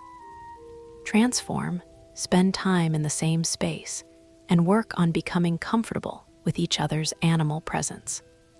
That sounds remarkably simple compared to what we were attempting before, Sirius observed. Sometimes simple is better, Remus replied. You're trying to integrate not just your individual animal and human consciousness, but also your collective pack dynamics. That's extraordinarily complex magic and psychology. It makes sense to build up to it gradually. The three friends settled into their now familiar transformation positions, each having developed personalized techniques for achieving and maintaining their animal forms. The individual transformations proceeded smoothly, and within 30 minutes, a red stag, a large black dog, and a brown rat occupied their classroom. But instead of immediately attempting to coordinate activities, they simply existed together in the same space, allowing their animal consciousness to adapt to the presence of the others, without the pressure of specific goals or tasks. The difference was immediately apparent. Without the stress of trying to accomplish particular objectives, the three animal forms seemed much more relaxed and accepting of each other's presence. The stag lowered his magnificent head to sniff curiously at the dog, who responded with a friendly tail wag rather than the dominance displays that had characterized their previous encounters. The rat emerged from his defensive position near the wall and began exploring the space around his larger companions with obvious confidence. This is much better than our previous attempts, Remus observed, watching their interactions with keen interest. You're developing natural comfort with each other's animal forms rather than trying to force cooperation through human rhea. Sunning, they spent nearly an hour simply coexisting, gradually developing a kind of natural rhythm in their movements and interactions. The stag's territorial instincts relaxed as he became accustomed to sharing space with companions rather than competitors. The dog's pack-oriented behavior shifted from dominance-seeking to protective partnership. The rat's survival instincts evolved from defensive hiding to confident exploration and reconnaissance. Try moving together now, Remus suggested. Not toward any specific goal, just coordinate movement around the room. The results were remarkably improved from their previous attempts. Instead of the chaos and conflict that had characterized their earlier group activities, the three animals moved with a natural flow that suggested genuine cooperation. The stag's movements became more deliberate and predictable, providing a stable anchor point around which the others could coordinate their actions. The dog adapted his pace and direction to complement the stag's choices while maintaining protective awareness of potential threats. The rat used his mobility and small size to scout ahead and provide advance information about their environment. Outstanding, Remus said with obvious excitement. You're developing genuine pack coordination based on complementary capabilities rather than traditional animal hierarchies. The breakthrough continued as they experimented with different types of coordinated activities. When they practiced moving through the castle corridors, carefully avoiding areas with human activity, they developed an effective system where Peter's rat form would scout ahead through hidden passages. Sirius's dog form would provide security and threat assessment, and James's stag form would serve as both transportation and the primary decision-making presence. This is remarkable, Remus said, after observing several successful coordination exercises. You've essentially created a new form of pack behavior that combines the advantages of all three animal types while minimizing their individual limitations. "It feels natural now," James reported after returning to human form. "The stag consciousness doesn't feel isolated or territorial. When working with Sirius and Peter, it feels complete, like I'm part of something larger than myself." "Same here," Sirius agreed. "The dog instincts have adapted to see you both as pack members rather than competitors or subordinates to be managed. It's a much more comfortable and effective dynamic. And I feel genuinely safe and valued," Peter added. "Instead of hiding from larger animals, my rat consciousness recognizes you both as protectors and partners. The pack dynamic makes me feel more capable and confident rather than more vulnerable." The psychological integration they were achieving was as remarkable as the practical coordination. Instead of fighting against their animal instincts or trying to suppress them in favor of human reasoning, they were learning to channel and direct their animal consciousness in ways that enhanced their collective capabilities. "How do you think this will translate to helping Remus?" Sirius asked as they prepared to conclude their session. "I think it's going to be more effective than any of us originally hoped," Remus replied thoughtfully. "Your pack dynamic is based on cooperation and mutual support rather than dominance or competition. That's exactly the kind of environment that might help stabilize my werewolf consciousness." "What do you mean?" James asked. "Werewolf transformation involves a fundamental loss of human reasoning and the dominance of predatory instincts," Remus explained. "But those instincts are largely directed toward hunting and territorial behaviors. If I'm surrounded by a coordinated pack that isn't threatening my territory and doesn't trigger my hunting responses, my werewolf consciousness might remain calmer and more manageable." "That makes sense," Peter said. "Instead of fighting against your werewolf instincts, we'd be providing an environment where those instincts don't need to be aggressive or destructive." "Exactly," Remus confirmed. "Your stag form represents strength without threat, your dog form represents loyalty and protection, and your rat form represents intelligence and non-competing companionship. From a werewolf perspective, that's an ideal pack configuration." They spent considerable time over the following weeks refining their pack coordination and developing more sophisticated cooperation techniques. They learned to communicate through subtle body language, coordinate complex movements through shared understanding, and support each other through different types of challenges and situations. More importantly, they developed an intuitive awareness of each other's needs, capabilities, and limitations while in animal form. James learned to moderate his stag form's natural dominance to create space for his friends' contributions.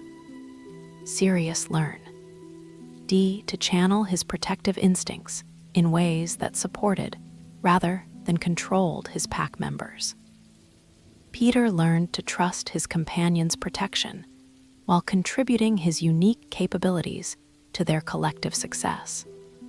"We're ready," Remus announced one evening in late April as they concluded another successful coordination session. "Not for a full moon attempt yet. That will require additional preparation and safety measures.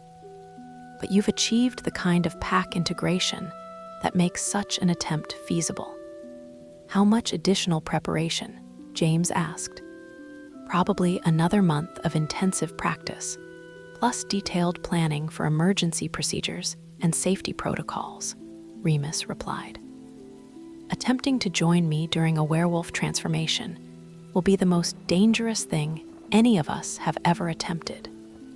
We need to be absolutely certain of our abilities and our emergency procedures." "But it's actually going to happen," Peter said with wonder. "After 2 years of work, we're actually going to be able to help you." "Thanks to all of you," Remus said quietly. I still can't quite believe that you were willing to undertake this incredible journey just to help me with my condition. Not just to help you, Sirius corrected. To help our friend, there's a difference. A significant difference, James agreed. We didn't do this because you needed help. We did it because we wanted to help, because that's what friends do for each other. And because, Peter added with growing confidence, we've discovered that we're capable of far more than we ever imagined when we work together. As they prepared to leave their classroom and return to the normal routines of student life, all four friends felt the profound satisfaction of having achieved something truly extraordinary. They had not only mastered some of the most advanced magic that existed, but they had also created something new, a form of cooperation and friendship that transcended the normal boundaries between human and animal consciousness. More than that, they had proven to themselves and each other that their loyalty was powerful enough to overcome any obstacle. Their determination was strong enough to master any challenge, and their friendship was deep enough to risk everything for each other's well-being. The pack was complete, the coordination was achieved, and their impossible goal was finally within reach. Soon, very soon, they would discover whether their years of work and sacrifice had been enough to help their friend face his darkest nights with companionship instead of isolation. The age of the Marauders was approaching its culmination, and the legend they would leave behind was taking its final shape through nights of careful practice, dangerous experimentation, and unwavering friendship. Outside their hidden classroom, April evening settled over Hogwarts with the gentle warmth of spring and the promise of new possibilities. Inside their circle of magical achievement and deep friendship, four young men had completed the most extraordinary transformation any of them had ever imagined. Not just the transformation of their bodies, but the transformation of their understanding of what was possible when friends refused to accept that some challenges were simply too great to overcome. The pack was ready. The final test lay ahead, and whatever the outcome, they would face it together as they had faced everything else on this remarkable journey. The transformation of the Marauders was nearly complete, and nothing would ever be quite the same again. Chapter 14, Instincts versus Reason. May had arrived at Hogwarts with a warmth and vibrancy that made the approaching end of term feel both exciting and bittersweet. The castle grounds were alive with blooming flowers, active magical creatures, and students taking advantage of longer daylight hours to spend time outdoors. For most of the school, it was a time of anticipation, final exams approaching, summer holidays on the horizon, and the satisfying conclusion of another academic year. For Sirius Black, however, May brought a challenge that was proving more difficult than any exam he'd ever faced. Learning to control the increasingly powerful instincts that came with his enhanced canine consciousness. The problem had been developing gradually over the past several weeks.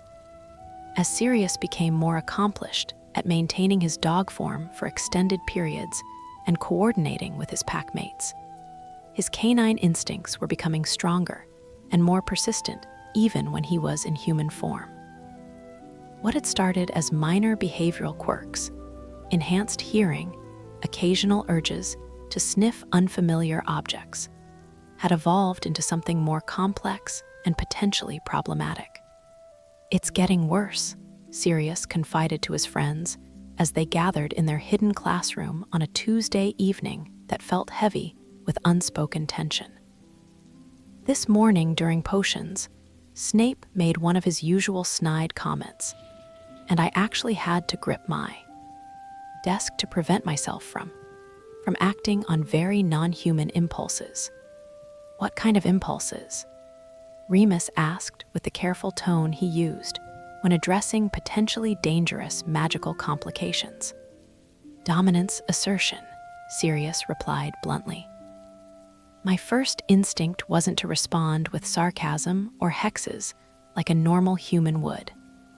It was to establish physical dominance through behaviors that would be perfectly normal for a dog, but completely unacceptable for a wizard. James felt a chill of concern. They had all experienced some degree of enhanced animal instincts following their transformations. But what Sirius was describing sounded significantly more intense than anything he or Peter had encountered. How long has this been developing? Peter asked. It's been gradual, Sirius said, running a hand through his hair in a gesture that had become more frequent lately. But it's accelerating. Over the past week, it's become much more difficult to maintain normal human social behaviors when I'm stressed or challenged. What triggers it? Remus asked, already pulling out parchment to take notes. Conflict, primarily, Sirius replied. Any situation where someone challenges my authority, threatens my friends, or disrupts what my canine consciousness perceives as pack order. The human part of me knows how to respond appropriately, but the dog instincts are becoming louder and more insistent. Have you attempted any of the consciousness balancing techniques we studied? James asked. I've tried, Sirius said with frustration. But the techniques that worked for minor instinct management aren't effective against this level of intensity. It's like trying to hold back a flood with a teacup. Remus was scribbling notes rapidly, his expression growing more concerned as he processed what Sirius was describing. This sounds like what the advanced texts call consciousness cascade, a condition where the animal identity becomes progressively more dominant over time, rather than maintaining stable integration with human awareness. That sounds ominous, Peter observed. It can be, Remus confirmed grimly. If consciousness cascade continues unchecked, the animal identity can eventually overwhelm human reasoning entirely. The person retains their human form and basic magical abilities, but their thinking patterns, emotional responses, and behavioral impulses become purely animal. How permanent is that condition? James asked, though he suspected he didn't want to know the answer. Variable, Remus replied. Sometimes it resolves naturally as the person's magical core finds a new equilibrium. Sometimes it requires intensive magical intervention. And sometimes it's permanent, Sirius finished quietly. Yes, Remus confirmed. But the literature suggests that consciousness cascade is most dangerous when it goes unrecognized and untreated. Since we're aware of what's happening, and we have theoretical knowledge of how to address it, our chances of successful intervention are much better. What kind of intervention? Sirius asked. Consciousness anchoring techniques, animal instinct channeling exercises, and if necessary, temporary transformation suppression to allow your human identity to reassert itself. Remus explained. Temporary transformation suppression, Peter repeated. Magically blocking your ability to access your animal form for a period of time, Remus clarified. It's a drastic measure because it can interfere with the fundamental magical integration you've achieved, but it's sometimes necessary to prevent permanent consciousness displacement. The prospect of losing his transformation abilities he'd worked so hard to achieve, and which had become integral to his sense of identity, was deeply disturbing to Sirius. But the alternative of losing his human reasoning was even worse. Let's try the less drastic interventions first, he said with forced calm. What are consciousness anchoring techniques?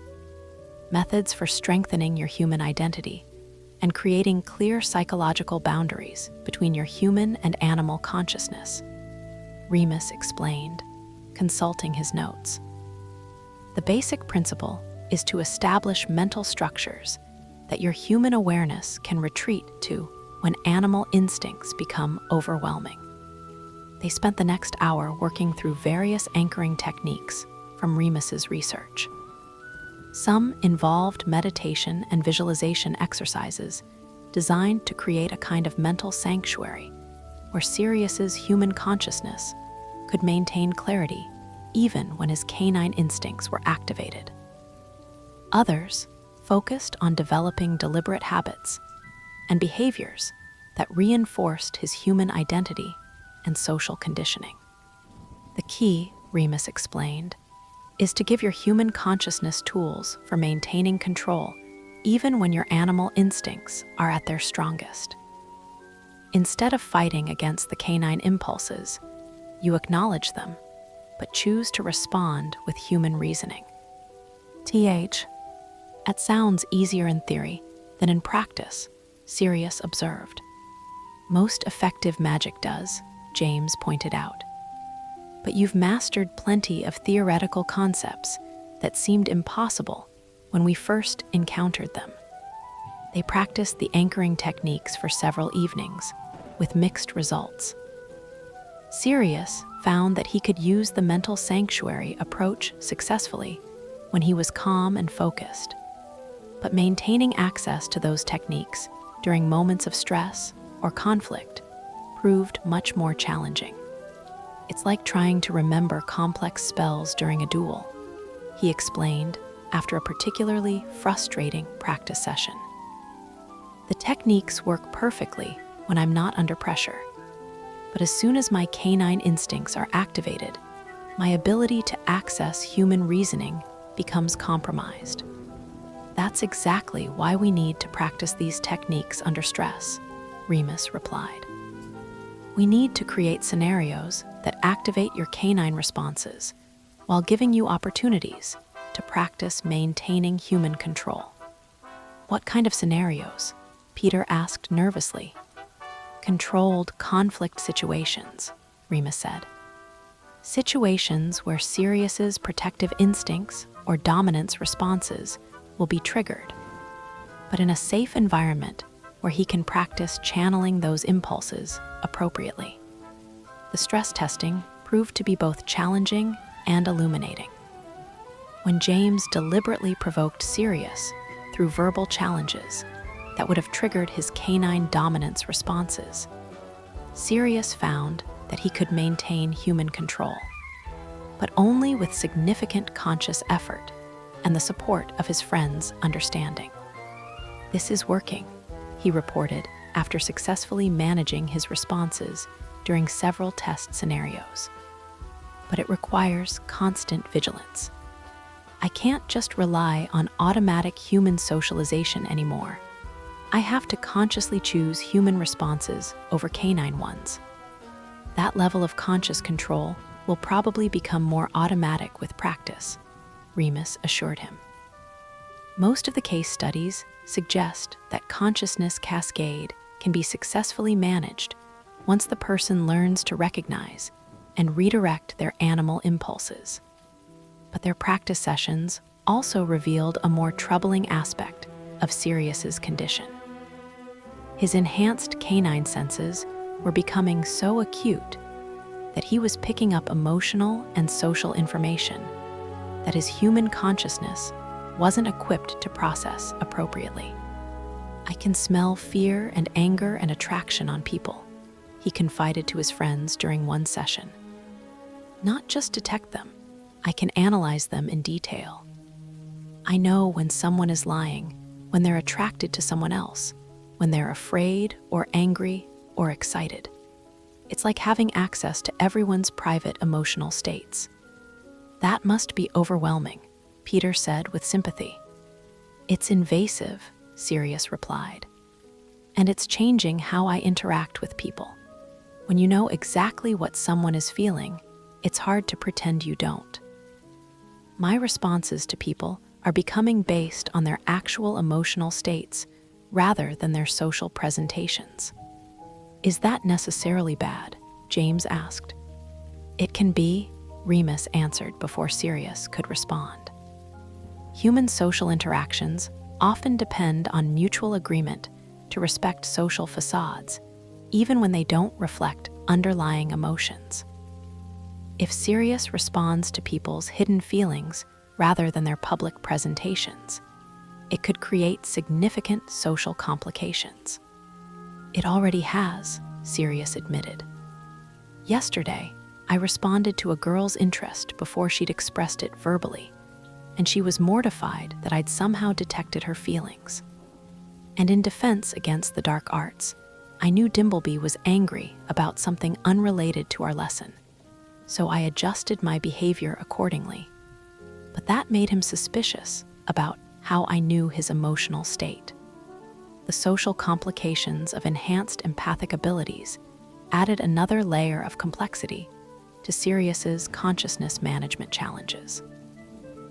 Not only did he need to control his behavioral responses to canine instincts, but he also needed to learn how to appropriately use or suppress the enhanced social information his canine senses provided.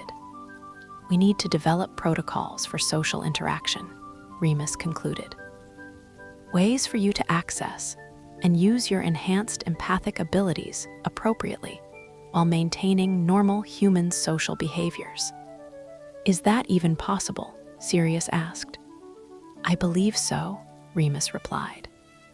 But it's going to require developing very sophisticated consciousness control, essentially learning to be selectively human or canine, depending on the situation and your goals. The work on social interaction protocols proved to be some of the most complex psychological magic any of them had attempted. Sirius needed to learn not just to control his instinctive responses, but to consciously modulate his level of empathic awareness based on social context and personal relationships. With close friends like us, full empathic aware, NS can enhance communication and mutual support, Remus explained. But in casual social interactions, you might need to suppress most of your enhanced emotional detection to avoid making others uncomfortable. And in potentially dangerous situations, enhanced threat assessment through emotional reading could be valuable for protecting yourself and others, James added. So I need to learn to consciously adjust my level of canine consciousness integration, depending on the situation, Sirius summarized. Exactly, Remus confirmed. It's advanced psychological magic that most Animagi never need to master, because they don't experience the level of consciousness integration you've achieved. The training in selective consciousness control took several weeks to develop, but gradually, Sirius learned to modulate his canine awareness with remarkable precision. He could enhance his empathic abilities when the situation warranted it, suppress them when social discretion was required, and channel his protective instincts in ways that supported his friends without overwhelming his human judgment. This is actually quite remarkable, he reported after successfully managing his consciousness balance during a particularly challenging day of classes and social interactions. I feel like I have access to capabilities that I can choose to use or ignore depending on what's appropriate for the situation. That's exactly what advanced animagus consciousness integration should feel like, Remus said with obvious pride. You've not only resolved the consciousness cascade issue, but you've developed abilities that go significantly beyond basic transformation skills. How do you feel about your canine instincts now? Peter asked. Like they're part of me rather than something trying to control me, Sirius replied thoughtfully. I can access canine perspective and abilities when they're useful, but I don't feel compelled to act on canine impulses when they're inappropriate for human social situations. The resolution of Sirius's consciousness cascade crisis marked another significant milestone in their development toward full animagus mastery. More importantly, It demonstrated their ability to handle complex magical and psychological complications through careful study, mutual support, and innovative problem-solving. "We're getting better at this," James observed as they concluded their evening session. "More systematic about identifying problems, more creative about developing solutions, and more effective at supporting each other through difficult challenges. We're also developing abilities that go well beyond traditional animagus transformation," Remus added. Sirius's selective consciousness control, Peter's environmental navigation skills, your stag-human consciousness integration. You're all achieving things that aren't described in any of the literature I've found. "Is that good or concerning?" Peter asked. "Both," Remus replied honestly. "It's good because it suggests you're all naturally gifted at transformation magic and psychological integration. It's concerning because we don't have established protocols for the kinds of advanced abilities you're developing." "We'll figure it out as we go," Sirius said with confidence. "We always have."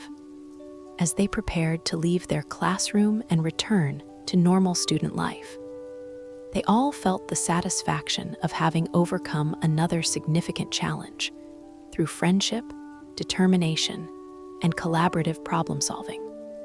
Sirius's consciousness cascade crisis had been resolved not just through individual effort, but through the support and understanding of his friends, who refused to let him face his difficulties alone. Their pack bond had proven strong enough to help him maintain his human identity while embracing his canine capabilities. The path toward their ultimate goal of helping Remus during his lycanthropic transformations was becoming clearer with each challenge they overcame and each skill they mastered. They were no longer just aspiring Animagi. They were accomplished magical practitioners who had proven their ability to handle even the most complex aspects of consciousness integration and transformation magic. The age of the Marauders was approaching its climax, and the impossible dream they'd been pursuing for over 2 years was finally within their grasp. Soon, very soon, they would discover whether all their sacrifice and determination had been enough to help their friend face his darkest nights with companionship instead of solitary suffering. Outside their hidden classroom, May evening settled over Hogwarts with the gentle warmth of late spring and the promise of approaching summer. Inside their circle of friendship and magical achievement, 4 young men had taken another crucial step toward a goal that would define not only their own futures, but their understanding of what was possible when friends refused to accept that some challenges were simply too great to overcome. The transformation continued, one carefully managed crisis at a time. Chapter 15, Small and Vulnerable. The first week of June brought with it the kind of perfect weather that made Hogwarts feel like paradise. Warm sunshine streaming through open windows, gentle breezes carrying the scent of blooming flowers, and the lazy hum of magical creatures going about their business in the castle grounds. For most students, it was a time of final preparations for end-of-term exams and excited anticipation of summer holidays.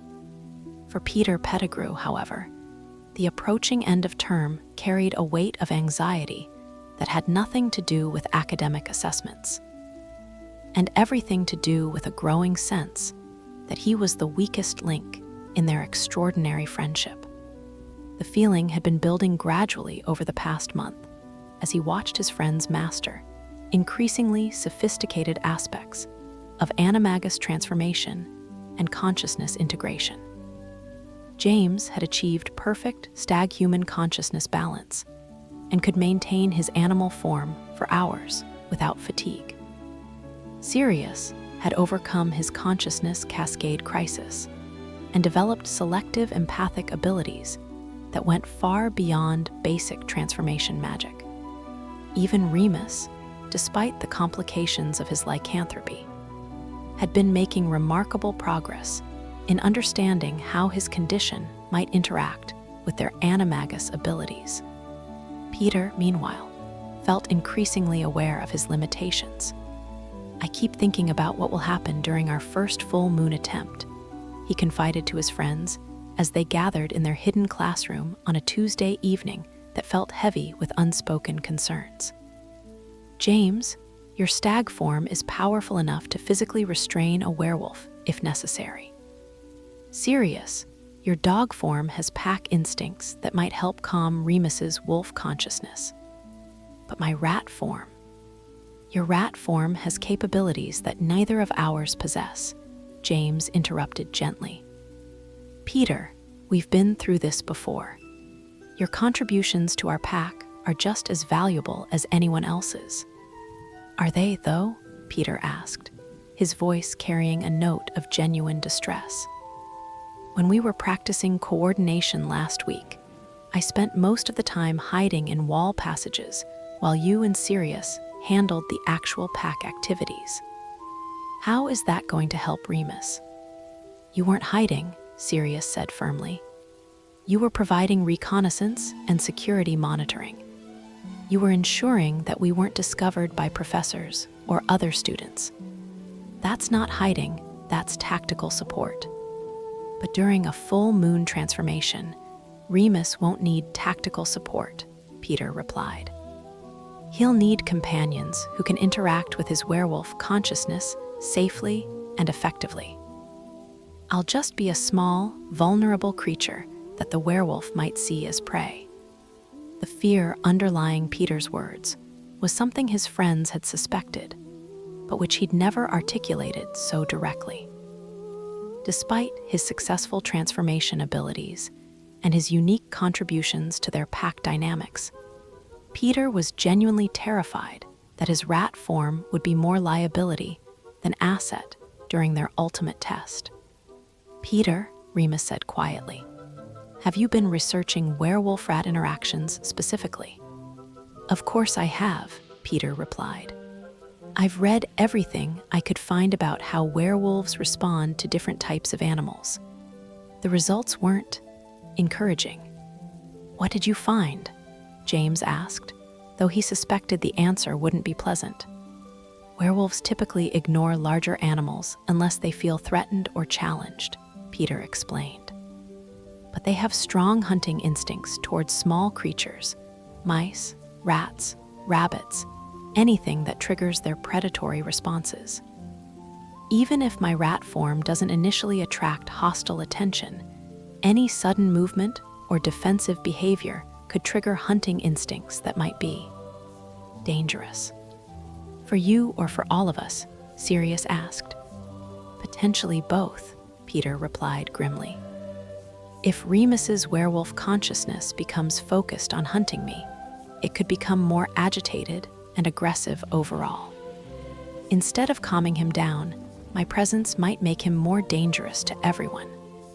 The implications of what Peter was describing were sobering for all of them. They had spent months developing pack coordination and consciousness integration techniques, but they had perhaps not given sufficient consideration to how those dynamics might change when one member of their pack was a creature that werewolves instinctively wanted to hunt. "Have you found any research on successful werewolf-rat coexistence?" Remus asked. "Very little," Peter admitted. "Most of the literature focuses on werewolf interactions with larger animals or other predators. There's almost nothing about werewolves and small prey species, probably because such interactions typically end badly for the smaller animal. But there must be some precedent," James insisted. "Rats and wolves coexist in natural environments. There must be circumstances where they don't see each other as threats. In nature, rats avoid wolves," Peter pointed out. "They don't voluntarily spend time in the same space.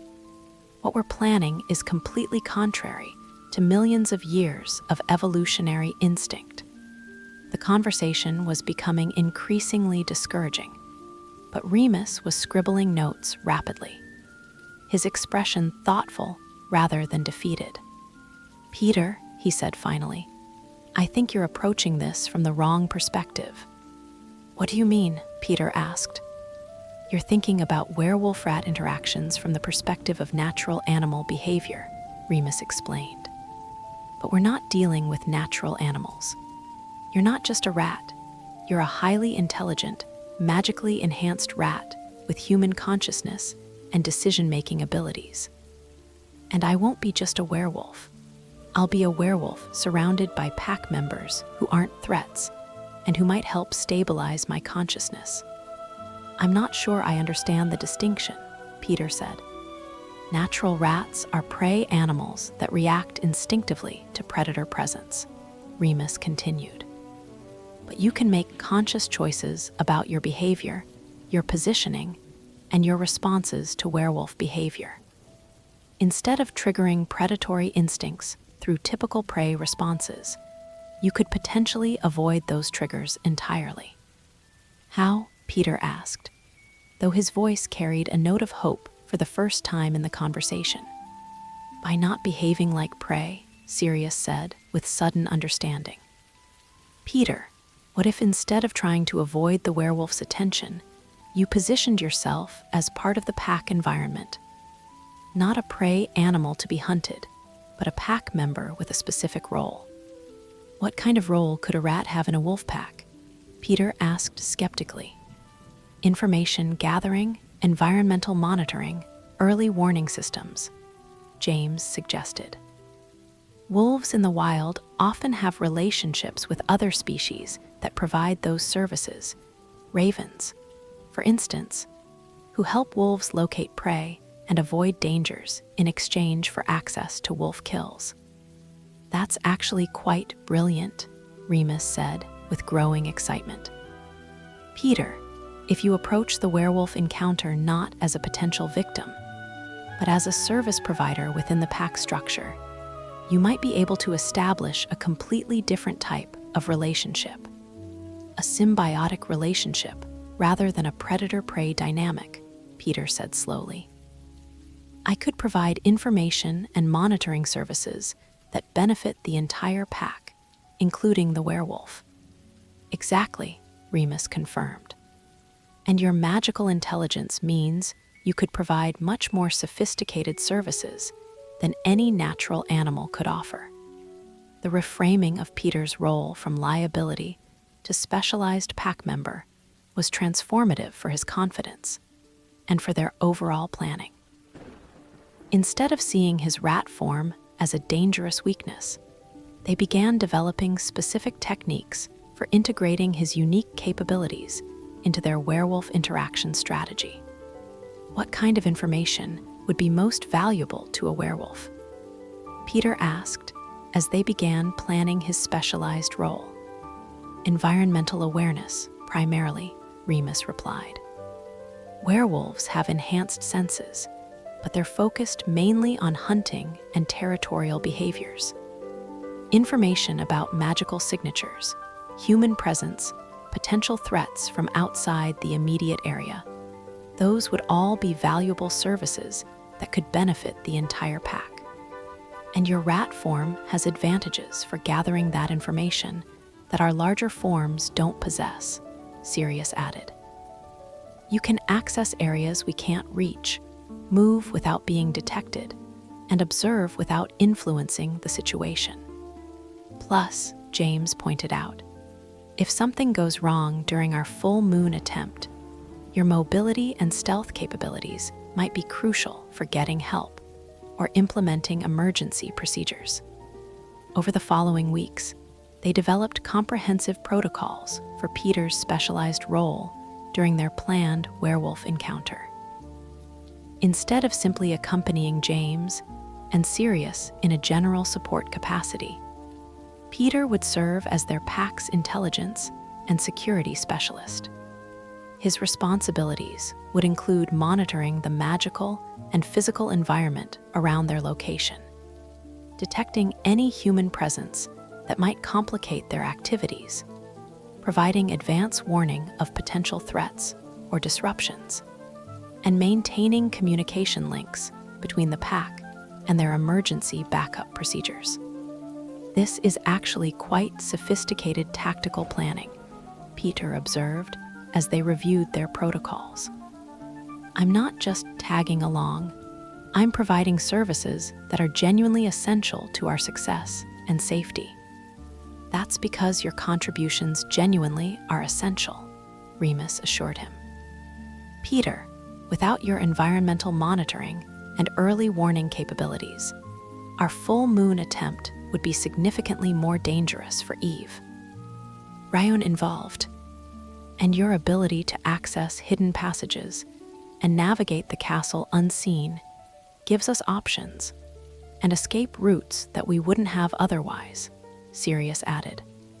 The transformation of Peter's role from potential liability to essential pack member had profound effects on his confidence and his approach to their upcoming challenges.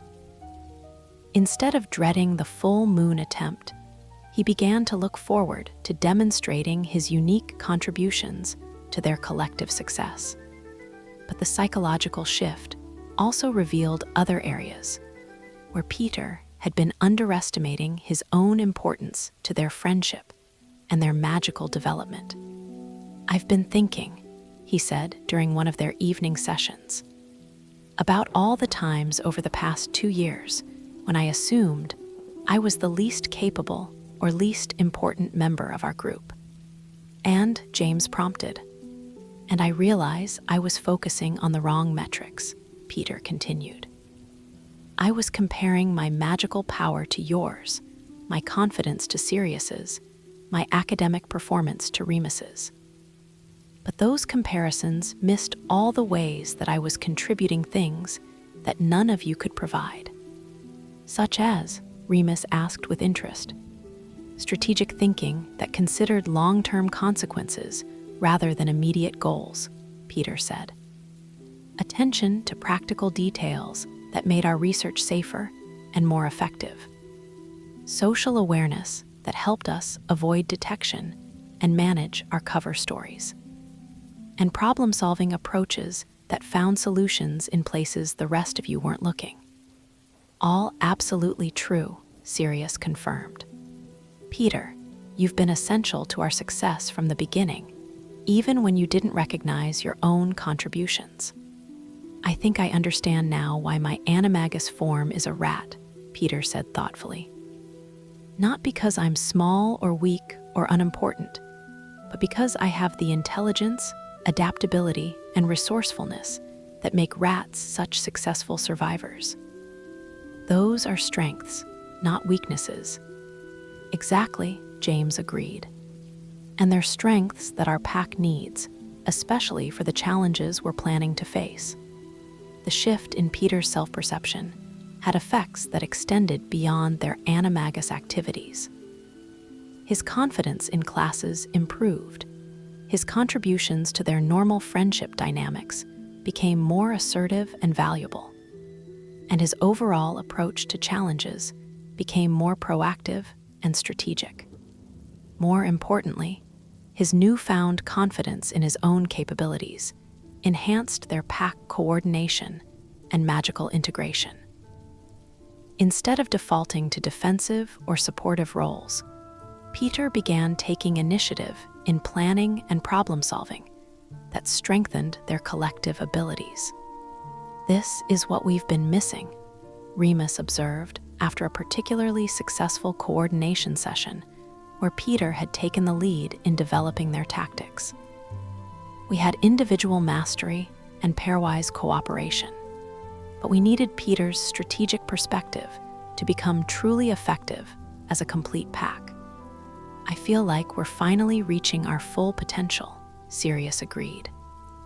Not just as individual Animagi, but as a coordinated unit that's more capable than the sum of its parts. Which is exactly what we'll need for our full moon attempt, James added. Individual abilities won't be enough. We'll need the kind of integrated pack cooperation that we're finally achieving. As June progressed toward the end of term, Peter's transformation from anxious follower to confident pack strategist represented the final piece of their psychological and magical integration.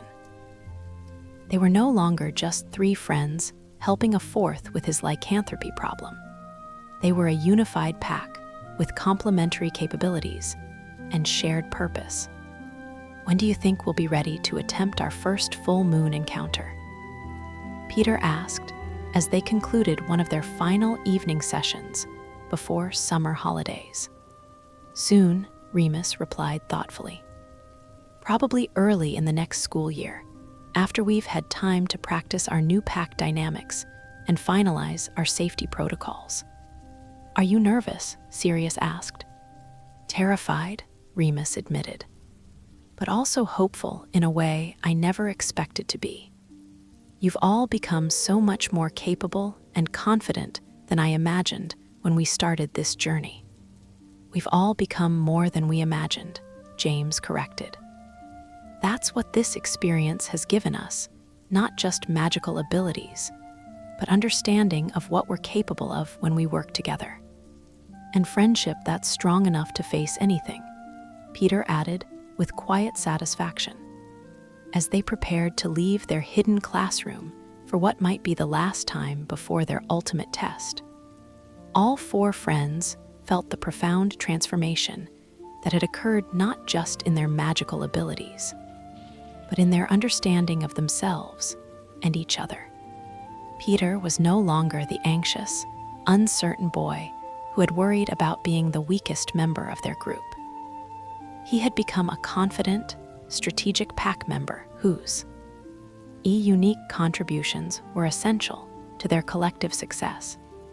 The age of the Marauders was approaching its climax, and the impossible dream they'd been pursuing for over 2 years was finally within their grasp. Peter's transformation from follower to leader, from liability to asset, from vulnerable to essential, represented the completion of their individual growth and the beginning of their legend. Outside their hidden classroom, June evening settled over Hogwarts with the warm promise of summer and the approaching end of another school year. Inside their circle of friendship and magical achievement, 4 young men had completed the most remarkable transformation any of them had ever imagined. Not just the transformation of their bodies, but the transformation of their understanding of what was possible when friends refused to accept that some challenges were simply too great to overcome. The pack was complete, the individual transformations were mastered, and their collective confidence was unshakable. Soon, very soon, they would discover whether their years of work and sacrifice had been enough to help their friend face his darkest nights with companionship instead of solitary suffering. The transformation of the Marauders was nearly complete, and the legend they would leave behind was taking its final shape through friendship, determination, and the recognition that sometimes the smallest members of a pack carry the greatest responsibility for its success. Chapter 16, Strength of the Pack. The return to Hogwarts for their 4th year brought with it a sense of anticipation that seemed to permeate every aspect of their daily lives. The familiar rhythms of castle life, the great hall meals, the evening common room gatherings, the comfortable routines of classes and homework, now felt like preparation for something far more significant than academic achievement. For James, Sirius, Peter, and Remus, the start of September meant they were finally approaching the culmination of nearly 3 years of dedicated work, dangerous experimentation, and unwavering friendship. Their individual animagus abilities had reached remarkable levels of sophistication.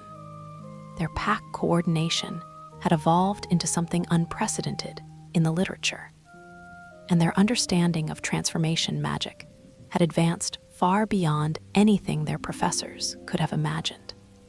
But as they settled into their hidden classroom for their first coordination session of the new term, They all understood that intellectual mastery and individual competence would not be sufficient for what they were planning to attempt. "The full moon is in 3 weeks," Remus announced, his voice carrying a mixture of anticipation and apprehension that his friends had learned to recognize. "If we're going to make our first attempt at joining me during transformation, it needs to be then." "Are we ready?"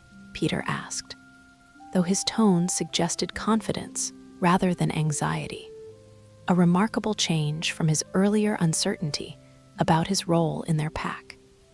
"Individually, yes," James replied thoughtfully. "But we need to test our collective abilities under more realistic conditions before we attempt something as complex and dangerous as a werewolf encounter." "What do you mean by more realistic conditions?" Sirius asked. "Extended coordination exercises," Remus explained, consulting the comprehensive notes he'd been compiling over the summer. "Situations that test not just your ability to work together for brief periods, but your capacity to maintain pack coordination for hours at a time while dealing with stress, fatigue, and unexpected complications."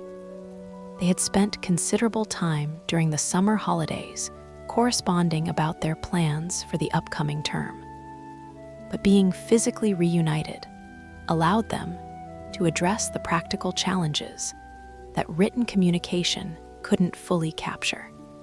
"I've been researching werewolf transformation patterns," Remus continued, "and the process typically lasts between 6 and 8 hours, from shortly after sunset until well after midnight. That's significantly longer than any of our previous coordination exercises. And werewolf consciousness is more intense and unpredictable than normal animal awareness," James added. "We need to develop the ability to adapt our pack behavior to changing circumstances without losing coordination or compromising safety." Plus, Peter contributed, "we need to ensure that our emergency procedures work reliably, even when we're exhausted, stressed, and dealing with a dangerous magical creature that might not respond predictably to our presence." The complexity of what they were attempting was sobering, but rather than discouraging them, it seemed to strengthen their resolve and sharpen their focus. They had come too far and invested too much to be deterred by the magnitude of the challenges ahead. "Right then," Sirius said, with the kind of determined enthusiasm that had characterized their tired journey, "let's find out what we're actually capable of when we push our limits." The advanced coordination training they developed was unlike anything they had attempted before. Instead of brief transformation exercises in the safety of their classroom, they began conducting extended pack operations that tested every aspect of their abilities and preparation. Their first major test involved maintaining coordinated animal forms for an entire night while navigating the castle and grounds without detection. The exercise required not just transformation endurance, but also tactical planning, communication under pressure, and the ability to adapt to unexpected complications. "This is remarkable," Remus observed, as he monitored their progress through magical surveillance charms. "You've been maintaining perfect coordination for over 4 hours, and your individual transformation stability is actually improving rather than deteriorating. Indeed, the extended pack operation was revealing capabilities that none of them had fully appreciated. Instead of individual fatigue weakening their collective performance, their pack bond seemed to be providing mutual support that enhanced their individual abilities. James's stag form, normally focused on solitary alertness and territorial awareness, was demonstrating remarkable sensitivity to his pack mate's needs and locations. He could sense when Sirius or Peter required support or guidance, and he instinctively adjusted his behavior to provide leadership without dominance. Sirius's dog consciousness, freed from the isolation of solo transformation, was expressing its pack nature in ways that strengthened the entire group. His protective instincts and social awareness created a kind of emotional stability that helped his friends maintain their own transformation focus, even during challenging moments. Peter's rat form, operating within the security of pack protection, was displaying intelligence and strategic thinking that exceeded anything he had demonstrated during individual transformations. His reconnaissance abilities and environmental analysis were providing information that enabled the pack to avoid detection and navigate complex challenges with remarkable efficiency. We're becoming something more than the sum of our individual abilities, Peter reported after they had successfully completed their first extended coordination exercise. When we work together in animal form, each of our capabilities is enhanced by the others. That's consistent with natural pack behavior, Remus noted. Wolves, for instance, are more successful hunters and more effective at territory defense when they work in coordinated groups rather than as individuals. But what we're doing goes beyond natural pack behavior, James pointed out. We're maintaining human reasoning and decision-making while accessing animal instincts and capabilities. That's creating possibilities that don't exist in purely animal or purely human contexts. The insight led them to develop increasingly sophisticated coordination techniques that integrated human strategic planning with animal pack dynamics.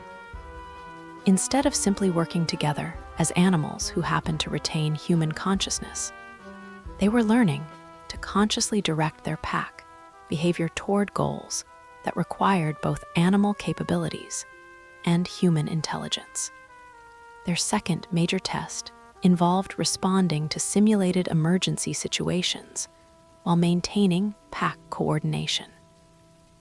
They practiced scenarios where one member was injured or incapacitated, where they were discovered by castle authorities, where magical complications disrupted their transformation abilities, and where external threats required rapid tactical adaptation. Emergency coordination is actually easier than routine coordination in some ways, Sirius observed after they had successfully managed several crisis scenarios. When there's immediate danger or urgent need, our pack instincts align naturally with human problem-solving priorities. It's the routine coordination that requires more conscious effort, Peter agreed. When there's no immediate challenge, it's harder to maintain focus and prevent individual animal instincts from diverging from pack goals. That's valuable information for planning our werewolf encounter, Remus said. It suggests that the intensity of the situation might actually help maintain pack coordination rather than disrupting it. Their third major test was the most ambitious yet. A full night exercise that simulated as many aspects of the planned werewolf encounter as possible, without involving actual lycanthropic transformation. The simulation took place in the Forbidden Forest, providing the kind of natural environment and potential dangers that would characterize their real attempt. They practiced maintaining pack coordination while dealing with hostile magical creatures, environmental hazards, territorial challenges from forest inhabitants, and the psychological stress of operating in genuinely dangerous conditions. This is the closest we can come to realistic preparation without actually attempting the werewolf encounter, Remus explained as they prepared for the simulation. If you can maintain effective pack coordination during a night in the Forbidden Forest, you should be able to handle the challenges of accompanying me during transformation. the forest simulation proved to be both their most challenging test and their most encouraging success.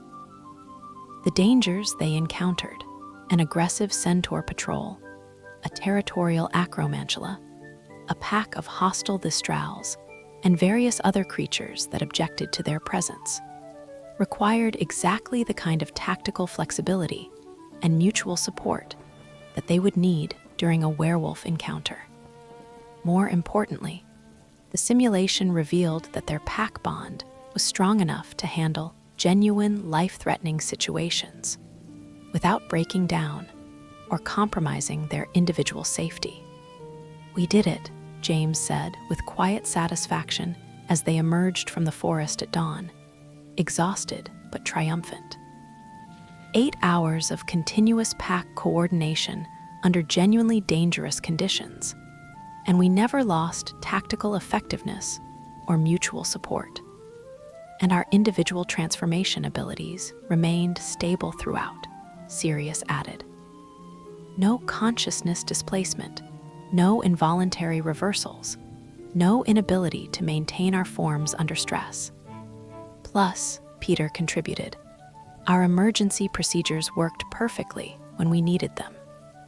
When that acromantula nearly caught me, your response time and coordination were flawless.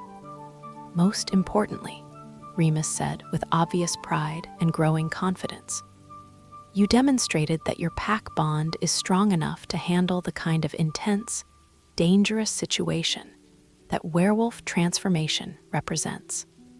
The success of their forest simulation marked a crucial milestone in their preparation.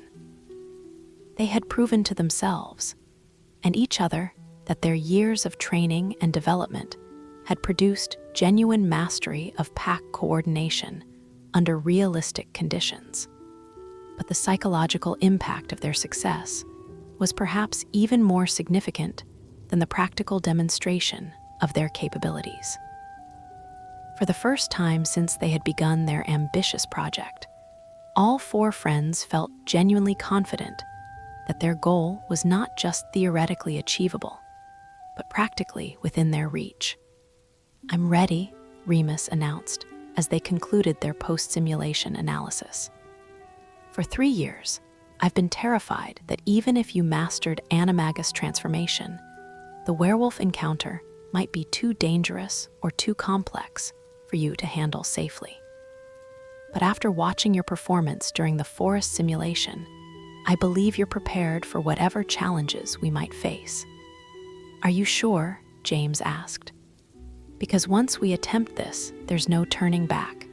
We'll all be committed to seeing it through, whatever the consequences." "I'm sure," Remus replied with quiet conviction.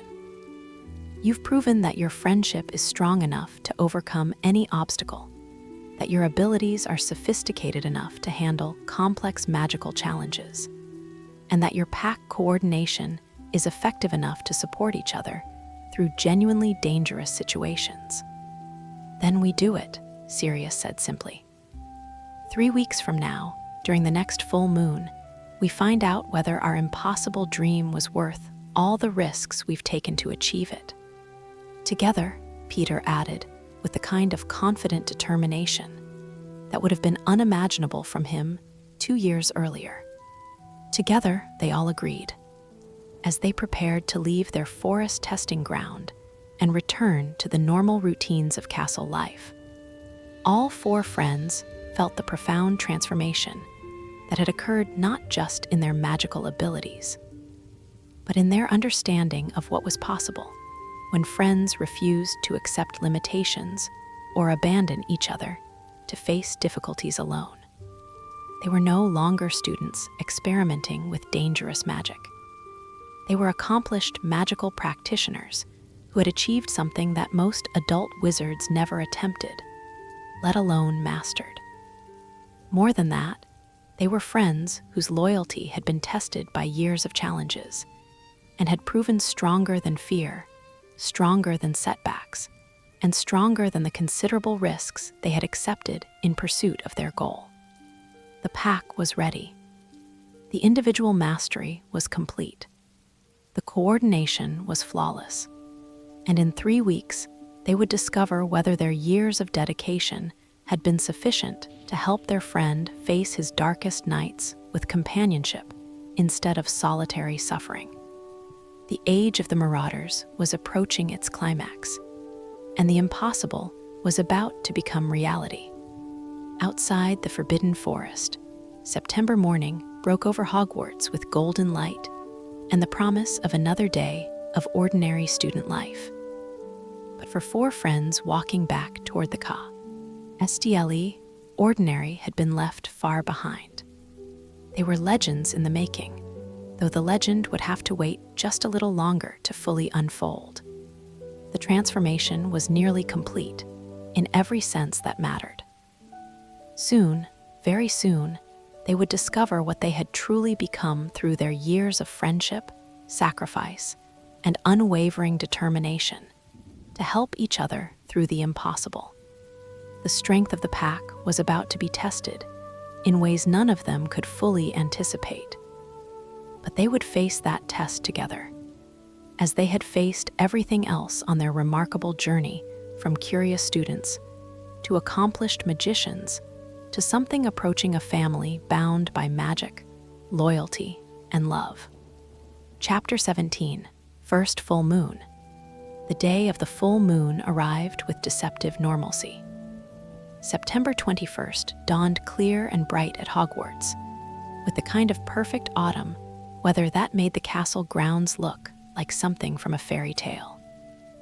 Students went about their usual routines, attending classes, completing assignments, gossiping in common rooms, and looking forward to the weekend.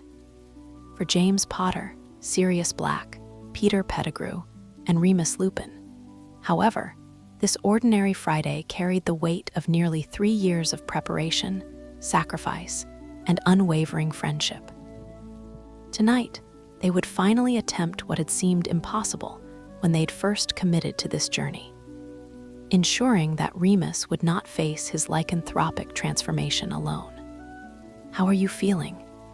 James asked quietly as they sat together at breakfast, trying to project the casual demeanor of normal students despite the magnitude of what lay ahead.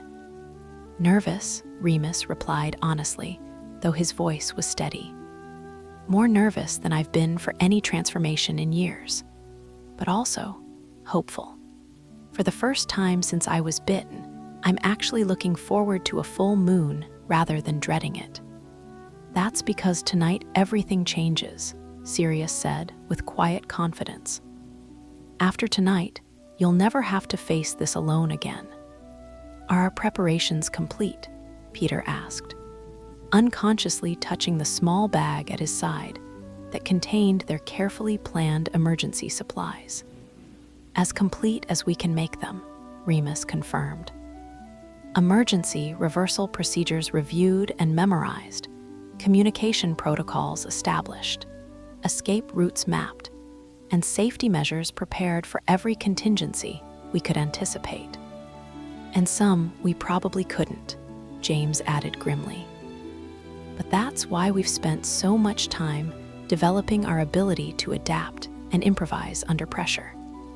The conversation was interrupted by the arrival of the Morning Post.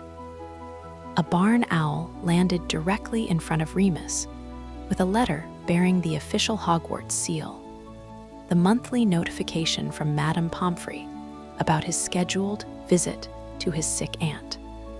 As always, the letter served as a coded reminder of the isolation that had defined his lycanthropic experience for so many years. But this time, instead of the familiar dread, Remus felt a surge of anticipation. Tonight, the carefully maintained fiction would finally become unnecessary. "Right then," he said, tucking the letter away without reading it. "One last day of normal classes, and then we discover whether our impossible dream was worth all the risks we've taken." The day passed with agonizing slowness. In Transfiguration, Professor McGonagall's lesson on advanced human transformation felt like a cruel joke. They were sitting in class learning theoretical concepts they had already mastered through illegal experimentation. In defense against the dark arts, Professor Dimbleby's discussion of dangerous magical creatures seemed laughably inadequate compared to the intimate knowledge they had developed about lycanthropy. In potions, even Snape's usual attempts at intimidation felt trivial compared to the genuine dangers they would face in a few hours. But gradually, inexorably, the day drew toward evening. As the sun began to set over the Hogwarts grounds, casting long shadows across the castle lawns, the four friends gathered in their hidden classroom for final preparations. "Last chance to reconsider," Remus said as they reviewed their plans one final time. "What we're attempting tonight has never been tried before. We don't know all the risks. We can't anticipate every complication. And if something goes seriously wrong, all of our futures could be destroyed." "We've been over this," James replied firmly. "We're not reconsidering. We're not backing down. We're not abandoning you to face this alone when we finally have the ability to help. Besides," Sirius added, "we've spent 3 years preparing for this moment. Our abilities are as advanced as we can make them. Our coordination is flawless, and our friendship is strong enough to handle whatever challenges we encounter." And Peter contributed with the quiet confidence he had developed over their months of intensive training. "We're not the same inexperienced students who started this journey. We're accomplished magical practitioners who have already overcome obstacles that would have stopped most adult wizards." Remus looked at each of his friends in turn, seeing not the curious second years who had discovered his secret so long ago, but the remarkable young men they had become through years of dedication, sacrifice, and mutual support. "Thank you," he said quietly, "all of you, for everything you've risked, everything you've learned, and everything you've given up to make this possible." "That's what friends do," James said simply. "They help each other through the difficult times, whatever form those difficulties might take." As sunset approached, they began the transformation process they had rehearsed so many times. But tonight felt different from their practice sessions, more intense, more significant, weighted with the knowledge that failure would mean not just disappointment, but genuine danger for all of them.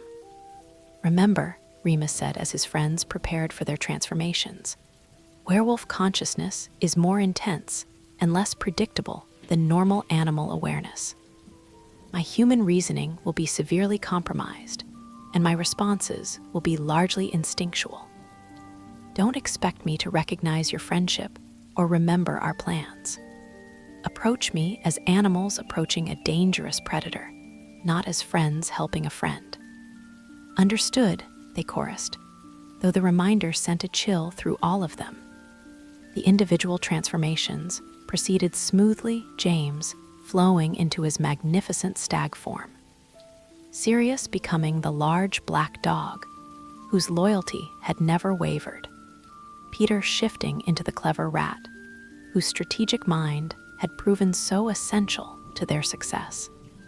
But as they completed their transformations and began moving toward the Whomping Willow that guarded the passage to the Shrieking Shack, they could all sense that Remus's transformation was beginning.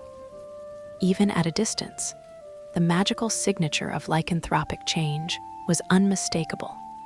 A wild, chaotic energy that spoke of pain, loss of control, and the emergence of something that was neither fully human nor fully wolf, but something more dangerous than either. "He's changing," James communicated through the subtle body language they had developed for interspecies coordination. "We need to reach the Shrieking Shack before the transformation is complete." They moved through the castle grounds with the coordinated precision of a pack that had trained together for months. Peter's rat form scouted ahead through hidden passages and secret routes, ensuring they wouldn't be detected by wandering professors or curious students. Sirius's dog form provided security and threat assessment, his enhanced senses alert for any sign of danger or complication. James's stag form served as both transportation and leadership, his powerful legs carrying them swiftly toward their destination, while his strategic thinking guided their tactical decisions. The passage beneath the Whomping Willow was familiar territory from their practice sessions, but tonight it felt different, charged with magical energy and the approach of genuine danger. As they moved through the tunnel toward the Shrieking Shack, they could hear the sounds that had given the building its ominous reputation. Howls of pain and rage, the crash of furniture being destroyed, the scrape of claws against reinforced walls. "He's fully transformed," Sirius communicated through pack signals. "And he's agitated. This is it, our moment of truth." They paused at the entrance to the Shrieking Shack, all three animals listening to the sounds of destruction from within. For a moment, the magnitude of what they were attempting threatened to overwhelm them. They were about to enter a confined space with one of the most dangerous magical creatures in existence, relying on theoretical knowledge and months of practice to protect them from a predator that had never before encountered their particular combination of animal forms. Together, James signaled, and they entered the Shrieking Shack as a coordinated pack. The werewolf was magnificent and terrible, larger than a natural wolf, with intelligence that was clearly beyond animal, but directed toward purposes that were purely predatory. His golden eyes fixed on them immediately, and for a moment that felt like eternity, predator and pack stared at each other across the small room. Then slowly, the werewolf's aggressive posture began to relax. Instead of seeing threats or prey, he seemed to recognize something in their coordinated presence that satisfied rather than triggered his pack instincts. James's stag form, powerful but non-threatening, registered as strength without competition. Sirius's dog form, submissive but alert, communicated loyalty and pack solidarity. Peter's rat form, quick but unafraid, suggested intelligence and usefulness rather than vulnerability. For the first time in his lycanthropic experience, Remus was not alone. The werewolf approached them cautiously, his movements showing curiosity rather than aggression. He sniffed each of them in turn, processing their scents and evaluating their intentions through senses that were far more acute than their human equivalents. What he found seemed to satisfy him. Instead of the isolation and rage that had characterized every previous transformation, he found companionship, pack structure, and the kind of social environment that his wolf consciousness craved but had never experienced. "It's working," Peter communicated through subtle movement patterns. "He's accepting us as pack members rather than seeing us as threats or prey." The hours that followed were unlike anything any of them had imagined. Instead of the violence and destruction that normally characterized werewolf transformations, they experienced something approaching peace.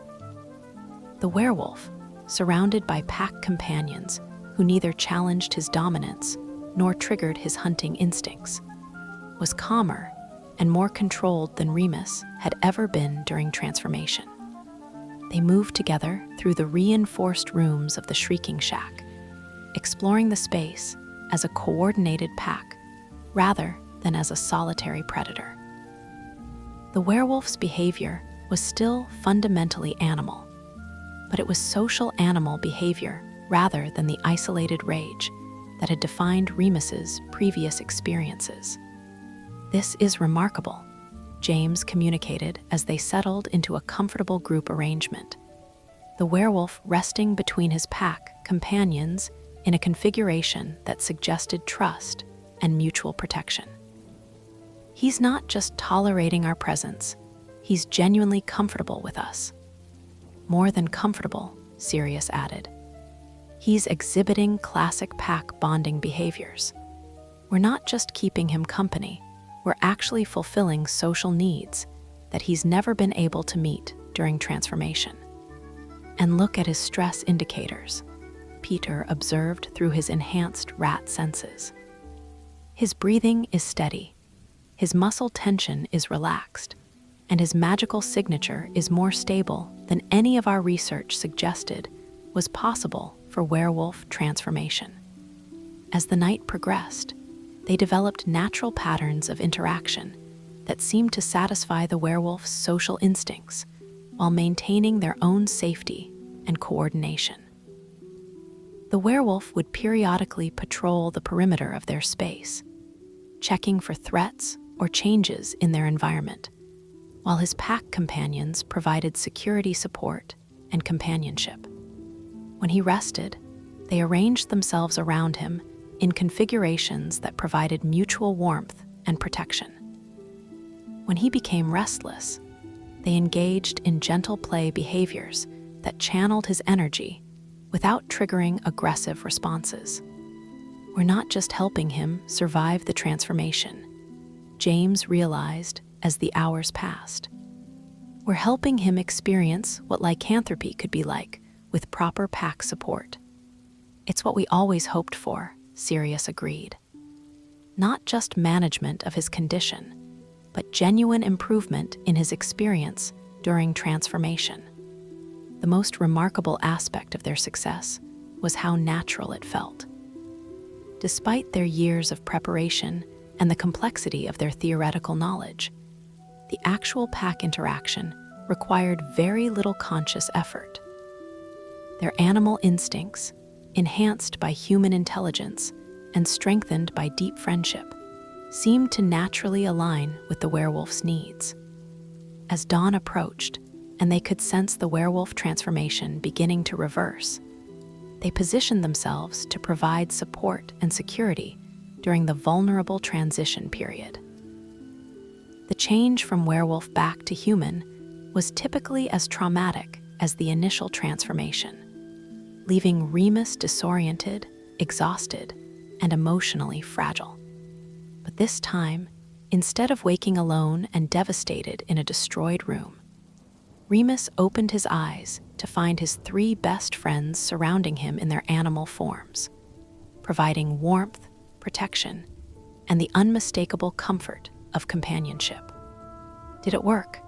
He asked weakly as his friends began their own transformations back to human form. It worked, James confirmed as he returned to his normal appearance, his voice filled with wonder and satisfaction. Remus, it actually worked. You weren't alone, you weren't violent, and you weren't suffering. You were part of a pack. The werewolf consciousness accepted us completely, Sirius added as he resumed human form. No aggression, no hunting behavior, no territorial conflicts, just pack companionship. And you were calmer and more controlled than any of our research suggested was possible, Peter reported as he shifted back to human appearance. The social support made your transformation fundamentally different from what you usually experience. Remus looked around at his friends, exhausted but triumphant, disheveled but unharmed, and obviously proud of what they had accomplished. Ed together. 3 years, he said quietly. 3 years of work, risk, and sacrifice, and it was all worth it for this moment. The first of many such moments, James corrected.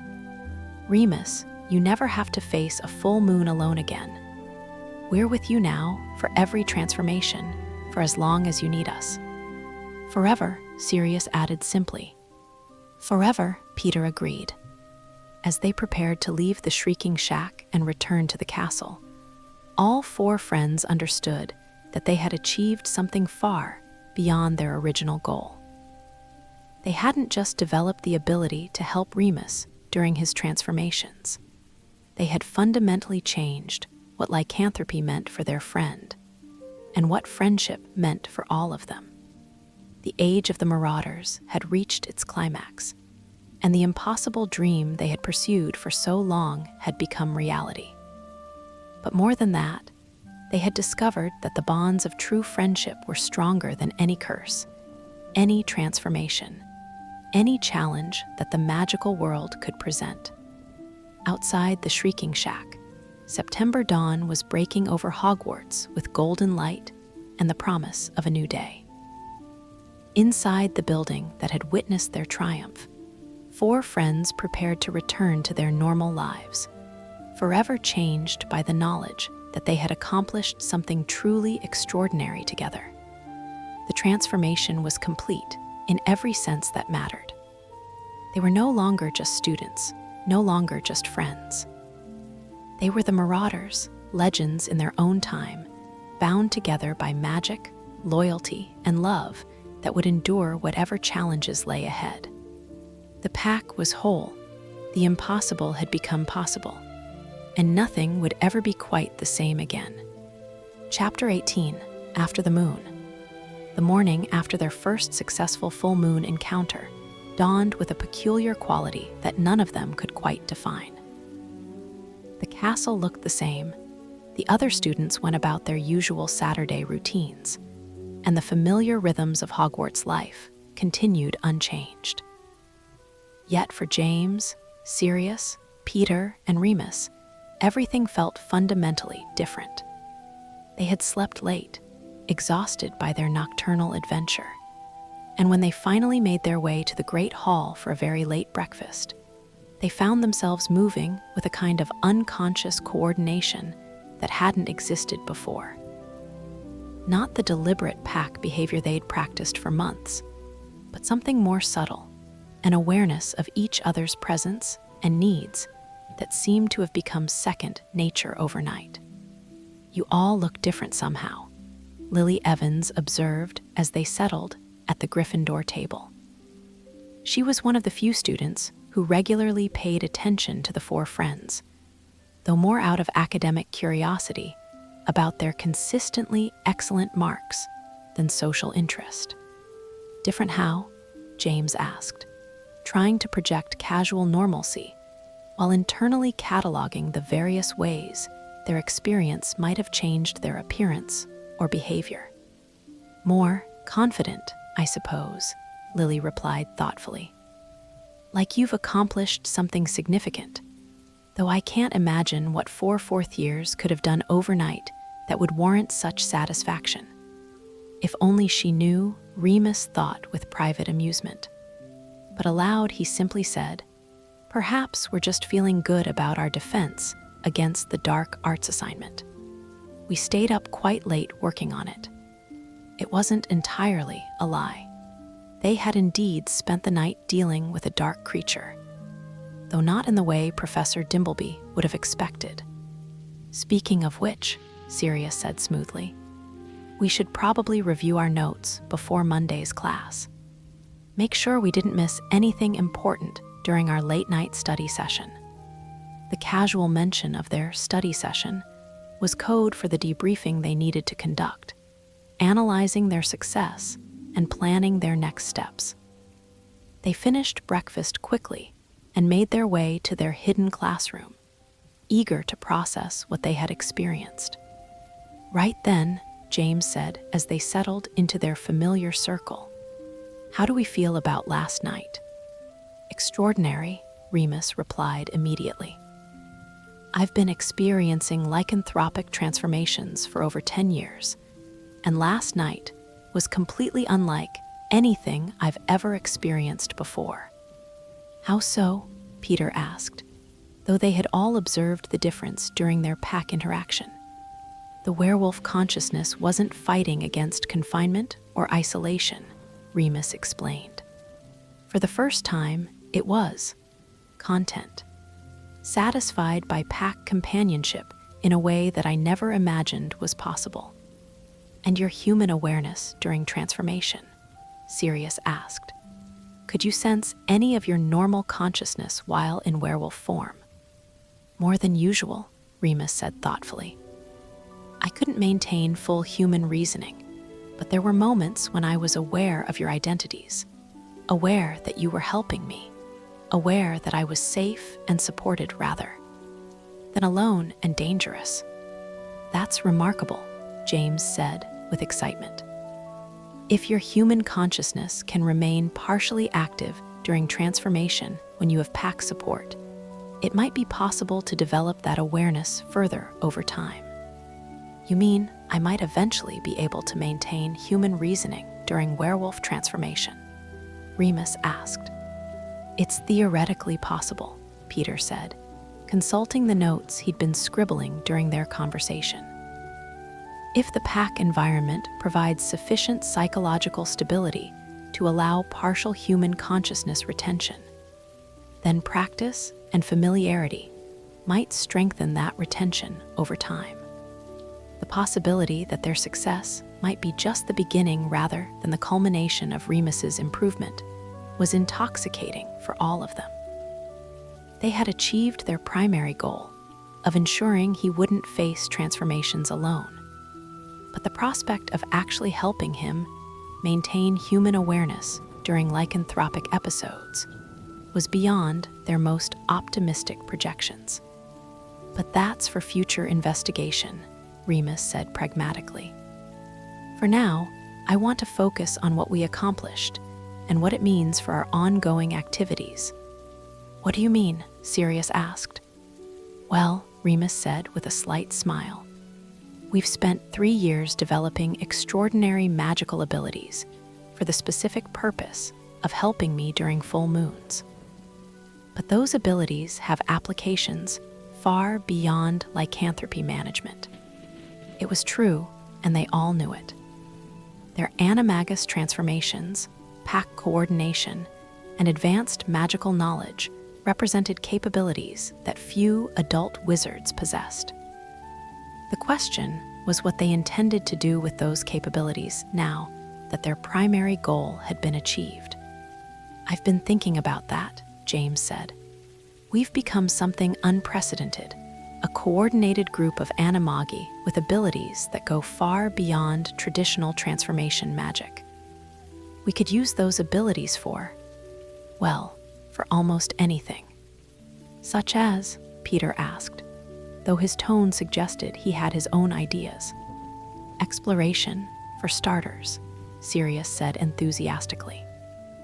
Think about all the places in and around Hogwarts that are supposed to be inaccessible to students. With your rat form's ability to navigate hidden passages, my dog form's enhanced senses, and James's stag form's mobility, we could explore areas that no student has ever seen. Information gathering, Peter added.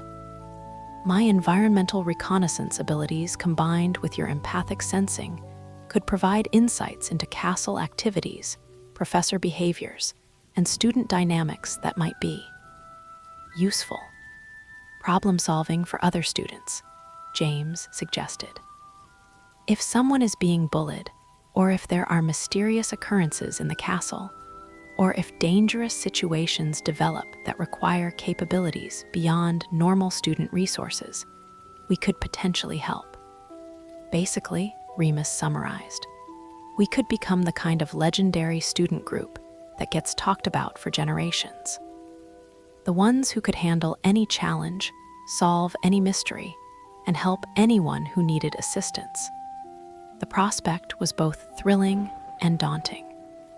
They had the abilities to become truly legendary figures at Hogwarts, but with those abilities came responsibilities and risks that they hadn't fully considered. There would be dangers, Peter pointed out. If we use our abilities for high-profile activities, we're more likely to attract official attention. And if we're caught, we'd face the same legal consequences we've always risked, Sirius finished. Expulsion, potential imprisonment, and permanent notation in ministry records. But, James countered, we've already accepted those risks by becoming illegal Animagi. The question is whether we use our abilities only for their original purpose, or whether we embrace the broader possibilities they represent. I think, Remus said quietly, that we've already answered that question by developing abilities that go far beyond what we needed for lycanthropy management. We didn't just learn to become animals. We learned to become extraordinary animals with human intelligence and magical enhancement.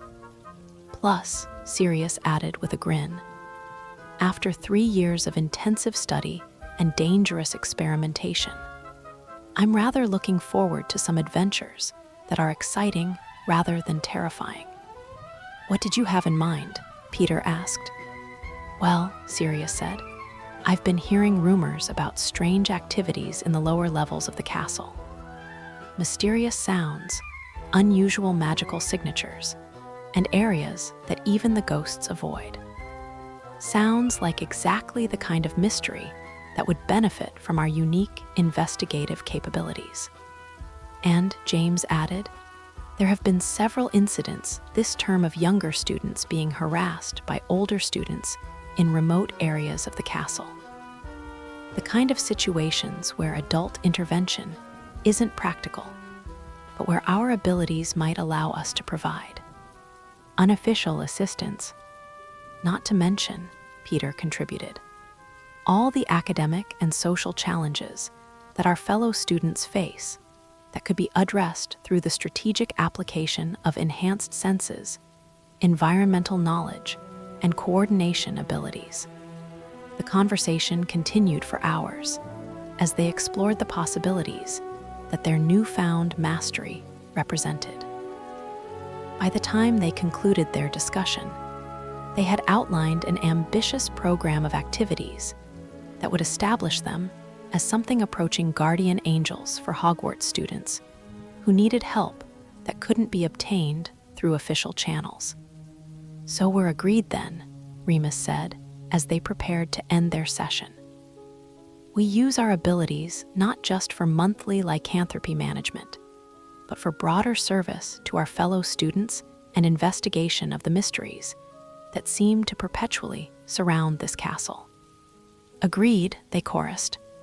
But, James added, we do it carefully, systematically, and with the same attention to safety and planning that got us through our Animagus development successfully. Of course, Sirius said, we're not reckless anymore. We're experienced magical practitioners who understand the value of thorough preparation. When do we start? Peter asked. Next weekend, Remus replied.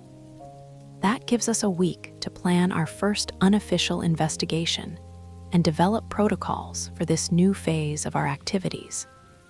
As they left their hidden classroom and returned to the normal routines of student life, all 4 friends felt the excitement of embarking on a new chapter of their extraordinary friendship.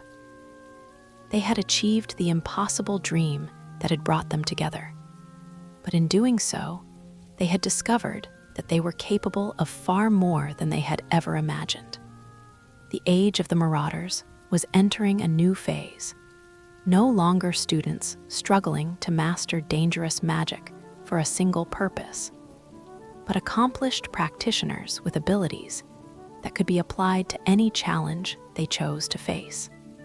But more than that, they had proven to themselves and each other that their friendship was strong enough to overcome any obstacle, creative enough to find solutions to any problem, and loyal enough to risk everything for each other's well-being, and for the well-being of others who needed their help. The following week passed in a blur of anticipation and preparation. They attended classes, completed assignments, and maintained their public personas as ordinary students. But underneath the surface, they were planning their transformation from successful Animagi to legendary problem solvers. Their first target was the mystery Sirius had mentioned, reports of strange activities in the lower levels of the castle that had been dismissed by professors as student imagination, but which seemed to warrant investigation by individuals with their unique capabilities. The sounds are reported most frequently near the entrance to the Slytherin common room, Peter reported, as they reviewed the information he'd gathered through careful questioning and observation. But they seem to originate from areas that aren't accessible through through normal passages. My empathic sensing has detected unusual emotional signatures in that general area, Sirius added. Fear, anger, and something else that I can't quite identify, something that doesn't feel entirely human. And my stag consciousness has been picking up territorial disturbances, James contributed. Something is claiming space in the lower castle that conflicts with the normal magical equilibrium of the area. Right then, Remus said with satisfaction. Sounds like exactly the kind of mystery that requires our particular combination of abilities to investigate properly. The prospect of their first official adventure as the Marauders was both thrilling and sobering. They had spent years preparing for this moment, but now they would discover whether their abilities were sufficient, not just for helping Remus, but for handling the kinds of challenges that Hogwarts seemed to generate with remarkable regularity. Are we ready for this? Peter asked as they concluded their planning session. We're ready, James replied with confidence.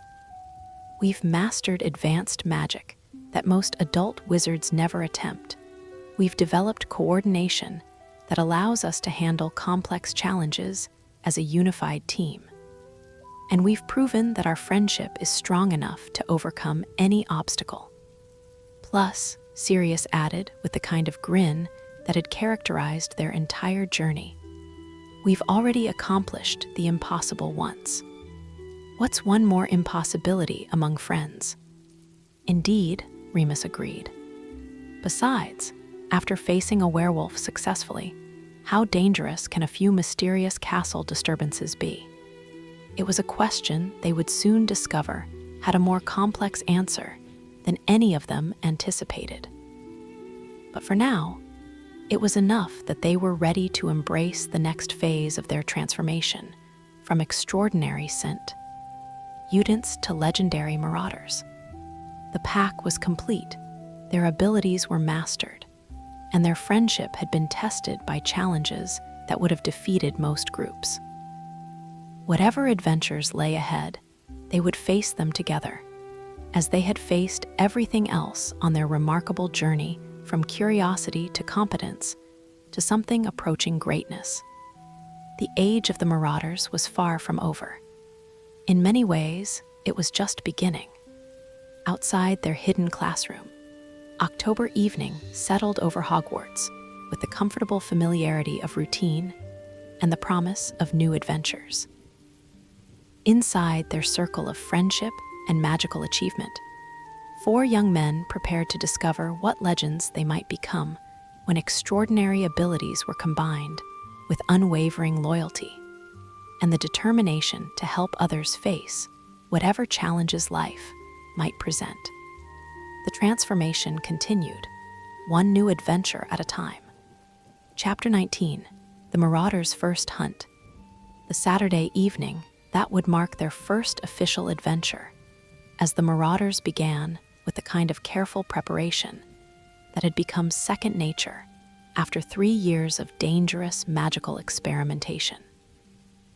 But this time, instead of preparing to help Remus through his lycanthropic transformation, they were preparing to investigate mysteries that had been plaguing Hogwarts for weeks.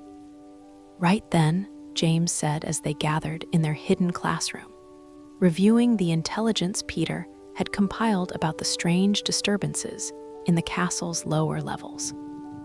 What exactly are we dealing with? Reports from at least 6 different students over the past month, Peter replied, consulting his meticulously organized notes. Strange sounds coming from areas near the Slytherin common room, but not from the common room itself. Sounds that students describe as scraping, whimpering, and occasionally what sounds like muffled crying. Human crying or animal crying? Sirius asked, his enhanced empathic abilities already focusing on the emotional implications. The reports are inconsistent, Peter admitted. Some students think it sounds human, others think it sounds like a distressed animal. But everyone agrees that it's coming from areas that shouldn't be accessible, spaces within the castle walls, rather than from actual rooms or corridors. And Professor Slughorn's response, Remus asked.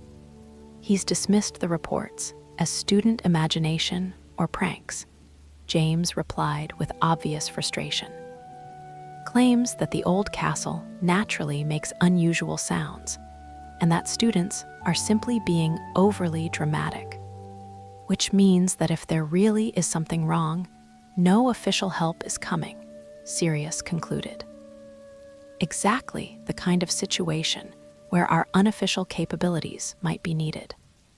They had spent the week developing their investigation protocols, drawing on techniques from their Animagus training, but adapting them for mystery solving rather than transformation mastery. Peter's rat form would provide reconnaissance through hidden passages and inaccessible spaces. Sirius's dog form would offer enhanced sensory analysis and emotional detection. James's stag form would serve as coordination center and emergency support. And Remus, in human form, would maintain communication with the outside world and manage their safety protocols. Remember, Remus said as they prepared to begin their transformations, this isn't a controlled exercise in our classroom or a carefully planned full moon encounter. We're investigating an unknown situation that might involve anything from a trapped animal to a dangerous magical creature to something far more complex. Are we certain we want to attempt this? Peter asked, though his tone suggested excitement rather than anxiety. We're certain, James replied, but we're also careful. If we encounter anything beyond our ability to handle safely, we retreat immediately and consider whether to involve adult authorities. Even if it means revealing our animagus abilities, Sirius asked. Even then, Remus confirmed, no mystery is worth risking permanent harm to any of us. The individual transformations proceeded smoothly, but as they completed the change to their animal forms, they all sensed something different about the castle's magical atmosphere. There was a subtle wrongness in the air, not dangerous, exactly, but definitely unusual. Something is definitely happening in the lower levels, James communicated through their pack signals. The magical equilibrium feels disturbed. Agreed, Sirius responded. And I'm detecting emotional signatures that don't match normal castle patterns. Fear, definitely, but also loneliness and what feels like desperation. Human emotions or animal? Peter asked as he prepared to begin his reconnaissance. That's what we need to find out, Sirius replied. They made their way through the castle with the coordinated stealth that had become instinctive over months of practice. At this time of evening, most students were in their common rooms or dormitories, but they still needed to avoid the occasional prefect patrol and the ever-vigilant caretaker, Filch. Peter's rat form proved invaluable for navigation, finding routes through wall spaces and forgotten passages that allowed them to reach the lower levels without detection. His mental mapping abilities, enhanced by months of practice, guided them through the castle's hidden infrastructure with remarkable efficiency. There, Peter signaled as they approached the area where the disturbances had been reported. The sounds are definitely coming from behind that section of wall, but I can't find any obvious entrance to whatever space is back there. Let me try, Sirius communicated, moving closer to the wall section Peter had indicated. His enhanced senses immediately detected something that made his hackles rise. There's definitely something alive back there, he reported. Something that's afraid, hurt, and has been trapped for quite some time based on the scent traces. Human? James asked. I'm not sure, Sirius replied, which was unusual. His empathic abilities typically provided clear information about the emotional states of humans versus animals. The emotional signature is complex. Definitely sentient, definitely suffering, but not quite matching normal human patterns. Can you determine how to access whatever space it's in? Remus asked through their established communication link.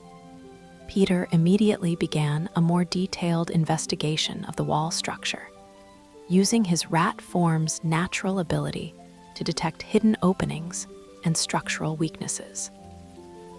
After several minutes of careful exploration, he discovered what they were looking for. Here, he signaled, "There's a concealed entrance, but it's been magically sealed." Not with standard locking charms, something more complex.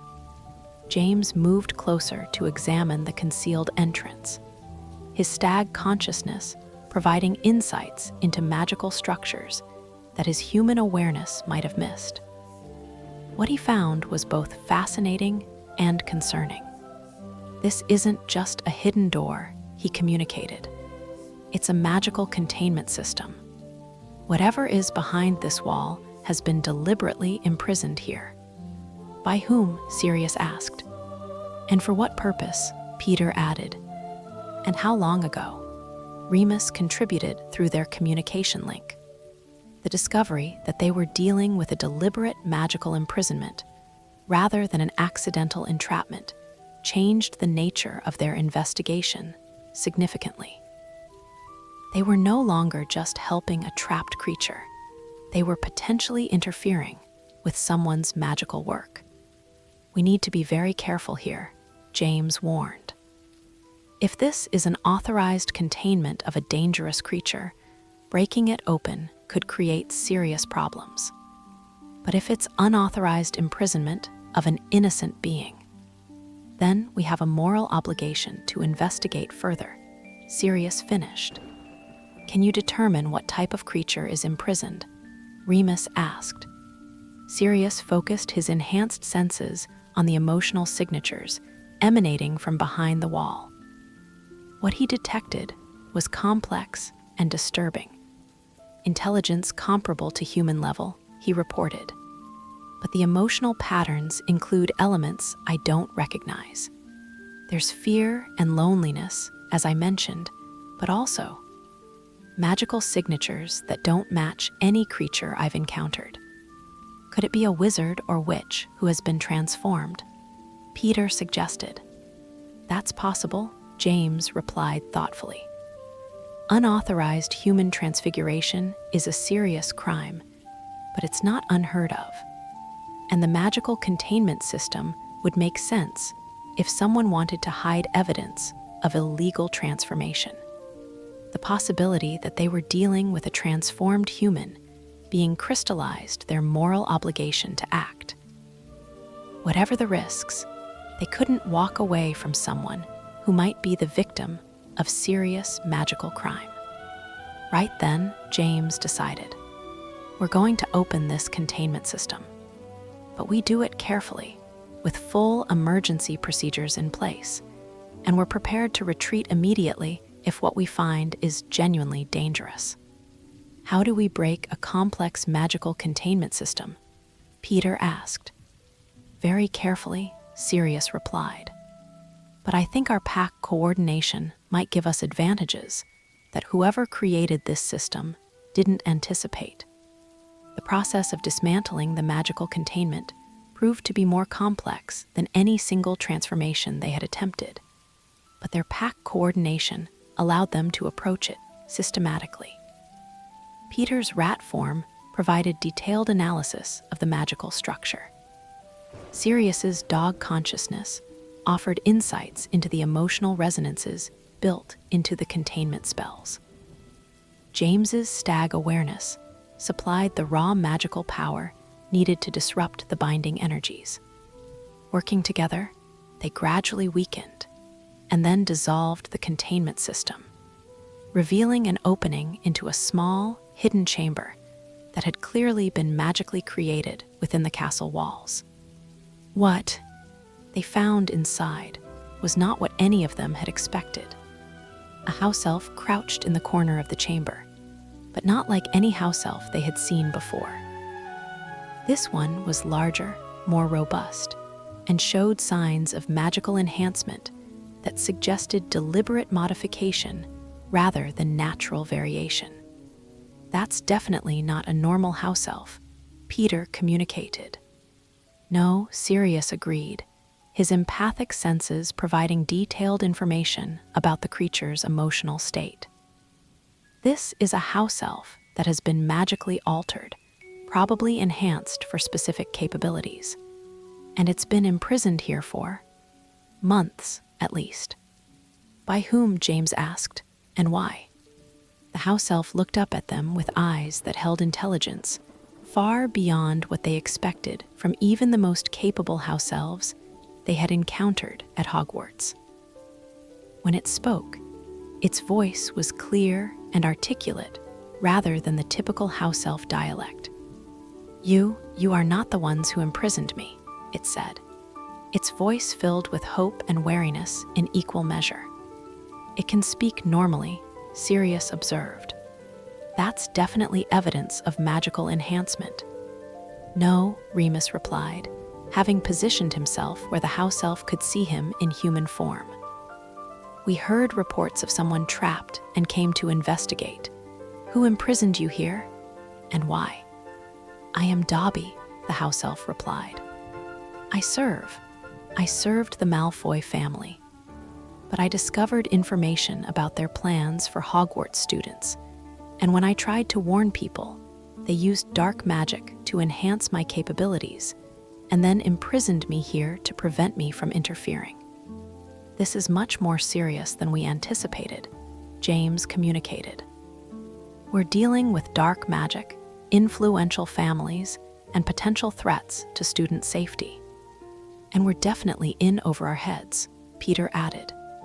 Are we? Sirius asked. We have capabilities that most adult wizards don't possess. We've successfully investigated and resolved a complex magical mystery. And we've discovered information that apparently needs to reach appropriate authorities.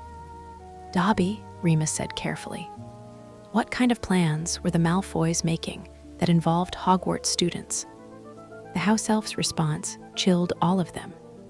Plans to open the Chamber of Secrets, Dobby replied. Plans to use ancient magic to target students who are not pure blood. Plans that will result in serious harm or death if they are not stopped. The silence that followed was profound. They had begun their evening expecting to investigate mysterious sounds and perhaps rescue a trapped animal. Instead, they had uncovered evidence of a conspiracy that threatened the safety of their fellow students and possibly the entire school. Well, Sirius communicated grimly. I think we've found our first real test as the Marauders. The question is what we do with this information, James replied. We do what we've always done, Peter contributed with surprising confidence. We protect our friends and fellow students, whatever the cost. Even if it means taking on one of the most influential pure-blood families in the wizarding world. Remus asked. Especially then, they all replied simultaneously. The discovery of Dobby and the information about the Malfoy conspiracy marked the true beginning of their legend as the Marauders. They were no longer students who had mastered extraordinary magic for personal reasons. They were guardians, protectors, and champions of justice who would use their abilities to defend those who couldn't defend themselves. Dobby, James said, returning to human form so he could speak directly with the house elf. We're going to get you somewhere safe, and we're going to make sure the appropriate authorities know about these plans. But we need to be very careful about how we proceed. You would do this? Dobby asked with amazement. You would risk the anger of powerful families to protect students you may not even know. That's what we do, Sirius replied, also returning to human form. We help people who need help, and we stop people who want to hurt others. Even if it's dangerous, Dobby asked. Especially if it's dangerous, Peter added, completing his own transformation back to human appearance. As they helped Dobby out of his magical prison and began planning how to safely expose the Malfoy conspiracy, all four friends understood that their evening's adventure had transformed them once again. They were no longer just the students who had achieved the impossible by becoming Animagi. They were the Marauders, defenders of Hogwarts, protectors of the innocent, and legends in the making. The age of the Marauders had officially begun, and their first hunt had revealed both the scope of their capabilities and the magnitude of the challenges they were willing to face. Outside the hidden chamber where they had found Dobby, October night settled over Hogwarts with the deceptive calm that often preceded great changes. Inside the chamber, four friends and one grateful house elf planned their next moves in what would become one of the most significant adventures in Hogwarts history. The pack was complete, their legend was beginning, and their transformation from extraordinary students to heroic protectors was now irreversible. Whatever challenges lay ahead, they would face them together as they always had. But now they faced them as the Marauders, and that made all the difference in the world.